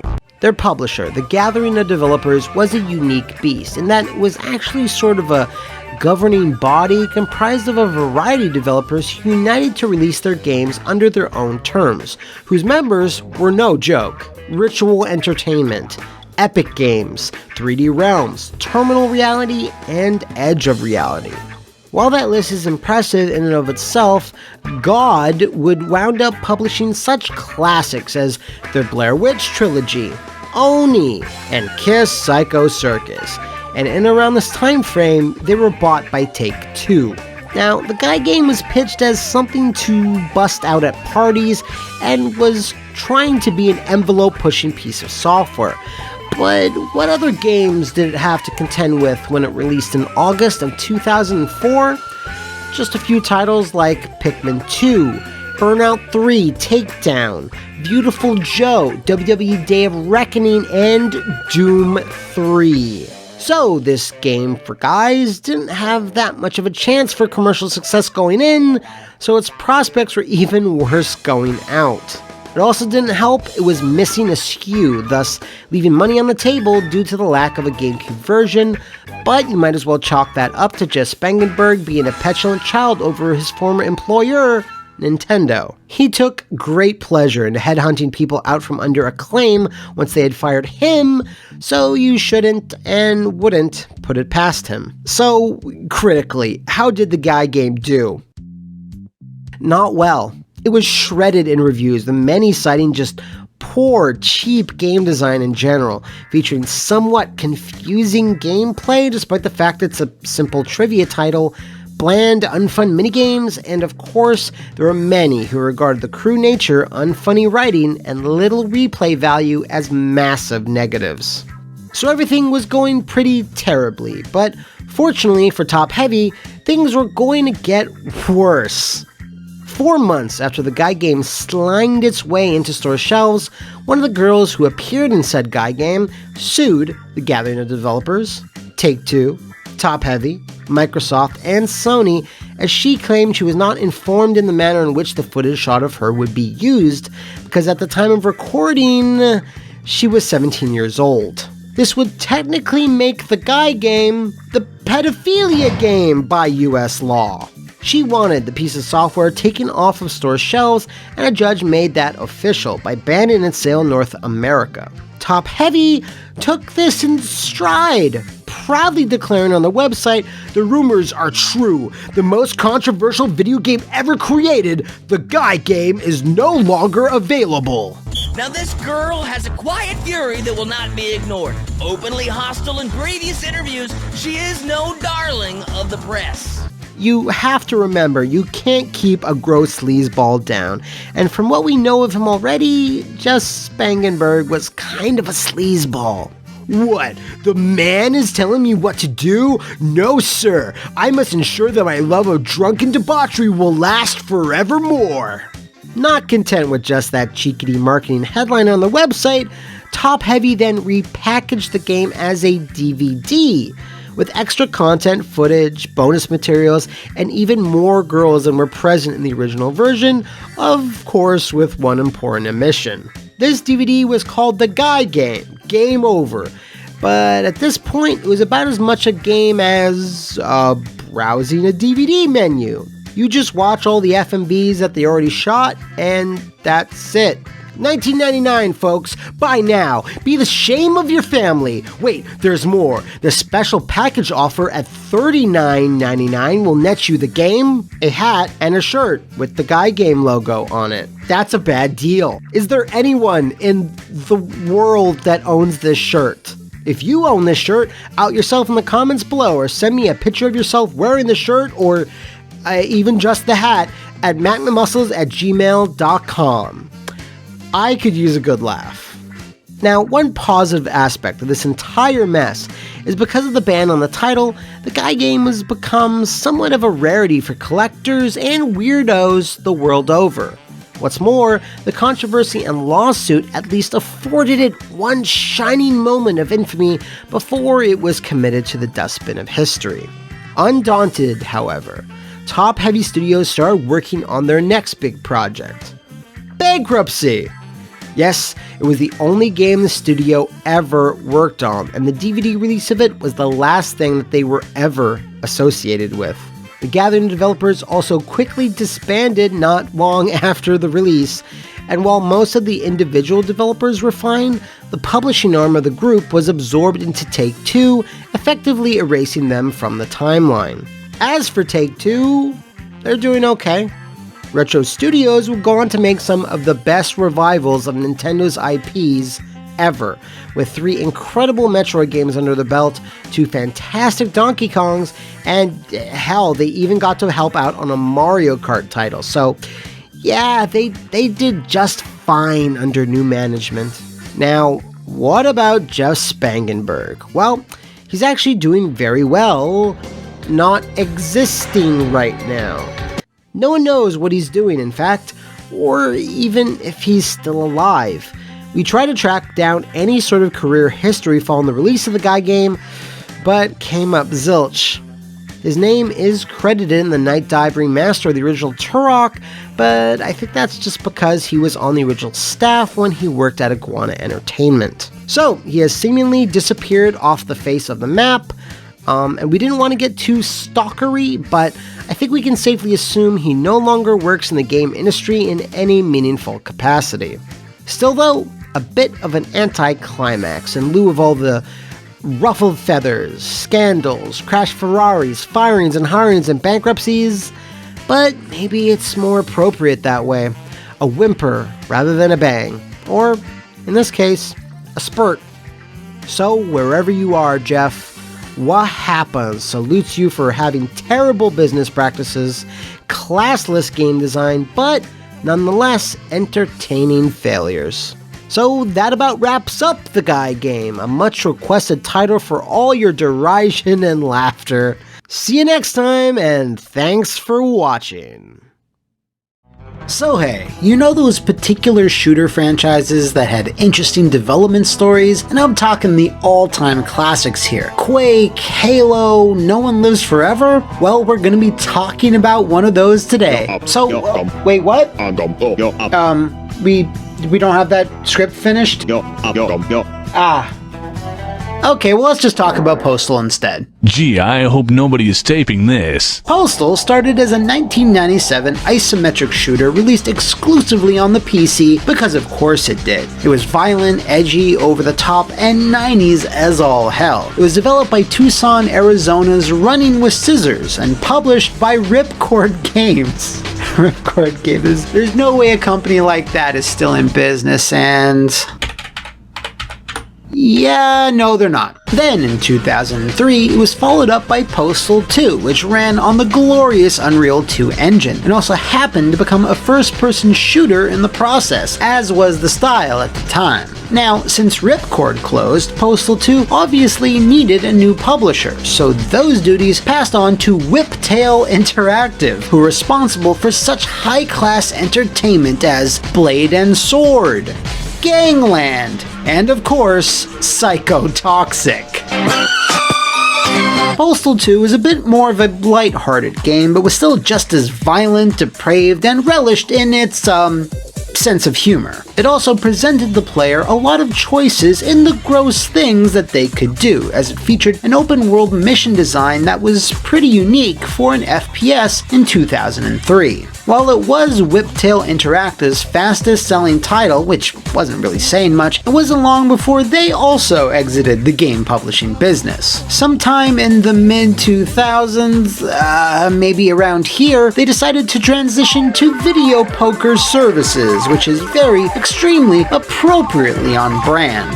Now, while Postal 2 managed to squeak out some financial success and was a big hit with fans, it wasn't without its share of controversy. You gotta be fucking kidding. Which is usually the goal of Running with Scissors anyway. It was banned in New Zealand and Germany and was denied classification in Australia, greatly limiting its exposure. So obviously those crazy Arizonians needed to seek out a third publisher if they wanted to make another sequel, especially since Whiptail kinda screwed them over and ghosted right after the first print was sent to stores. The ocean-deep lore and complex character arcs of Postal needed to continue. Don't crowd, there's plenty for everyone. And to do so, Running with Scissors would wind up on the frigid doorstep of Mother Russia.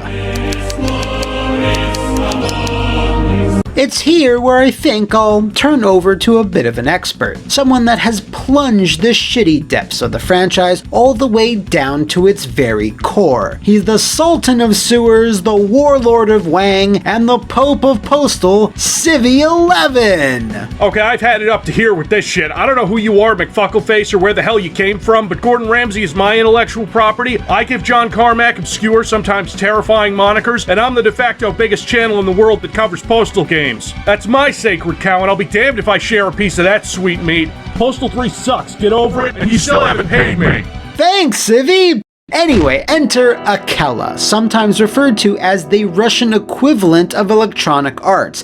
That just picture that for a moment. Close your eyes and yeah. They were made up of 5 different in-house development teams, which will be important later, a publishing arm, as well as a localization department, and at the very bottom was the QA team.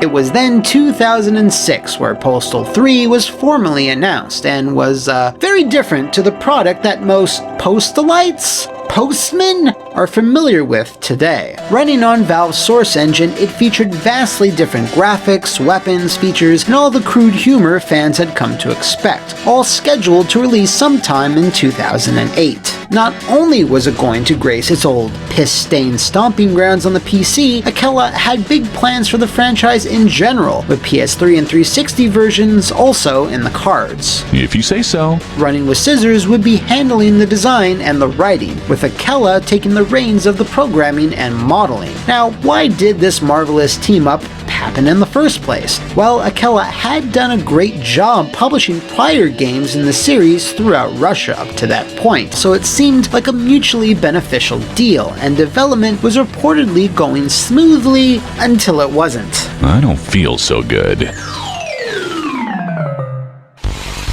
Something happened that no one could have predicted, something that kinda sorta managed to destroy the whole thing. Here's where I stopped checking it last time, September 2008. Oh no. Oh no. Oh no. Smithers, why didn't you tell me about this market crash? Yes, the 2008 financial crisis, which hit Russia just as hard as it hit any other nation. Akela were then forced into a series of layoffs to make ends meet. These developers, all working at Trashmaster Studios, what is with all these names? Were separated into 5 core teams, as stated earlier. The first to be cut was the A team, the ones who had been working on Postal 3 from the start and had provided all the promising builds up to that point. Why would you start the cuts with your A team? I feel like shit. I guess they were making the most rubles, but we really can't be sure. This, of course, would result in Postal 3 getting its first delay, as the B team was less experienced and smaller overall, and there wasn't really much that anyone could do about that. The original intent was for the game to continue the open-world mission structure established by Postal II, but with a less experienced team at the helm, they couldn't really get the Source engine to support a streaming design natively, and thus that entire aspect needed to be cut, instead opting for a more linear, level-based affair. The B team struggled until 2009, where development just kinda stopped for a few months, or like almost a year, and then the B team was just fired. This was due to the fact that Akela was continually bleeding money, or some other type of bodily fluid, the longer the game wasn't releasing. All out of cash. Seeing the disaster unfolding in front of their eyes, RWS begged Akela to stop beating the dead horse and to simply mercy cancel it. Akela, however, due to all the bleeding, had sunk way too much money into it by this point to not attempt to recoup their investment. Thus, the C team was put on the case, but unfortunately, they weren't on it long because A, they were fired, B, they were fired, or C, they were fired. I didn't expect that. Thus, it was up to the lowly D team. How discouraging is it to be called the D team at your own company, to try and polish the game as best they could, which would turn out to be not a lot at all. The PS3 and 360 versions were long since cancelled. I knew it. But Akela were now desperate to squirt out some type of product to save the company due to a bunch of messed up shit. Said shit was that several lawsuits were being lobbied against Akela, totaling 200 million rubles or 6 million US. Thus, they really needed Postal 3 to make fast money now if they were to survive all the legal salvos that were being hurled at them. Need cash now. Give me some money. The D team were furiously lining up patches to smooth out the experience because there was an outside chance some players might find it to be a tad buggy. Of course, because this is what happened, none of these patches actually were released. Akela fired the D team before they were done, and apparently they were never even paid.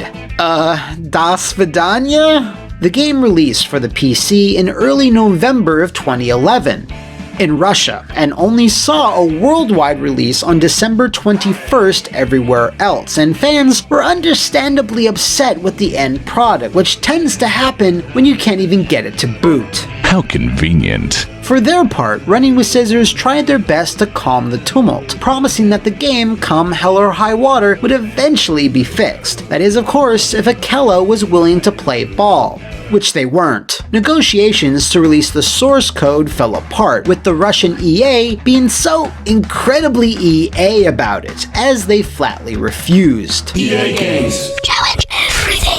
This, as you'd expect, drove a wedge between both companies, causing Running with Scissors to simply disavow the entire game, taking it down from their own website. Also, and this might be shocking, but the press didn't much care for it either. Now, let's be honest with ourselves, even if the Postal 3 plane didn't crash land with a sloshy fecal-powered explosion and everything went really smoothly with its development, it was never going to be a Game of the Year contender. That being said, it would have at least been reviewed far more positively, because this staggeringly low 24 Metacritic average makes it the worst game we've ever covered here at What Happened. But wait, no, sorry, Drake's got you beat by 2 whole points. Congratulations. No, wait, oh, it's actually Ride to Hell. God damn, you fucking legend. Anyway, it's pretty clear that Running with Scissors was as disappointed with the third Postal game as any hardcore fan was, as this text now welcomes you on the official page for the game. Postal 3 is a third-person shooter in which you... Alright, I'm going to level with you. Don't buy Postal 3. Seriously, you'd regret it. Hell, you'd regret playing it for free. It's a borderline broken, boring, frustrating, unfinished mess, and there was nothing we could do to stop it. You're a responsible adult, we hope, so I'm sure you're capable of making your own purchasing decisions. I just want you to consider all of the above before you make the leap of regret into paying real, hard-earned money for this title. We don't own the game, we can't support it, and we don't get anything from its sale, so if you decide to risk the purchase, you're on your own.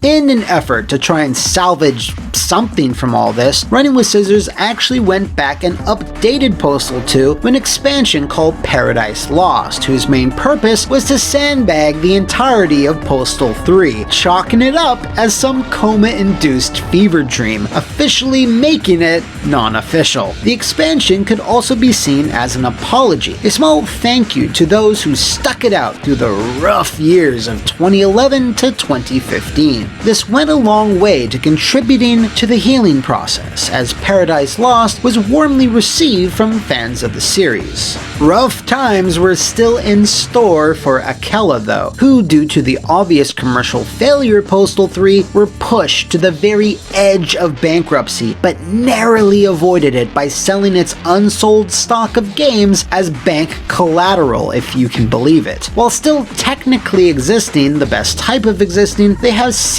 all operations that involve publishing or developing video games, and I think that's for the best. Now, in the subsequent years, the official source code for the game still hasn't been released to the public, with only the SDK or software development kit having leaked. That is, however, not enough for the game to truly be fixed. Running with Scissors did reveal that they may have gotten their hands on the source code, but it's all written in Russian, which would make it nigh impossible for most fans to finagle it into something playable. Mike J, the chief bidet officer at Running with Scissors, has advised any fans that are still holding on to Postal 3 to simply let it go, which is pretty good advice, I'd say. Stop clinging to the past and maybe embrace the future instead. I feel better already. I think the story can best be summed up by CEO Vince Desi. Some deals work, some don't. P3 failed for many reasons. Worst of all, we lost control of the project, and that was the beginning of the shitfest. Historically, we had a great relationship with Akela, our Russian publisher, and for the record, the folks there were good people, and I consider them my friends regardless of the fiasco. Again, it is testimony to Postal fans around the world who have shown their loyal support beyond all odds and hurdles that allows us to keep on going. And keep going they did. Postal 4 No Regrets is currently on Steam Early Access in its janky alpha state and getting progressively less janky with every new update. And while it still needs a few more QA passes and obviously more content, I myself had a good time with it when I played it a few months back. Also, you can't go wrong with John motherfucking St. John as the new voice of the Postal dude. Figures. So, in one of those rare cases that I'm always happy to cover, the franchise in question is still going strong. People still have jobs, well, I mean not Akela, but, and while the Postal series is certainly not everyone's cup of tea, it's still admirable that such a grassroots studio with a never say die attitude, despite all the odds, never died. I can relate, bro. If you know of any other games, movies, or consoles that deserve their time to sweat it out underneath the hot lights of the What Happened stage, post them up in the comments below or drive your segue over to the Flophouse VIP Patreon to nominate the subject for a future episode. See you next time, and thanks for watching. Have a nice day. Hey kids, want to know what caused the rise or fall of the robots? And no one? No? Okay, well I'm going to tell you anyway, as per my content creating protocols. So yeah, this one is usually in the conversation when you're talking about all-time duds, and certainly if you're staying 90s specific. Because it seems in just about every comic, wizard, or gaming magazine you saw an ad for Rise of the Robots, featuring this underdesigned, underwhelming, lifeless blue guy just standing there in his default pose. Look at him, just a black void of charisma. Doesn't hold a candle compared to Super Robo Chad Astar. I am Astar, a robot. I can put my arm back on. You can't, so play safe. Like it or not though, this image takes up a distinct and shadowy corner of your mind palace if you owned a 90s video game system. It also might be one of the earliest examples of overhyping and under-delivering I can think of in the industry, a tradition which still continues to this very day. So grab your motherboards and I don't even want to do this. Yeah, fuck it, we're just doing Rise of the Robots. Let's go. In a 1993 issue of Edge, the magazine proudly declared that these graphics, these were to die for, which is something that has aged about as good as, you know. This was Rise of the Robots, a brand new fighting game to take on the likes of the Street Fighters and the Mortal Kombats that were so popular with the kids. I mean, it was 1993 overall, which is cited by many as being the very apex of the fighting game boom, and everyone wanted a bite of that rising taco. Rising taco! The company busy bolting and welding these robots together was the UK studio Mirage Technologies, who, in addition to publishing games from some smaller teams, also developed them as well. Kinda. Their only real pre-robots game I can find any solid info on is Ashes of Empire. And when I say info, I mean I know its name, and here's its box art. The core team within Mirage on Rise of the Robots, however, was a mere 5 strong, and was being led by ex-Bitmap Brother employee Sean Griffiths, who had sufficient experience with game design, but that wasn't something that could be said about the rest of the crew. The coders and background artists on the project had zero commercial game experience themselves, which, when combined with a massively overhyped marketing campaign, can and has led to the What Happened episode you are currently watching. Now, don't get me wrong, graphically, the game in 1993 was really impressive, using Autodesk's 3D Studio software to produce a clear clean, slick image, which, while different from the Silicon graphics workstations that Rare was then using, was still largely the same in principle. The game impressed enough that Time Warner Interactive, who were all about throwing money at things to sort of force their way into the game industry, immediately came a call-in. Absolute Entertainment held the rights to the original formats the game was being targeted for, namely the Amiga and IBM PCs. Plans then escalated to try and make robots big, Mortal Kombat big, and thus it was set to spin off into comics, toys, novels, and even a feature film if you can believe it. Oh god, I really want this to have happened. Like, just give it to me. I want it. And release the Lucas kind of Dragon Ball Evolution while you're at it. Of course, the best way to make it big at this time was to release on consoles. The hottest consoles, like the Philips CD-I, the Panasonic 3DO, and the mighty Game Gear. Yes, this is where things get a tad messy, because 3 different publishers were now in talks, all wanting their own fancy 3D modeled robots. They decided to split up the rights per region and per system, as was the style at the time. Acclaim scooped up the SNES port, while Time Warner and Absolute fought over the rest. Why did the Jaguar get left out, by the way? It was made to play garbage like this. Just put it up there with Fight for Life, Ultra Vortec, and Kasumi Ninja, all of which I own. All told, the robots would rise on 8 different formats, which was something usually reserved for big, surefire arcade hits, proven successes that were then being brought over to the home market. Here though, with the fervor stirred up by the stunning graphics, it very much seemed like all the publishers involved assumed they would just skip to the smash success part. Compounding all of this was the fact that neither Sean Griffiths or anyone on his team had ever even worked on a fighting game before, which was kind of a big deal if you were boasting how you were going to dethrone Capcom. We're going to be using robots that fight and act unusually with a very high level of artificial intelligence that has never been seen before. We'll definitely have one over on Street Fighter 2. Hey there, buddy, congratulations on the OOF medal! With the increased budget and exposure from all these publishers, other things started to fall into place for the team before it all started to fall apart.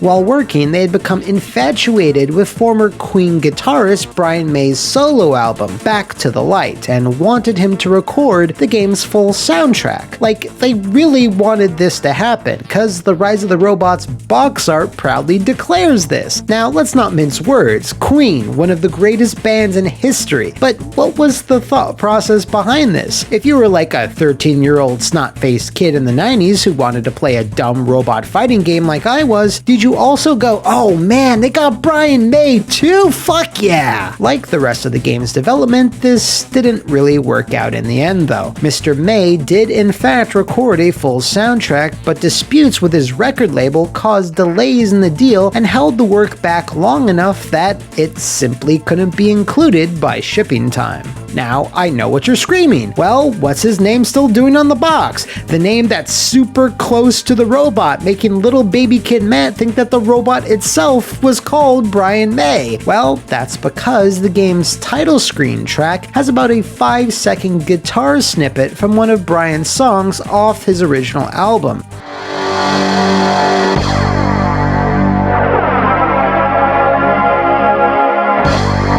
So, like many things Rise of the Robots, it was all filled with lies. Everything is lies!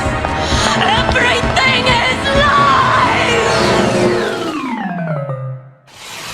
All of this was being bankrolled by a multi-million-dollar marketing campaign that sought to really push this blue dork right in your face, despite the fact that the game was always going to be humble and basic, even by mid-90s standards. In single-player mode, you only had control of Brian May, and would then take on a whopping 6 other fighters, and that's it. In 2-player mode, you can control any of the characters and perform their 2 special moves, and that's it. This is because the team were working so feverishly on the graphics and porting to so many other formats that it left very little time to work on anything else. The AI was certainly trying to be a selling point though, as it was one of the few new gameplay features that the game was touting. While it was marketed as some neural net processor, a learning computer, it actually meant that the game would just read your inputs and then react to them in a very binary way. If you spammed a special move like this awesome one here,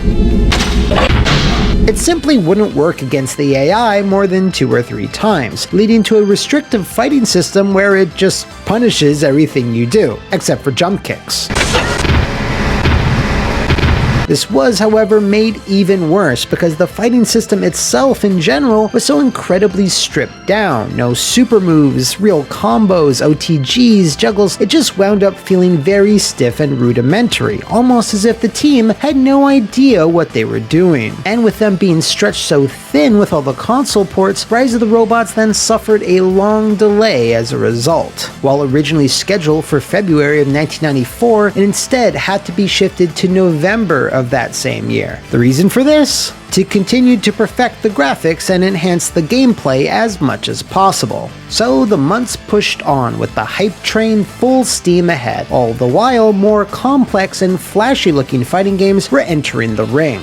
Mirage's fellow Brits at Rare released Killer Instinct for arcades in the meantime, making it the first CGI rendered fighting game. Not to mention there was also X-Men Children of the Atom, Tekken, King of the Fighters, and Darkstalkers. No matter how you sliced it, all of these games were already far beyond what Mirage was doing in terms of gameplay. Things started to get a bit dire when previews hit print magazines, which, while certainly being enthusiastic, couldn't really comment on how these robots handled, as no one was allowed to actually play it. Mirage staffers and PR would talk it up, cite all the impressive man-hours they were committing to the visuals and AI, but no one was allowed to go hands-on, not even journalists invited to the studio. This was a bit of an orange flag maybe, not quite up to red yet, because that would start waving in due time. The Amiga version shipped first, and on a staggering 13 floppy disks,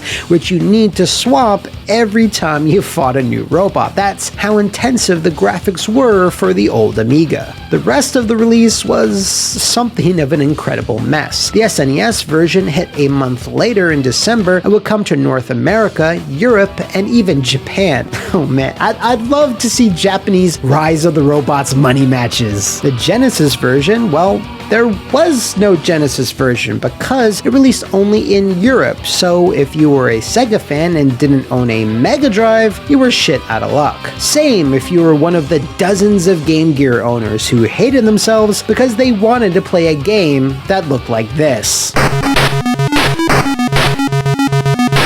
Also, due to the complexity of shrinking everything down to sorta kinda fit on a Mega Drive cartridge, it was delayed for an additional 2 months to February of 1995 because, of course it was. Print magazines, since they needed such long lead-up times to coincide with game launches, didn't get any of their carts until a mere few days before stores did. Usually, advanced copies were sent to EGM, Amiga Power, and the like, so that the reviews would come out roughly the same time as the game, but they were intentionally held back just for this purpose, something we'll get back to in a minute. Okay, so the novel, yes! The novel. The novel actually did come out the same month as the Mega Drive port, so anyone watching at home right now, please leave a quick review in the comments if you've actually read this, because I'm dying to know about all the cybernetic drama. Finally, the cartoon, the comics, the toys, the hentai, the movie, they were all regrettably cancelled, which shouldn't come as much of a surprise. I'm actually really bummed by this because, I mean, Virtua Fighter, Primal Rage, and Killer Instinct all got schlocky American comics. I mean, come on, throw these robots a robo-bone. Then, a good 30 days after each version had hit stores, the reviews finally hit as well, and boy, did they hit hard. Electronic Gaming Monthly's legendary Sushi X awarded it a 4 out of 10. GamePro gave a probably more than fair for the Game Gear version, but nobody came out of the gate swinging more than Amiga Power, which slapped it with a 5 out of 100, which, while certainly shining a light on how ridiculous an out of 100 rating system is, was certainly still a damning indictment. The game was just plain boring to both look at and to play, with static backgrounds that lacked a single animated pixel. Rogue Tour did sport CGI video clips, which were especially impressive for the Super Nintendo, but they didn't actually make the game any better, and also weren't exactly enthralling in a narrative sense.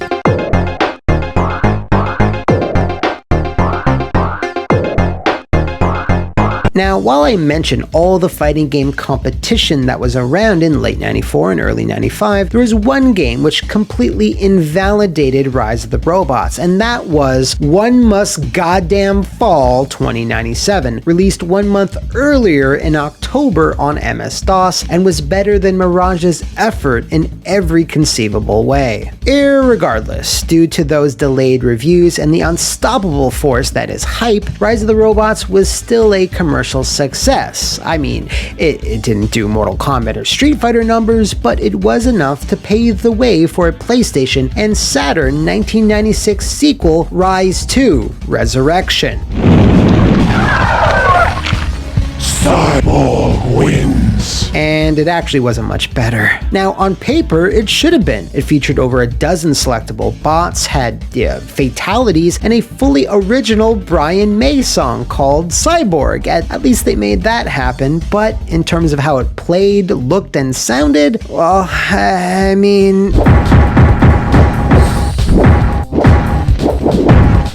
That same year, Mirage also released something called Bedlam? I've never seen this before. What is this? And since both games absolutely bombed in stores this time around, Mirage then closed its doors in early 1997. This is definitely a lesson of a game's hype outstripping its actual design and ambition. It was just going to be a basic button basher for the Amiga, but due to Absolute or Mirage or whoever's desire for Mortal Kombat style money bucks, it quickly crashed and burned due to an almost overwhelmingly negative reception upon release, and remains one of the 1990s biggest disasters. As for Sean Griffiths, well, he would go on to Rebellion Entertainment, where he produced 2009's Rogue Warrior Black Razor. I can't make this stuff up, people. It's why I love doing this show. If you know of any other massive misfires of malfunctioning machinery, let me know in the comments below, send me a message through cyberspace on my Twitter, or head on over to the Flophouse VIP Patreon and become a big boss and nominate the episode you'd like to see next. And if you've been fancying a sparkling fresh t-shirt, mug, mask, or poster, then head on over to pixelempire.com/MattMcMuscles to check out some new merch. See you next time, and thanks for watching.